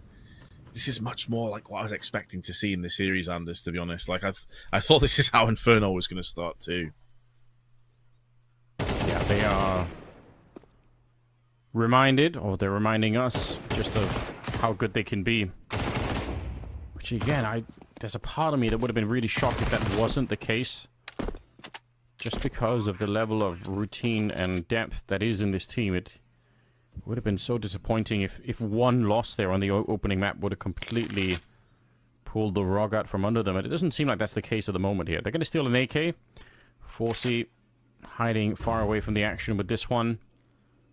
Wouldn't be surprised if Nuke is going to try to do something more. Might run back to the middle to see if he could find any exiting tees, but it'll be a 5th round. And there's no reason for NAVI Jr. to change anything right now. They're winning the battles, they're getting the rounds on their side, and the economic woes of Dynamo and ECLOT will just continue at this stage. All these problems. What they really need is probably somebody other than Mikey getting kills. That would be a nice start. Yeah, I hear that everyone getting kills is definitely a key to success. I think another key to success as well, especially on Ancient, though, is having multiple facets in terms of threats, because you've got to assess those threats on the T side. I mean, this is one thing that we've seen time after time over the duration of this tournament, and also at the MRQs. I'm thinking of a team like Fnatic, where Mattis was an absolute monster on this map, even though Fnatic obviously didn't make it. But I want to see them probe outside of Cave. I want to see them get aggressive down on ramp. Give Navi Jr. a reason to be looking over their back all the time, because right now it's systematic control, down lower mid, down up on the B side. It's too easy. That entry, flashbang alongside it, there's no follow-up damage. Forsey gets one, but it's just not enough. And the beak dropped immediately towards the cave, and before they can even really think about getting any kind of a defense or anything, they've already been wiped out. So the rest saving once again. It's a very familiar story at this point on Ancient. NAVI Jr. 6-1. Okay, well, listen, we had a lot of really close maps, or 2 really close maps in the first semi-final, so maybe they're just getting us back on schedule here. You know, running through a couple of the early maps here. Maybe they're doing us a favor at the end of the day, Vince, and just, you know, getting us on that 3rd map on Mirage right away. Then we can have a real battle there. But if we get a close map on Mirage, I'll take it, honestly. We had so many one-sided games on that first day. A lot of 13-6s, 13-7s, which, of course, ECLOT were involved in themselves. It was only this map that proved to be close between them and Nexus, but this really is anything but. And the reason why I'm discussing, like, getting aggressive and keeping different ideas and conditioning Navi Jr. to respect you is because right now they have no respect. They are pushing middle, no problems, barely any contesting whatsoever, apart from Mikey, who's had a bit of success down there. They're not pushing cave or ramp, and so that allows Navi Jr. just to basically take the early control and then just slowly choke you and constrict you. And I need ECLOT to like live up to their aggressive style. They're such an aggressive team, but we're really not seeing it so far. Finally they get aggressive, but it's Mikey by himself. It's disjointed. It's too easy. Yeah, it's going to be traded. Good to see Cemetery also. Forward position up here. Just ECLOT having no real comfort. Detour is going to get 1 in return, but that only brings it into a 2 versus 4. So far from done. And Forsey, 1 slip up here, and Makaze is going to be right on top of him. So actually going to smoke him off instead, which might not be the end of the world for him. At least he's going to be back here with Detour. They can try and see if they can figure out any way to get this round back. It'll be an unbelievable turnaround. It's a 2-on-5 that they have to try and figure out. NAVI Jr. slowing it down, and once they're ready, walk onto the B-bomb site. Bomb planted, and again, it'll be 1 more save. You guys know how this works now. We're pretty much running the same round on repeat, it feels like. Yeah. Lose a couple players, go save. Lose a couple players, go save. And that's the problem that ECLOT are in. Like, you have to break the cycle. I need to see them get aggressive, Anders. I'm losing my mind watching them play default CS or try and play down middle with no flashes, mollies, HEs, no avenging frag available. Like, think about how this round started off. Mikey pushes down mid, takes the first point of call. He's an aggressive player, no problems with that. But they're too far apart from each other, so it's two separate 1v1s against Makazi, who's just far too good to let those opportunities slip. It needs to be on the same page. Call a timeout if you need to, but like, if this just continues to go in this favor, you are going to be losing this second map so quickly that you'll wonder where the hell it went. Like, look at this. Where's the counter frag? There's just no ability, no flashes. It's so sloppy.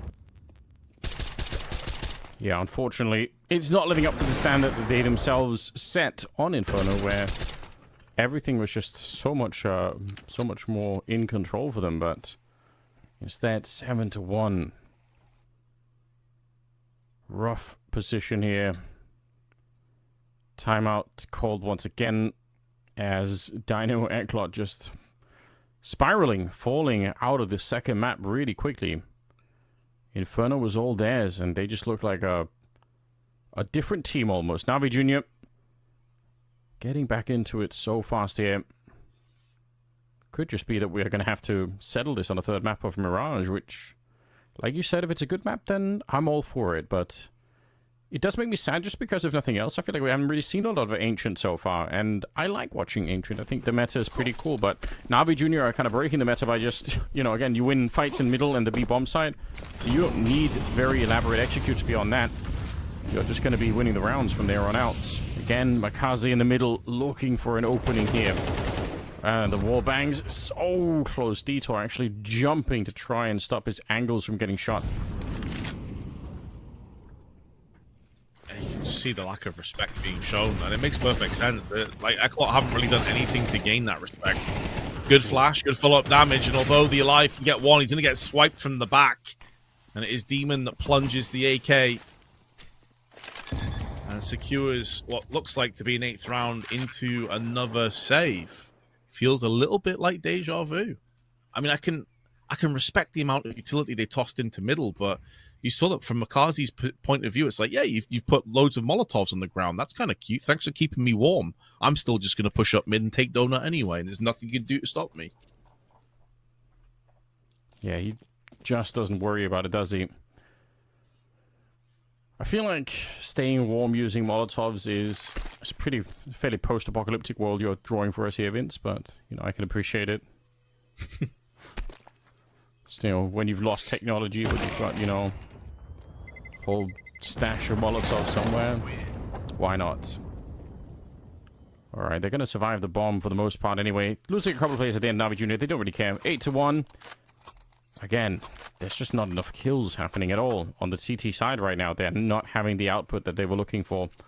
And you pointed it out. I mean, I think Mikey got surprised at the start there, shuffling around with a rifle. And the Alive, he was always going to get shot in the back. So just this, there was really the speed behind NAVI Jr. Again, they win an opening fight, and they win the round almost immediately afterwards. And without ECLOT having a chance to make any rotations or do anything fun after that, it's just over.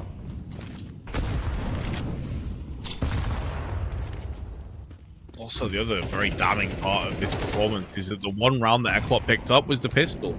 Yeah, and it took Mikey, I think he got a 4K in it. Just going above and beyond what could have been really asked of him. Makazi, I should say, goes back in again, gets Molotov down, but it is a 2-for-1 trade. One of the first times where ECLOT have had a player advantage, so let's see if they can convert it for their second. Yeah, but to be honest as well, look at the beat. He's on 3 health. It's so close to that not being an advantage at all, and them just, you know, being in a 4-on-3 the other way if they would have wanted to find in the cave there. He is trying to get a little bit further back, just in case there's another grenade somewhere on that T side that he can, you know, avoid. And I can appreciate that. Still, look at the stack here towards the B-bomb side, and that's because they've got the mid control. Mikey is hanging around in there, so they feel like we can take the risk. The way through T-spawn, we've got them trapped in here. It should be fine. Demon very nearly gets sprayed down as the smoke was up, but they found the good timing. Bomb being planted here. Cemetery, good flick to take down the Alive. Re-peeks it, and Forsey misses a shot. And now, oh, they line up for Nuke. Even on 3 health, he's absolutely lethal. Krabani here, taken down by Forsey, but I think Mikey was going to be on top of him either way, so a nice round, which they absolutely need. I mean, they need more than this. They need the rest of them. 8-4.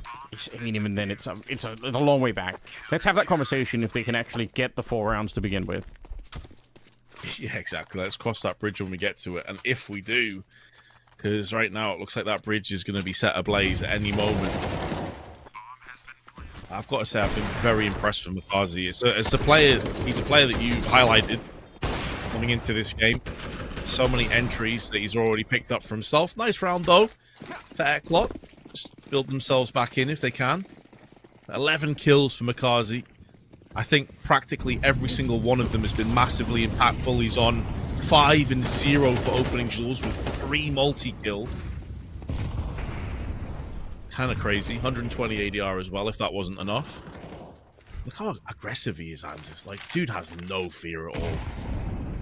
I think he just knows exactly what he's capable of, so he's going to try and push it to the limit. Unfortunately, he found it this time. The Alive will take down Cemetery as the second player, and ECLOT getting a chance to do something, finally. It's been a long time coming on this ancient map where they've just been pushed around almost the entire first half here by NAVI Jr., but getting a chance to reassert a bit of control. Oh, don't say they're going to lose this one. 2 versus 5. There's no way, is there, Vince? They can't give up this round. I mean, if they want any chance of making a go of Ancient, it just can't happen. This would be the final nail on the coffin. This would be Mirage. Almost guaranteed. Like, that, it would be unreasonable. It would be unforgivable to lose this round.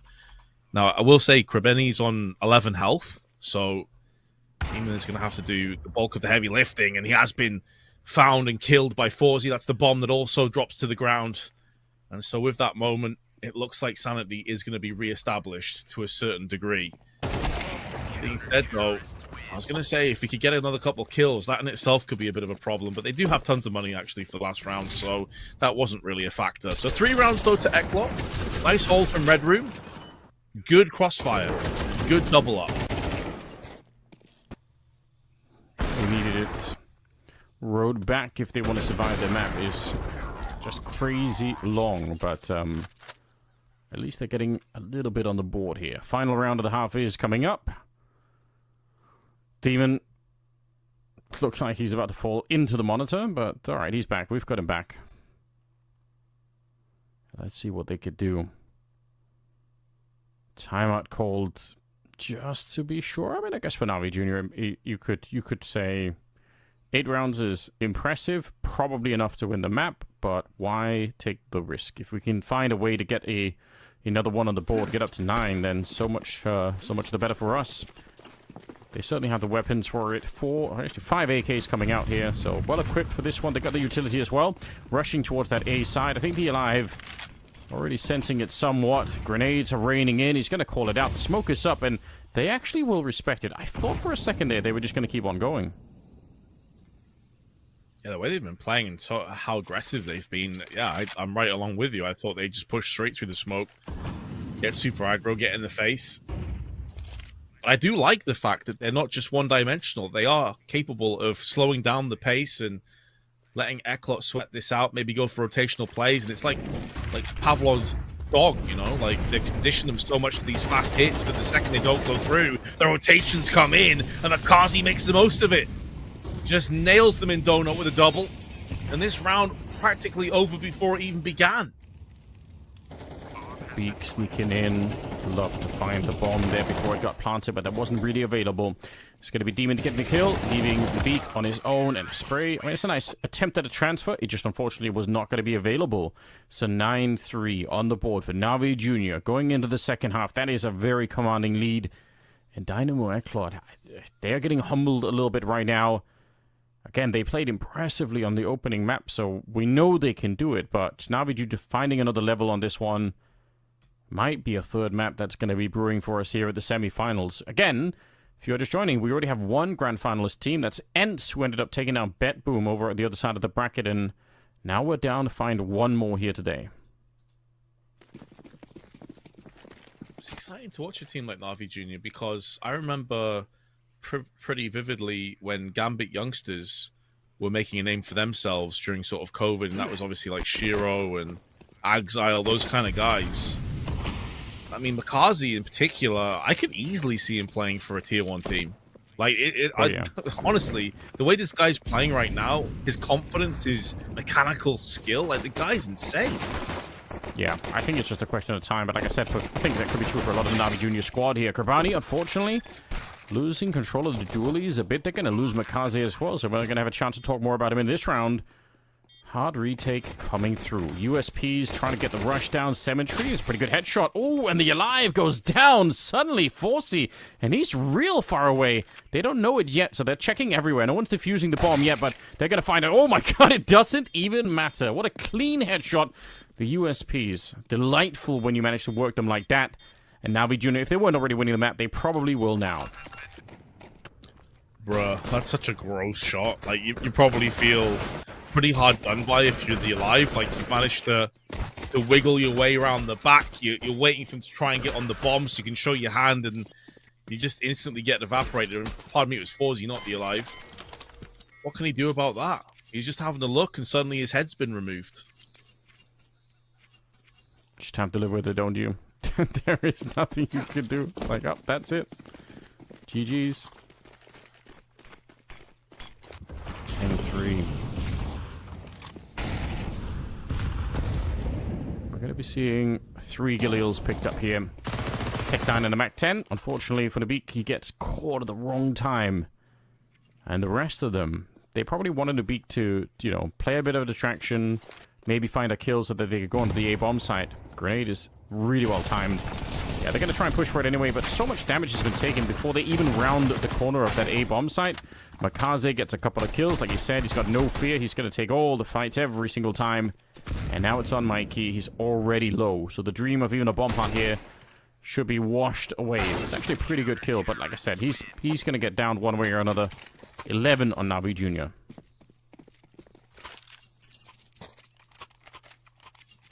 With that being the bulk of the finances they had in play, not much really to use here. Again, I saw a Galil get picked up, but I don't want to be pessimistic and negative here, Anders. I mean, I feel like just throw it to Mirage already. This one is done. It's cooked. It's over. Get it out the way. On to the... Yeah, I mean, it's hard to disagree, though. There's nothing that we've seen so far that would convince us that the Dynamo ECLOT either are going to reinvent themselves or that Navi Junior are going to let up the pace here. They are just... They're back to the beastly team that at least I was expecting to some extent. And, you know, I said sometimes you do need a bit of a wake-up call. All right, letting in the fresh air.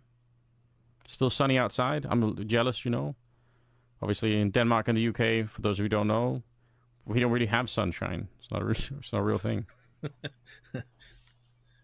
It does look like a nice day there. I mean, I'm assuming he's playing from the Czech Republic, where most of ECLOT hail from.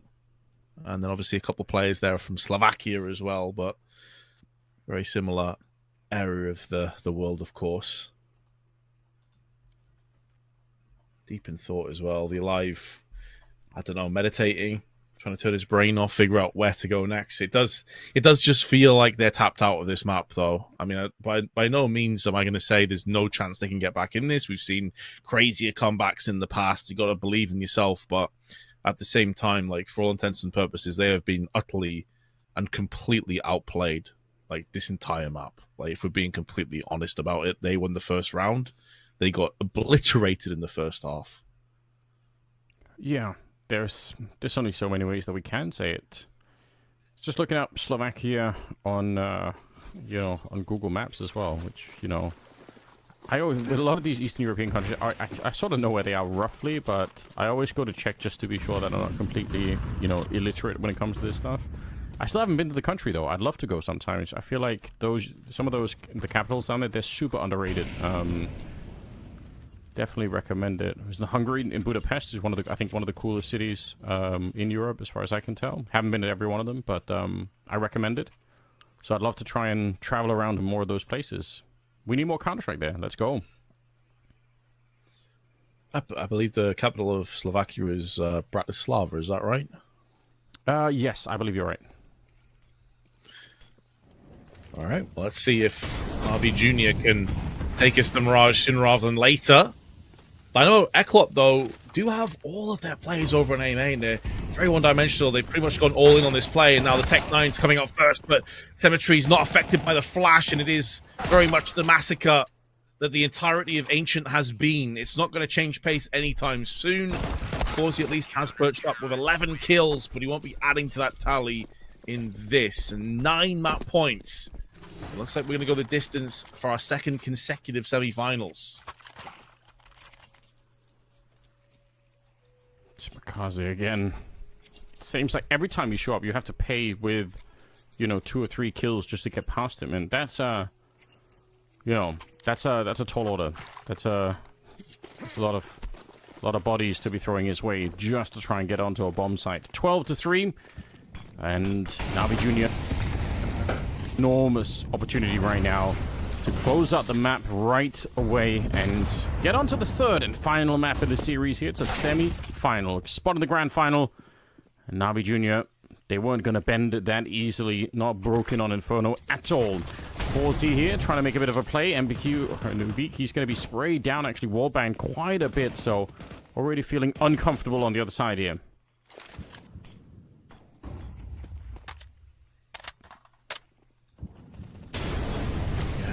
Matt Roof kills away from dialing in Mirage as they look to spill outside of middle. Detour puts the Deagle to use, and Mikey tries. He may with the Tech 9, gets traded down.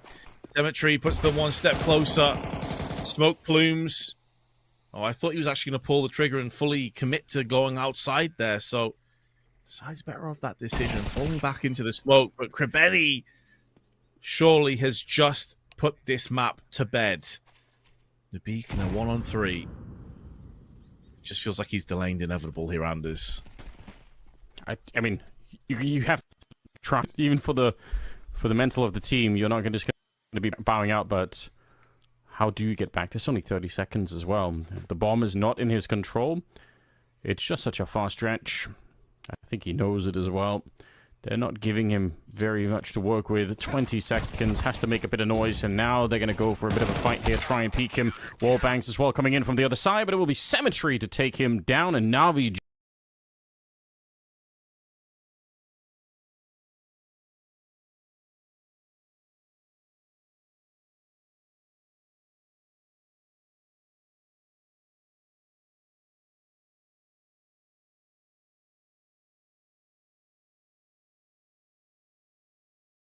losing 2-0 and didn't really show us what they were capable of doing in the semi-finals, because I think there's going to be more sets of eyes on them right now, especially with the prize pool that's up for grabs. If they can make it through to the grand finals, I'm sure a lot of tier 1 fans and ENCE fans will be watching just to see how they fare against ENCE. But realistically, Dynamo ECLOT were entirely outclassed throughout this entire Ancient performance, which for me, I thought on paper would be quite close, especially after what we witnessed on the first map. But it just feels like Navi Jr. had a very slow start into this. The key pieces didn't really show what they were capable of doing. Makaze was good, to be fair. He was on a 1.40 rating on Inferno, even though they did get beaten in the end.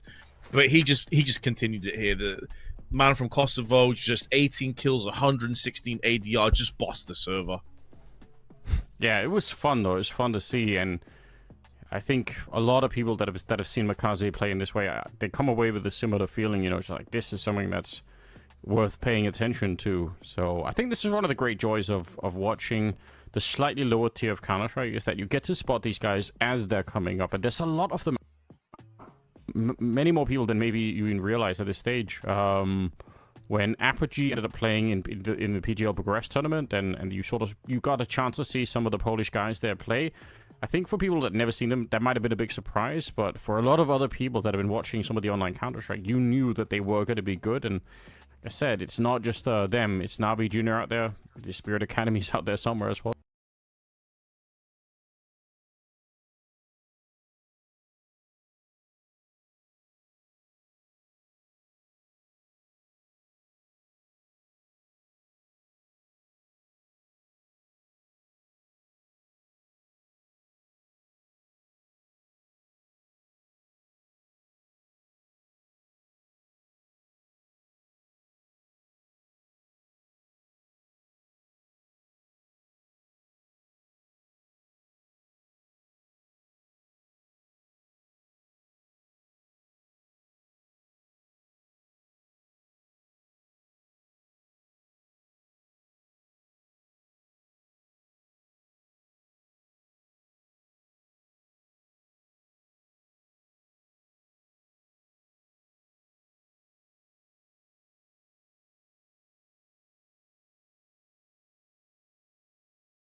It looks like there's a big fake coming in here. I think they dropped a couple of smokes outside the A-bomb site, so it could be, you know, so already one of them being thrown, second smoke being lined up here. You could see them landing towards that jungle and top connector position. They're going to be molotoving out the shadow position, but the bomb is over at B.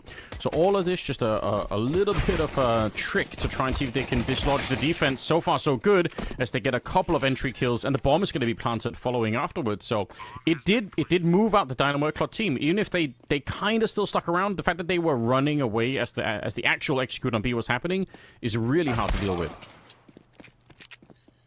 Well, Mikey gets the sideswipe, but it's on the other side of the map. So, I mean, this is just taking so much time to get across to the B side.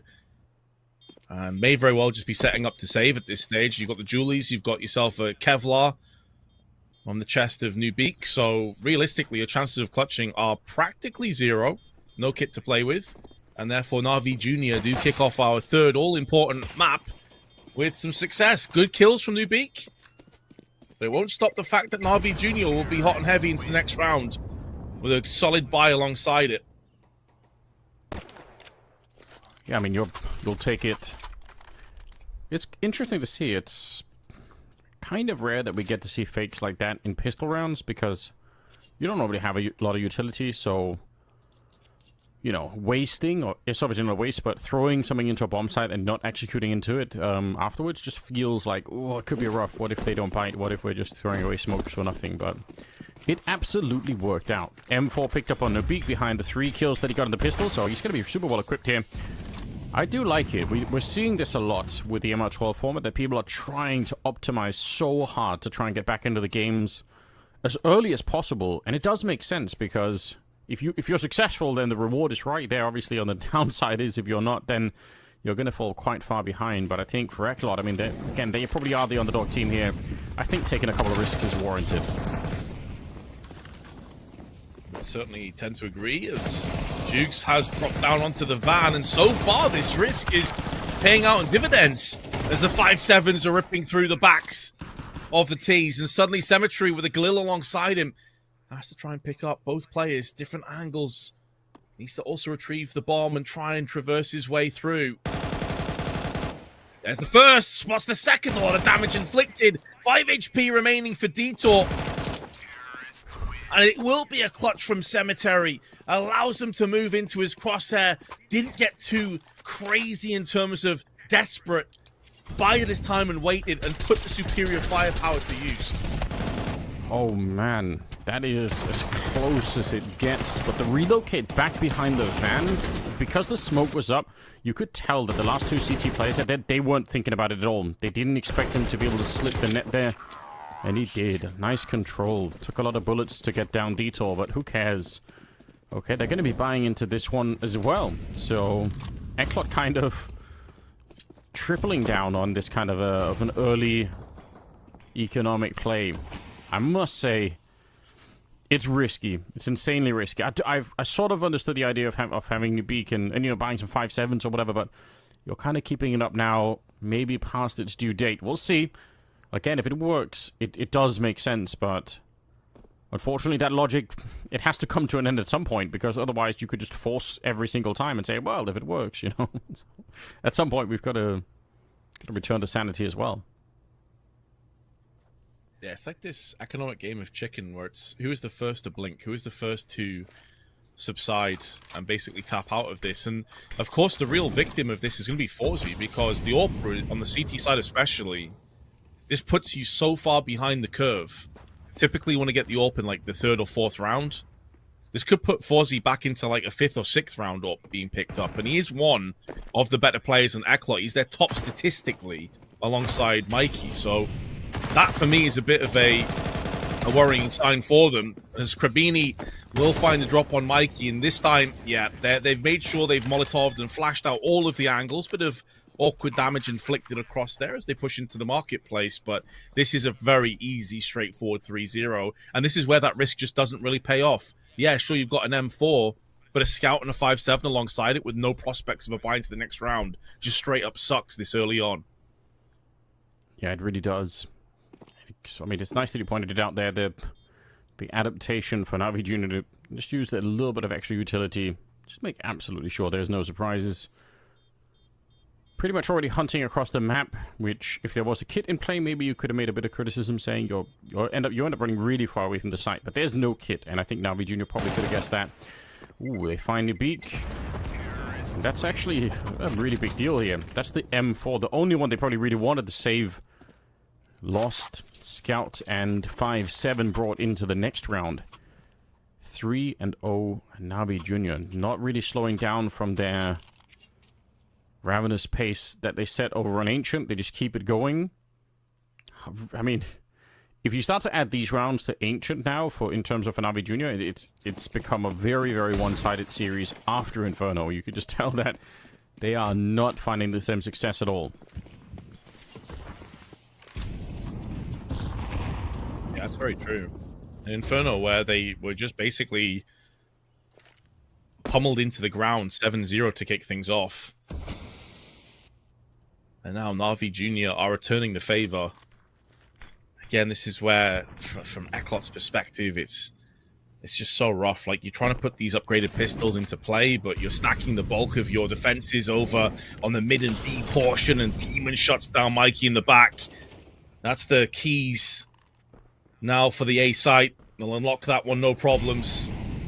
And the 4-0 start is looking like it is a formality, like it is a guarantee, like it is inevitable. Cemetery closes the account of 2 players, and we are going to be in that 4-0 score. Ooh, almost like a collect kill there for Forzy on the scout. Not too bad. That would have been sick. Double scout headshot with 1 bullet. Don't get to see those very often. Unfortunately, we got robbed from that, bit of fun. NAVI Jr. continuing, marching down the same path.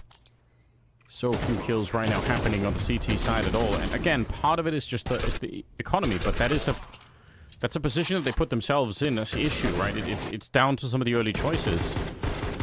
Like we said, if it works, great. If it doesn't, well, we're seeing how that plays out. Now, it's the first real buy round that ECLOT are actually coming up with, and that's in round number 5. So it's a really big price to pay for the chance to do some more early damage. Might have backfired on them a little bit more than they were expecting here. Some early pressure from Demon, trying to see if he could push and force some early utility, and he does. Smoke gets thrown down already. That's really all he's looking for. Actually surprised they were able to rummage together enough funds for an AWP here. I did for a second see 2 AWPs picked up, but I believe what happened is that because Forzy would have had almost no money left, the Alive, pardon me, dropped for him so that Forzy could get full grenades. But I say full grenades, they're short-lived. 1 minute and 10 left, and you have 1 smoke left and 1 incendiary with no HEs. 1 kit for Forzy. NAVI Jr. in such a commanding position early on here. And I'm curious if, because of the lack of utility, we're going to see an information play out of Palace or Ramp, or try and get into con side and see if there's any intel that you can gather for your teammates. Good kill from Nuke, though. That does alleviate the pressure. Yes, it does. Krabani takes it right back, though. No slowdown here. Deton gonna get 1, and look at the crossfire with Mikey. Cemetery never stood a chance trying to see if they could hunt him down. 30 seconds, and honestly, with the bomb already on the ground, I mean, if they wanted to do it, then it has to be now, and it probably has to be Jugs here, who's just had to try and see if he can find essentially a double kill in a bomb plant. Otherwise, there's nothing they can do. If that happens, fine. Maybe they have a chance to it, but you can see they're already slowly slipping away. Some more damage being put out, but ultimately the round is already washed away as time is simply slipping up here. They even get the kill on Krabani here, so gotta stay alive as the clock runs down. You don't want to die after time. ECLOT, super critical, and not just winning it, but actually only losing 1 player. That's super important, and at least it will put a bit of a smile on their face for the minute. I don't think they're not out of the woods yet, obviously. It's NAVI Jr. still with a pretty good lead here, but they're on the board at least. Right, they're very firmly in the thick of the forest as it stands. And even with that 4 players left alive, money's still yet to really flourish or get too interesting on the ECLOT side. So yeah, they're not going to be assuming anything. Obviously, it is a nice little confidence builder. There's still tons of cash left on their opposition. So NAVI Jr. dip back in. I didn't quite catch if they have an AWP again for Cemetery, but they definitely have multiple AKs. Yeah, I'm not sure if they would have been able to afford it. I mean, it's not even if they can. T-side or ping, always a bit questionable. We'll see if they're going to be able to find a good answer here. They've been putting a lot of pressure on the B bomb side early on, which is interesting. It makes you wonder if they're not going to try and set up for a switch later on and hit that A bomb side, maybe even with a little bit more speed behind it, because it does feel like they are really, really testing the limits of what they can get away with. They did have the AWB on Symmetry, so 6-1 on him in the terms of a scoreline. It's a pretty good start. Sneaking in, kill, alright. It's a little bit labored, but they do get the job done, and they take down the beat here, so that's disastrous. Running back to try and defend the B bomb side, standing on top of Krabani. I think that was his boot right on top of his forehead. They're winning every single fight once again, Vince. It's not even a real defense right now. 4C, just how do you even save the AWP? He's boxed in at every angle right now. I'm so like perplexed and confused as to what the game plan in this round was from ECLOT. Like, you have Mikey at the lower mid side with no one really playing off him. 2 players around connector who get picked off one by one. A player on cat that's made mainly like deeper and like not really peeking into middle to help Mikey out. Like, it feels like you've dangled him on the end of the fishing rod. You've hoped for the best, but you've ended up catching a shark, but it's actually caught you. And it reminds me a little bit of Ancient again, where we saw them like go aggressive in mid, but it wasn't united. There was nothing really like in terms of flashes or incendiaries to back it up. Very, very odd decision making. And all of the success that we just talked about in that previous round, keeping 4 players alive, building your economy, is now dashed against the rocks. You can scratch all of that away. It just got so much worse. Yeah. Share your confusion. Set it up, and a sickening kill to take down 4C there. He'd saved the AWP for such a long time, but just couldn't have been any better here. Yeah, there's definitely a lot of confusion. I guess Mikey wanted to get flashed in for the fight, but once he dies, it's just pure chaos on the server. NAVI Jr. picking up a 5th round, taking every single gun away. It's just, like, on the replay, it really drills it home. Like, Mikey is in mid completely alone, and there is no one that can even remotely help him. Even if he gets pop flash from A site, you've got no one underpass, you've got no one catwalk to deal with anything. Either way, though, they're going to be picking up the pace here and charging onto the A site. There's a Molotov on the site itself, but it does get smoked out, keeping the alive on the server just a little bit longer. And now the reinforcements start to arrive. 3-play-3. Nice shot with the AK. But this was the turnaround that NAVI Jr. were looking for. This is what they've been playing for a while. They've been testing that B-bomb site, putting pressure on, and now they switch it around, fast execute onto the A-bomb site. And honestly, Dynamo ECLOT, this is one of the better chances that they actually had at winning the round. Unfortunately for them, Krabani, the captain of the team, landing 3 kills in this one. But I like the idea, and it's obviously what we talk about when we talk about a T side that's conditioning the defense, basically forcing them to be more and more worried about what might happen at B, and then suddenly you change it up and you go fast at A, and it could have worked even better, I think. Now the money is gone for Dynamo ECLOT. They're down to, I mean, not that it was ever really there. Have they really only had almost 1 buy round so far? Maybe like 1.5 real buy rounds? I can't believe it. Yeah. It's because of those 2 rounds you were discussing, and you were spot on. Like, the idea of, like, risking it and fully investing back-to-back. Nuke, though, is going to put that MP9 to use, but he's going to be denied then the opportunity to pick up the rifle that was dropped, courtesy of that Molotov. And now he's not even fully able to wrap out of there. But fortunately, the strength in numbers this time, they do play together. Flashes in for the repeaks, and although NAVI Jr. are not out of this round by any stretch of the imagination, it could be now. Fawzi finds Dukes. He just walks up by himself, caught in the back. And although Cemetery, still healthy, still alive, no control over the bomb, it may be dropped behind the top boxes. Or I'm not even sure that ECLOT know this. I don't think they do either. Ooh, I don't know where the bullet went. I feel like he had that one. Glock's going to take care of business. They don't have any helmets either, so to be honest, even the pistol right here is still a weapon you want to try and avoid. 45 seconds. Can't imagine a worse feeling for ECLOT if they somehow end up losing this round. They have a great position in the 1 versus 3, now down to 1 versus 2. It's still really good. 35 seconds. He has to go back up out in bomb, and he won't even get a chance here. It's Detour instead to take him down. Dynamo ECLOT with a huge miracle round coming out. They needed something that was shaped like this. They're going to pick up a couple of weapons at the end too, but honestly, for Navi Junior, it's the fact that they had, there's what, was it Detour and Nuke that was down in the underpass? Regardless, they had one player down there, and he just took the attention. Like, all of Navi Junior wanted to try and catch him, and instead they caught a flashbang, and then all died. Yeah, it was Nuke with the MP9, indeed. Yeah, it was almost like just like a school of piranha. Wanted to encircle and finish off a weakened prey, but in doing so, they put themselves in harm's way. It's not the kind of round that you really feel necessarily too confident that they can rinse and repeat from. It's not a dependable round. It's this hyper-aggressive play because they were on a trash buy. And to kick things off in the next rifle round, well, they've lost a player instantly. It's back to the drawing board. It's back to NAVI taking systematic control over middle.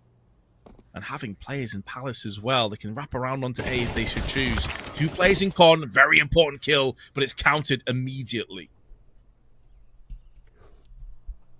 Come on, ECLOT. Don't give it up so easily. You shouldn't probably have won that last round, but the fact that you did means there is a bit of a springboard to try and reclaim some momentum, maybe into this first half. Let go now. It's just devastating. 3 versus 4, still 44 seconds left. A bit of a distraction going to be thrown in over at the B bomb site. Demon goes down, and then you just push it to A right now. Yep. Good timing. There's nobody here either. The Alive is going to be showing up, and the Molotov will force him into a bit of a fight, and it's way too much to handle.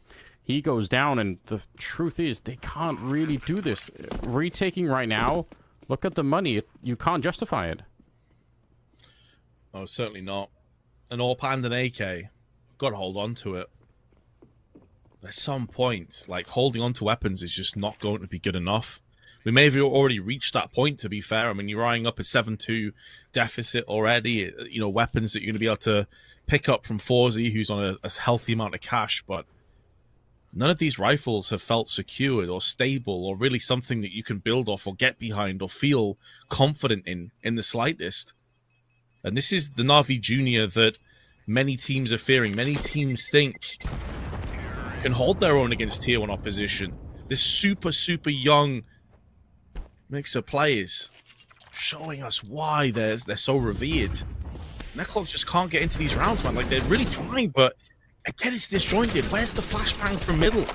No flashes to peek from catwalk. Yeah, that's worth pointing out, because those are relatively simple tricks that you can pick up, and when you're missing those, I mean, obviously there's a reason why you normally do throw them. It does make the fight a little bit more favorable to you.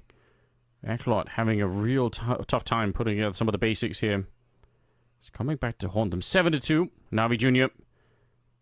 They're getting close to that grand final right now, which, I mean, I think a lot of people always thought this was going to happen. It's just that we've got here through a bit of a different route. We had to take a detour with Dynamo ECLOT winning the opening map, which, again, I must say is, regardless of everything else, it's still a very impressive result for them. ENCE waiting in the grand final already here. What is it going to take to stop Navi Junior? Pretty much we need the next 3 rounds here for Dynamo ECLOT, 7-5, and I guess we'll see with the second half, but yeah, that much is probably going to be a requirement. Yeah, it feels like the bare minimum, realistically. I like they're trying something different. They're trying to take the fight to Navi Junior by getting aggressive through on the B-app side. This information is going to be so valuable because as they continue to push, they'll be able to trade away players from the B side over on the A, but it depends on the timing on this. If they press forward now, the A site is incredibly vulnerable. I think they might have heard the footsteps. Krabani, he had a chance there. Nuke's going to take him down, and suddenly everyone is going to be slain there on the Navi Junior side. I am shocked because it looked like he had the crosshair in the right position, and if Krabani wins that fight, you never know how much of a distraction it's going to cause. Detour takes down Demon, and they don't lose a single player in this one. Absolutely huge. And actually, the money on Navi Junior now looking a bit questionable. That's surprising, given the amount of success they've had in the first half here. 7-3, coming into round number 11. Finally, something that goes the way of ECLOT. And I fully agree with you. That aggressive push-up in the B hallways,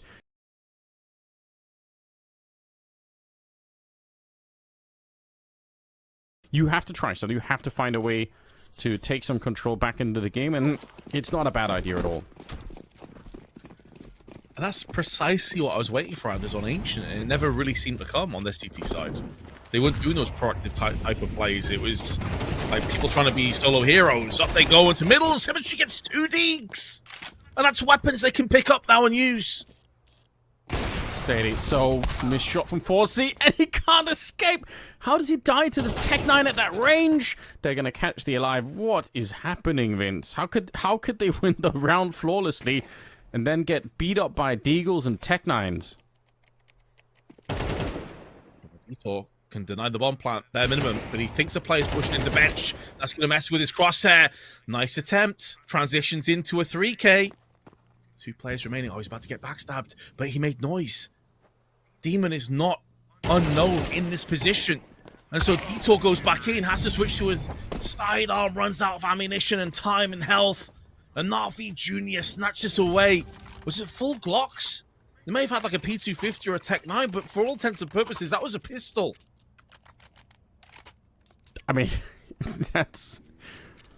If you're at ECLOT, at the end of the day, you're going to have to look back and say, okay, if you can't... when they win their own round, where they had the MP9 or whatever it was down in the underpass, that's the kind of round where you have to bounce back into the game, and then, you know, you don't really do that. You lose the following rounds pretty quickly, and then here again, you end up giving it away to 1 Deagle, 1 Tech 9, and some Glocks as well. It's very hard to imagine you could win a map and get into a grand final losing some of those rounds. So again, I don't really blame them. Again, they're sort of an up-and-coming team, but there's a lot to go back and study and to try and figure out how do we stop this from happening next time, because with those kind of mistakes, again, it does make the game so much harder. The beat going to be going down.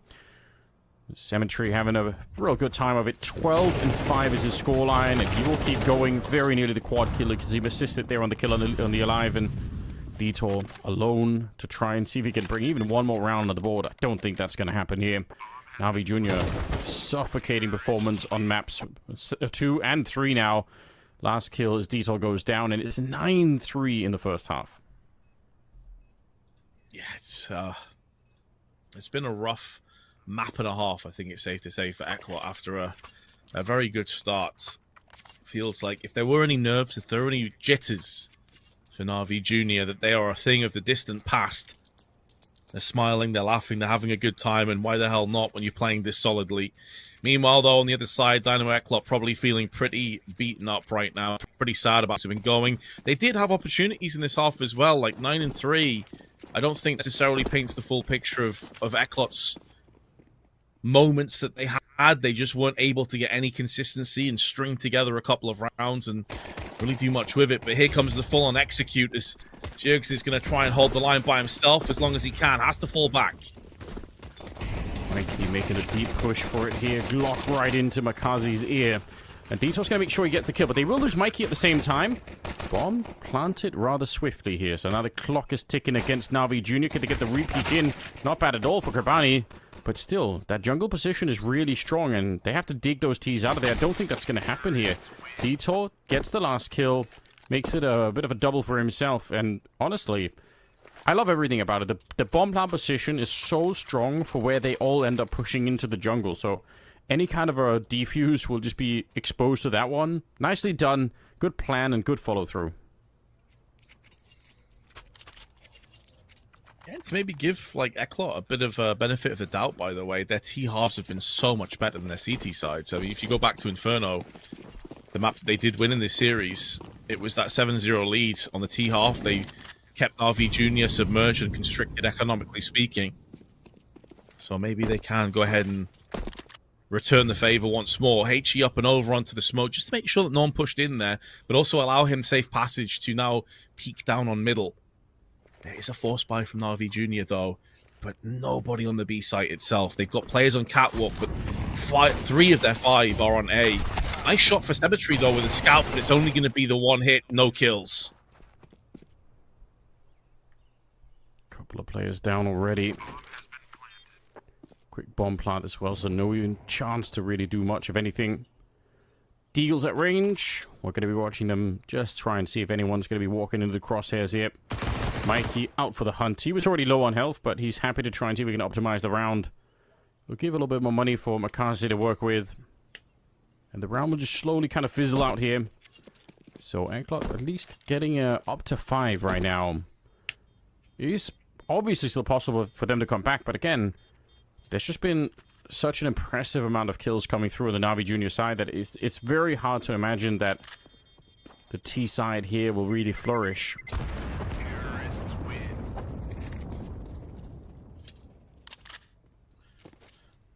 So, from what you've seen so far, Anders, of this NAVI Junior performance, assuming that they do go on to win this, which may not happen, but do you have much faith in ENCE? I mean, obviously, we don't know what the map pool is going to be yet in terms of the veto, but just purely off that sort of like instinct gut feeling that you have, could ENCE take the grand finals, or do you think they're just going to be outclassed? I think they definitely can. Yeah, I would even say if you just kind of go on the temperature of this game, you would even say ENCE might come in as pretty big favorites. But I think it probably would be a mistake to make that kind of a judgment because it's based on this kind of chain logic fallacy that we often end up with, where it's like, oh, if Team A beats Team B, then what about if if they both place Team C or whatever? It's like it becomes this kind of tortured logic that's very hard to follow. People who do a lot of betting end up doing it, I've noticed, but I try to be real careful with it. The fact is, it's going to be a new series. It's going to be a fresh start for ENCE. They have to prove the same thing all over again, and they can have both a really amazing start to that grand final, or they could not. So, yeah, I do think ENCE stand a pretty good chance. They look really solid at the moment. So I would probably still pick them as favorites, but yeah, it's hard to say how that all starts. Definitely, it's been fun to watch them so far. Oh, bit of a trade coming back. It's Makasi with the Mac 10, although Mikey is here controlling the rotation, or at least 1 and 2, but he's pinned to the wall instead. Just bruh. You just know he's tilted out of his mind after that. Oh dear. Oh, that's unreasonable. And it's even worse. Oh, they've lost the round, Anders. Oh, God. It's so relatable, isn't it? You're just in the corner there. You've got the SMG. You're dreaming about all the kills and the money you're going to make from them. And then just some guy with a deagle just hardly clears the corner. Just sit down.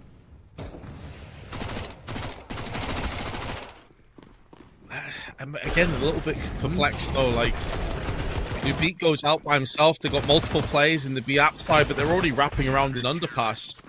Maybe trying to draw away rotations. I mean, it's hard to expect that you're going to get deagled down round corners. So fair enough. But 10-5 now, they're going to be able to scrape together a buy. There's not too much to play with, though, and they've prioritized that firepower over utility. So they want to try and take the fight to NAVI Junior up in middle. Try and plant their feet on the ground and just swing for the fences, but the smoke's not going to allow them really a chance to extend fully. Oh, Detour's been put down by the Galil.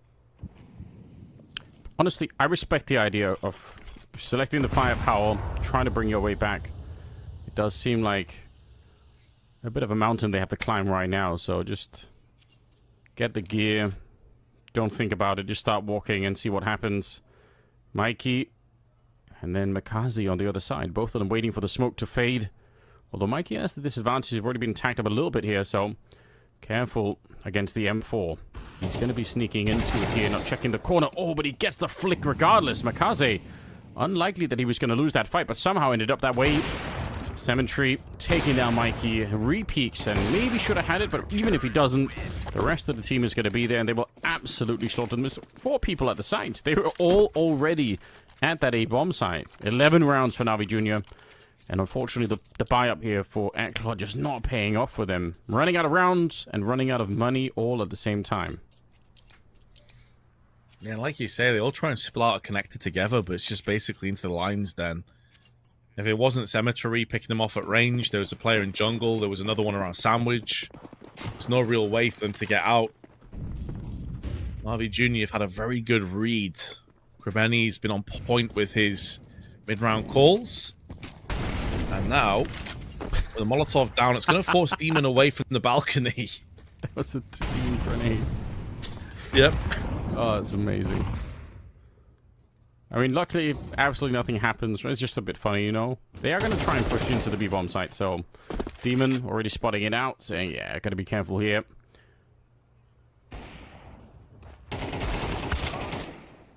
Ooh, nearly. Unlucky for Mikey. has tried. He's been in a lot of forward positions, but he's still only on 6 kills. I feel like a big contingent of those entry frags has gone with him. And Demon, playing a game of cat and mouse around the site of B, it's not able to really get too much done.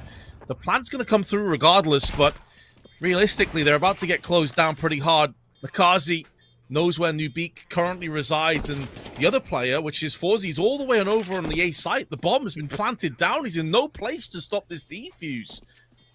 But they're so confused right now as to where the bomb actually is. They're now going to smoke onto it. Out comes Nuke, throws in his knife as much as he can. Still alive for a few more seconds. And now Forzy has built up ground.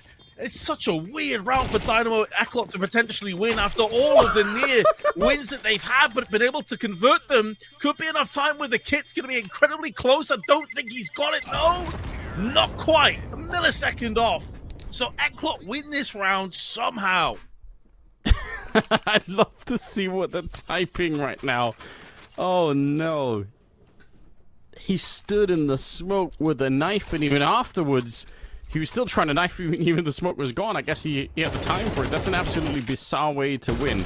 Like you pointed out, ECLOT had 2 people alive, but one of them was essentially at the A-bomb side, and NAVI Jr. just unable to even sort of, unable to make a decision here. Even in this position, it feels like if they just go for it, they probably win it just because one of the players is so far away. But at the end of the day, they weren't able to find that security for the defuse.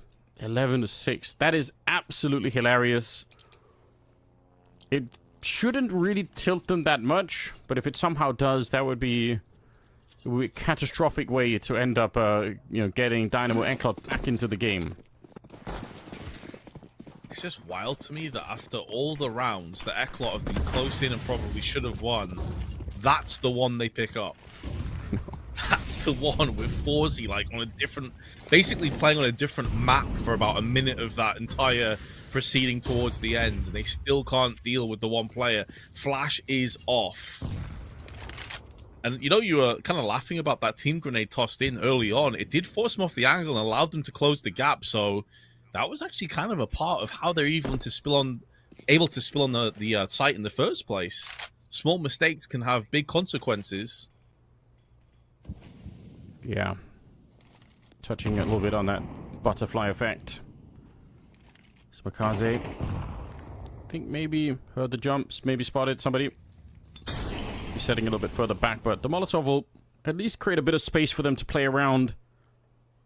They might sense that he's there anyway. Jiggle peeking this one and setting up a smoke on the ramp almost immediately. We're down under 50 seconds. It is going to be a split towards the site here, and a lot of damage. Eventually, they take down Karbani. Cemetery. This is uncomfortable here.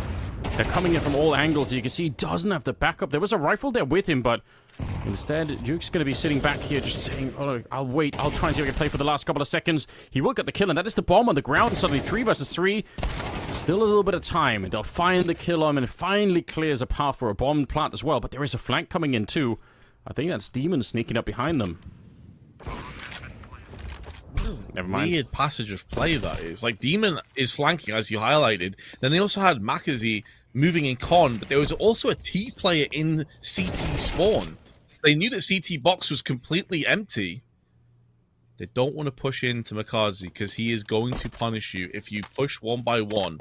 So they decide better of that decision. They back off, and effectively, they shake hands for the 11-7 score. All 3 players will survive. ECLOT, to their credit, Anders, we were kind of speaking like they were already done. They are hanging on in this map, and they're making a real go of it. They're not out of this just yet.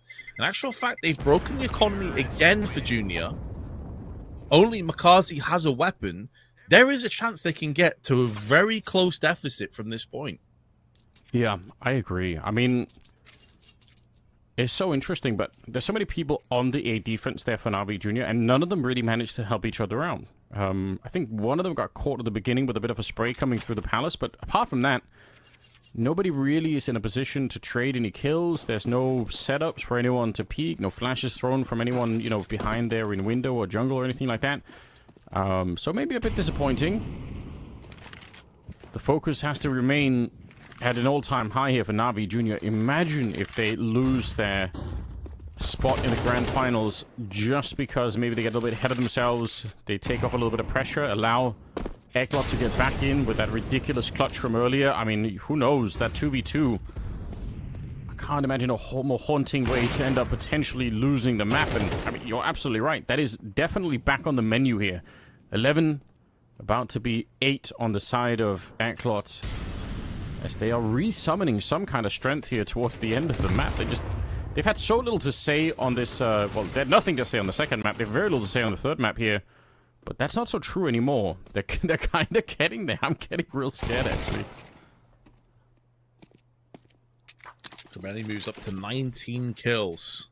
T250 still in hand. Looking for a 20th. Not going to happen. Yeah, it is getting a little bit too close for comfort now, considering how vast their lead was not that long ago. And even though they have a ton of experience when it comes to playing maps, like they're really grinding it online, as we were talking about before, I mean, they've got maps that they've played like 20 plus times, 30 plus times. How many times have they been in a semi-finals of a $300,000 tournament? Never. And so this is uncharted territory for NAVI Junior. You are tantalizingly close to the finish line. This is where some teams sometimes struggle to close it out. There's no question. And it's really impossible, I think, to prepare yourself for what that feels like. You know, you can have the conversations beforehand and all the rest of it, but each individual player is going to be reacting differently to, you know, the stakes being higher, there being more on the line, the potential thought of, you know, what if I win? You know, what's going to happen then? You know, is it going to be the next step in my career? Maybe I get picked up by a big team. Maybe somebody's already watching. Like, there's a million thoughts that could be happening, and it's easy to say that you should try to forget about it, but in actual fact, that's probably very, very hard to do. And NAVI Junior, they had them right where they wanted them. I mean, they were winning, but there was one little bump in the road, and now all of a sudden it seems like the NAVI Junior vehicle here has... the wheels are coming off all of a sudden. Things aren't looking too good. 3-round gap at the moment. Money is questionable on that CT side, and Dynamo ECLOT on a opposite trajectory. Started to get warmed up back into the second half very late in the semi-final to start to wake up. But I mean, it's a reason we say never, or better late than never, I suppose. You know, you've got to get started somehow. Definitely. Well, you can feel that maybe NAVI Junior are just having a few wobbles, a few shakes. This is where you want to make sure that our pressure is applied directly to the throat. The unrelenting, good flashbang, forces that double player on Catwalk to back off, but Cemetery goes back in for seconds, and Mikey's had a rough map. It's not getting too much better. Fortunately, though, Nuke from Palace will show his hand with the kill, and that means that A site is kind of dodgy right now on the side of NAVI Junior. They've only got the one player here, and if Geogs tries to back away, there is one down in Connector that's just pushed through the smoke. He shouldn't be alive for too much longer. He's been closed out. A site now open. Wide open as well. Detour very nearly gets shot in the back, but he actually spins around, gets the headshot, and clips Makazi. That is sickening. Nuke tries to run away. Demon and Cemetery, they're actually fighting back. They're still in the round somehow. It looked like it was all over. 2 versus 2 instead. Nice shot from 4C. Going to put Cemetery down and out, and now Demon hiding in here. He already got a kill from this position. They know he's somewhere on the site. Can he sneak in? Back turned. Oh my god. All right, Demon walked straight into the shot. He actually was facing him, but it doesn't matter. That AWP a little bit too quick. 4C having a bit of an impact in the round, and now it's 11-9. Once again, the money is gone, and ECLOT just clawing their way back into this game. Just imagine ENCE being huddled together watching this match and being like, hold on a second. Wait a minute. We went through a marathon earlier. Why not let these guys duke it out for a while? This could very well go to OT. I'm calling it right now. I could see it going the distance. Because it's another eco, like, half-buy pistol round. Yeah. ECLOT on the brink of 10 rounds themselves. Why not? Yeah, you gotta wonder if you're ENCE as well. Maybe you're sort of wishing that, okay, let's let them spend all the energy. Let it be a really costly series here so that we can, you know, come in hopefully with a fresh mind and just be ready for it. Smokes are up. They're going to make sure that nobody's hiding inside of the smoke there. Bomb being planted. Mikey listening here, trying to control the flow, but they are going to be running through. Get at least one kill with the heal, but I don't think there's any more to be followed up. Cemetery in a 1 versus 3. It's a pretty good attempt at a spray there, but unfortunately 4C started to really feel the flow. He's up to 18 kills, by the way. Top fragging on his team. And it's 10 to 11. The buy is back here for NAVI Jr., but if they don't put a stop to Dynamo ECLOT pretty much right now, I mean, this could be one of the more heartbreaking leads that you end up losing. And it's at either overtime or potentially, I mean, they could still win the map here, ECLOT. If they get to the grand final after NAVI Jr. losing that earlier 2v2, yeah, that's going to be a topic of conversation for sure. It does feel like a direct correlation between them losing that 2v2 and this just bulk of rounds that fell in the pocket of ECLOT. And you did discuss, like, you hope that doesn't tilt you. There's so many young players. And, you know, Krebeni, a bit older, 20, but it's not like he's, you know, one of those veteran players that's been around the block many a time, that has been in these positions a lot at these kind of tournaments. So are they able to shake this off and mentally reset? But also, ECLOT have been playing solidly. Like, got to give them credit. Kind of thought that they were just going to fade away, that it was going to be a really straightforward match, but they found that resolve. They found that just true grit and tenacity and just dug themselves into this. Yeah, nobody can question them after this one. I mean, the comeback here from getting beat up on the second map, having a pretty dreadful start on this third one, and still being in it. Cemetery somehow caught out. Mikey just jiggles into the fight, and a straight headshot to bring them down. 35 seconds here.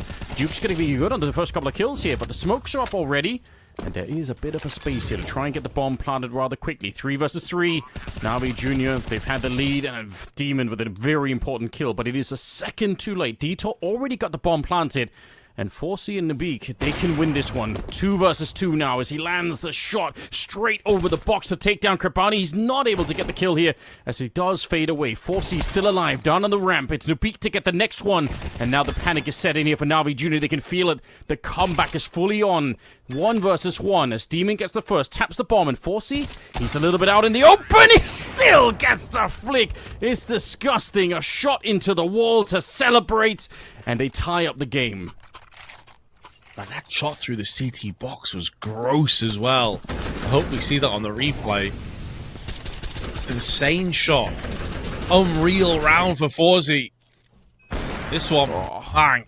Straight tracks him. Caesar Pixel tracks him through the box. Nails the headshot. And then this, as you mentioned before, I think Demon was also down to only 2 or 3 bullets in the magazine. Yeah. Which definitely didn't help him either. But we've actually reached that point where Dynamo ECLOT were down 5 or so rounds, and now they've tied it up, and they've broken the economy of NAVI Jr. again. They can even take the lead. Completely outrageous scenes here at the YaLLa Compass semi-final. I mean, it's worthy of it. We're trying to find the best team to throw into the grand final, and both teams are making a really good case for themselves right now. Takes so much strength to not fold under the pressure of losing as many rounds as ECLOT were about to do. 4C, an absolute beast on this T side. Going to be taking down Makazi to begin with. They did force up into the round, or at least go for a bit of a half-buy here. NAVI Jr. They've left some in the back to try and fight for overtime, which honestly at this point seems like a good idea as they are getting slaughtered in this round.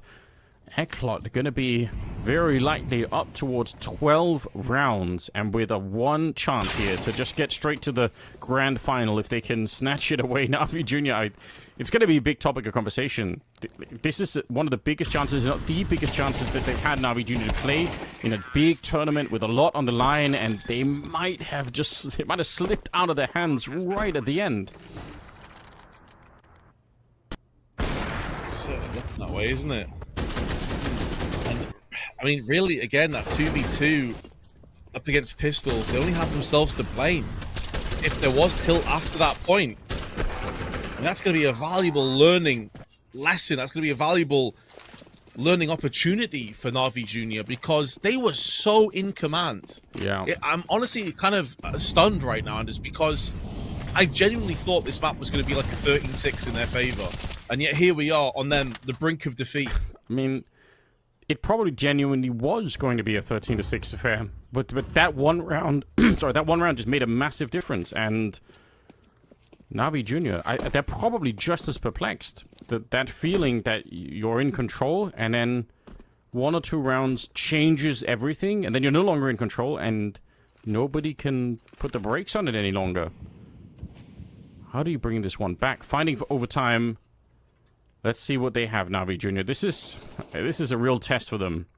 For the leadership and for the individuals. We just need 1 or 2 players to step up and win one of the fights here, and at least overtime should be secured, but it's been a real hard time for Navi to find that.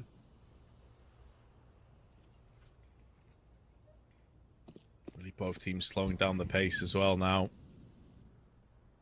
You can just see by how they're both posturing, like the pressure is certainly incredibly thick. Did Detour? This could be sick, actually. So he bypassed it, but Cemetery still nails the shot.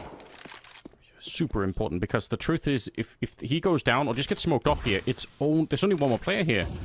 Jukes is playing all the way at the back. Makazi gets a shot on Mikey. Things are shaping up nicely for that overtime position. The Alive goes down, and I don't think there's going to be a way back. 15 seconds. Detour and Nuke trying to get a bit. They take down Jukes as well. Somehow 2 versus 3. But that bomb, how did they get it planted? It's all the way out here. Nuke just has to fight for the kills, and they're already too far away. It will not be happening. Overtime, in effect, Navi Junior, they save themselves an enormous amount of embarrassment, at least for now, getting into overtime. Of course it had to be. I've lost count of how many OTs we've had today. Is this a 6th, I think? We had... Yeah, I think so. I think it's the 6th one. Yeah, good times. Well, we wanted close games. This has been a bit of a weird one, though. It's kind of... I know it's close score-wise, but it doesn't feel like it because it's just been 2 halves of very one-sided CS. Yeah, that is definitely true. It can happen like that. Hard to understand how it comes together for a team like this, where you're winning and then it just all slips out of their hands. Could be an interesting topic. We get a chance to talk to some of the players a little bit later on, perhaps. Cemetery 20 kills, Krabani with 19.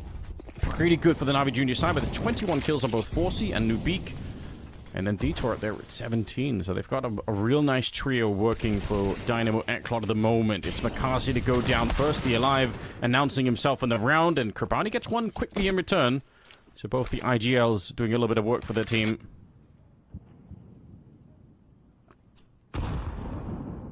Yeah, both of them getting kills, but both of them being wounded in the process. Although the Alive might be slightly better off. They're now starting to congregate over on the B side. Mikey trying to play interference, trying to also allow himself to wrap into Catwalk once the explosion comes out of the apps. There's 2 players here, however. It's going to be difficult to break in, considering the positioning that Navi Junior have. Krabeni showing his hands with the AWP, but it's 2 clean entries. And Dynamo ECLOT have the advantage once more. The plant will definitely go down. That timing is so sick. And that smoke is... honestly kind of devastating. Mikey turns for the flash. It still catches him almost perfectly. Not bad at all. The Alive going to be going down, and Nuke gets dropped as well. It's Cemetery. And Duke's just fighting their way into the bomb site. That retake was made to look so much easier than it should have ever been. I think he's laughing a little bit down there as well. That's shocking because Dynamo ECLOT did great work to get into the bomb site. In spite of there to begin with. 1 AWP and 1 rifle towards that catwalk position, and they even get this opening kill here. I thought that was it. They probably had a great position, but yeah, just looking the wrong way for a second there towards the catwalk, and it ended up in a retake. I can't fault the retake. Definitely on point. Some great flashes, some great teamwork, working in tandem. I'll be asking, where was that in regulation where we could have just closed this map out? Doesn't really matter. Getting more reps, more experience on a big stage, even if it is online. Good flick from Forsey, though. Punishes the aggression for Cemetery. had the perfect spawn for it, taking a leaf out of the playbook of Oscar, another Czech sniper, of course. He loves those B-Apps peaks. It's one of his main plays here on Mirage. And they get the same kind of success. And that's a big scalp to take, because Cemetery's been having a lot of impact in this game. Yeah, they're going to be excited to have him out of it here. And a beak, caught repositioning, wanted to throw probably a smoke that he could have played around there. So he was just looking for the position on the wall, but unfortunately the timing works against him. Now, they know there's somebody up in the palace, but they didn't know about the guy on the bomb side. It doesn't look like it. Mikey's just running out with his back turned. Krabani's right there, and they both almost dodge each other. Krabani, I don't think he could hear what was even going on. He will go down, but Demon, unexpected. He'd actually taken up that position after Krabani went down. So, very chaotic taken. Again, it's a 2 versus 2. They know that Jukes is up there, so the question is, what can Makaze do? It's been a while since we had to call out his name. Maybe this is a good chance for him to really break into it. The bomb is still not planted as he's slowly sliding out. Forsey just holding the angle here, but Makaze spray down is easy, and that does force Forsey into a very awkward position now. And you have to move where he's going to be easy pickings from the side, and now they know exactly where he is. On Tetris boxes. Well, I thought for a second he was going to flick for that kill, and then things get really interesting. But instead, Navi Jr. put together 2 rounds, 14-12. Of course, both teams jockeying for that all-important, elusive 16 rounds here to secure their spot at the grand finals. But Navi definitely coming out the blocks that little bit quicker. It's so close right now, but yeah, who cares? You've got the money in overtime. You're not going to worry about losing a couple of rifles here on the CT side. Keep it going. If they could get a third, then so much the better for them. Straight jump into that underpass position. Curious if they're going to be expected, this ECLOT. They haven't really had to deal with this so much in regulation. Makaze comes out. Nice kill in return for Detail, but the refrags are there. Makaze can't escape, though. And a lot of damage on the Krabani. He's going to go down immediately from the beak. So in spite of a bit of a good start there for Navi Jr., it's actually Dynamo ECLOT that somehow come out on top of this one. And just Demon and Cemetery left. Oh, man, did they desperately need this to happen as well? Like, you're eyeing up a potential clean sweep on the first half of OT. So some heroics split across the entirety of the game here for Dynamo ECLOT. Although Makaze did kick things off like with a bang on middle. The wraparound now from Demon. He's not sure as to where the T's currently are. There's still quite a lot of time as well on the clock, and they have the bomb. There's no real scraps they can play off in terms of intel gathering. Now they're going to find New Beak. Demon deals with him, and then immediately, because of the wrap through on spawn, it would be a pretty obvious logical decision that it's going to be a B-sided hit. Otherwise, why are you pushing players through CT? Oh, if you want to try and plant down, Demon has denied the bomb plant through the smoke, takes him out, and Forsey flicks on to Demon. 1v1 now, a battle between the AWPers. I think it might have been a bit of a wallbang too. I'm not even sure what's happening now. Leg shot onto Cemetery, peaks perfectly. Forsey goes down. Navi Jr. win the round in spite of all of the odds. I'm so confused. There's been so many rounds, I feel like, in both the semifinals here that have just been completely freaky. Yeah, look at the spray. All right, it kind of clipses the bottom of the window, I guess, but still a 1 versus 1, and Forsey trying to relocate. And he gets absolutely timed. 3 in a row to get into overtime here. Navi Jr., they're loving life right now. They might have avoided an absolute disaster. They really were destined to win this in regulation. And somehow they just lost the plot along the way. Now they're back on track, back on script, and they just need one more round.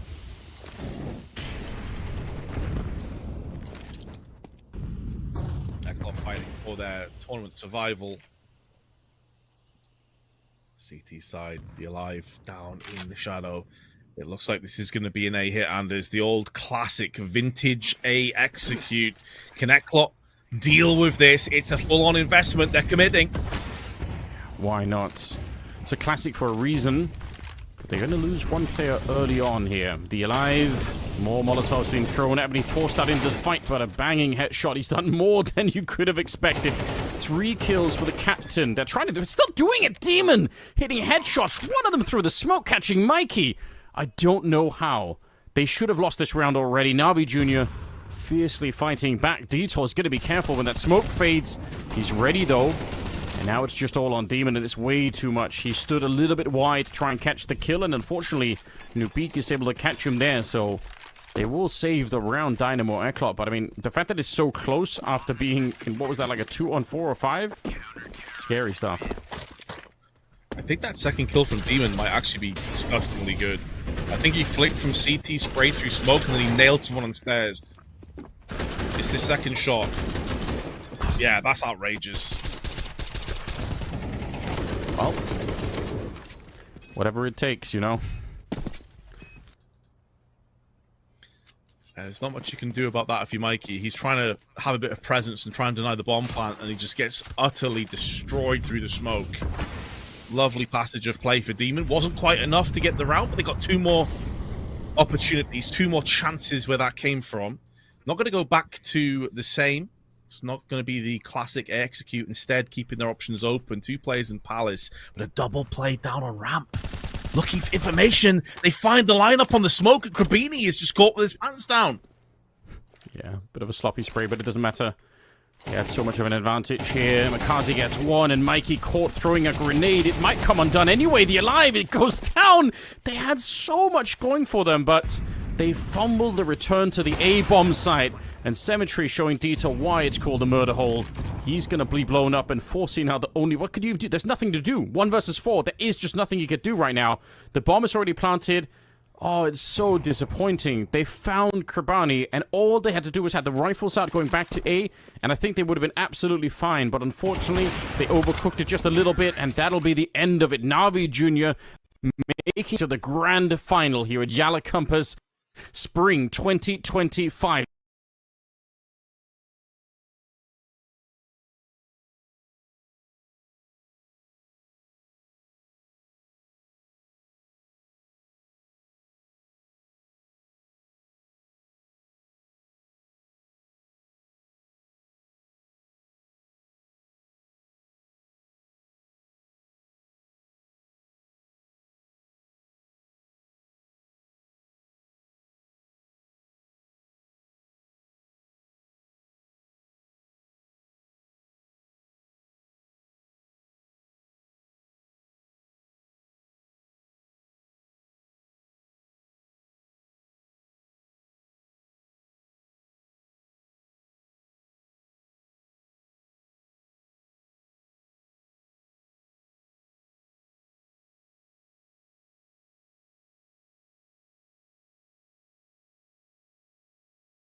Final just for a quick interview, so see if we can throw him into the mix and maybe ask a couple of questions. Hey Krabani, thank you for joining us. Hello. Beautiful. I've got one quick early question. Dynamo ECLOT, they played a lot better than at least I think Vince and I were expecting. Does that just mean we're out of the loop? Were you guys expecting to be that good? I think, of course, they are good, but Inferno it's not our best map, and we expected, to be honest, that we're gonna maybe lose. We were just playing our game, but we expect that we're gonna lose. But in Ancient, we knew that we had strong Ancient, and we gonna beat them. But in Mirage, we troll. I think that's why it was so close. Of course, they are good, but I think we did some mistake, and that's why it was so close. Okay, that's fair enough. Now you're going to be facing off against ENCE in the grand final. Would you have rather it was BetBoom, or are you happy to be playing ENCE? To be honest, we didn't care which one because last 3 times in a row we beat ENCE, I think. Last time we beat BetBoom very easy, so we didn't think who we're gonna face. We just wanted to beat ECLOT. Hey man, congrats on the grand finals. Do you guys feel any extra pressure being in a tournament this big with so much prize pool, like $300,000? Was that maybe something that contributed to, you know, ECLOT coming back, especially on Mirage? Like, you guys had a pretty big lead and then it went into OT. Was pressure a part of that at all? Yeah, for sure. I think some of the players had pressure. I think after we lose this eco in 11-3, I felt that we start to get pressure. Everyone maybe expect me. I'm never getting pressure, but yeah, I felt that we was having pressure. Okay, that's fair, that's fair. I like it. No pressure for the leader. That's how it's meant to be. Listen, we're going to let you go because I want you to be fresh and ready for the grand final. Best of luck to you guys. It's going to be happening a little bit. Thank you for joining us, Krabani. We'll see you soon, hopefully, again. Thank you, thank you.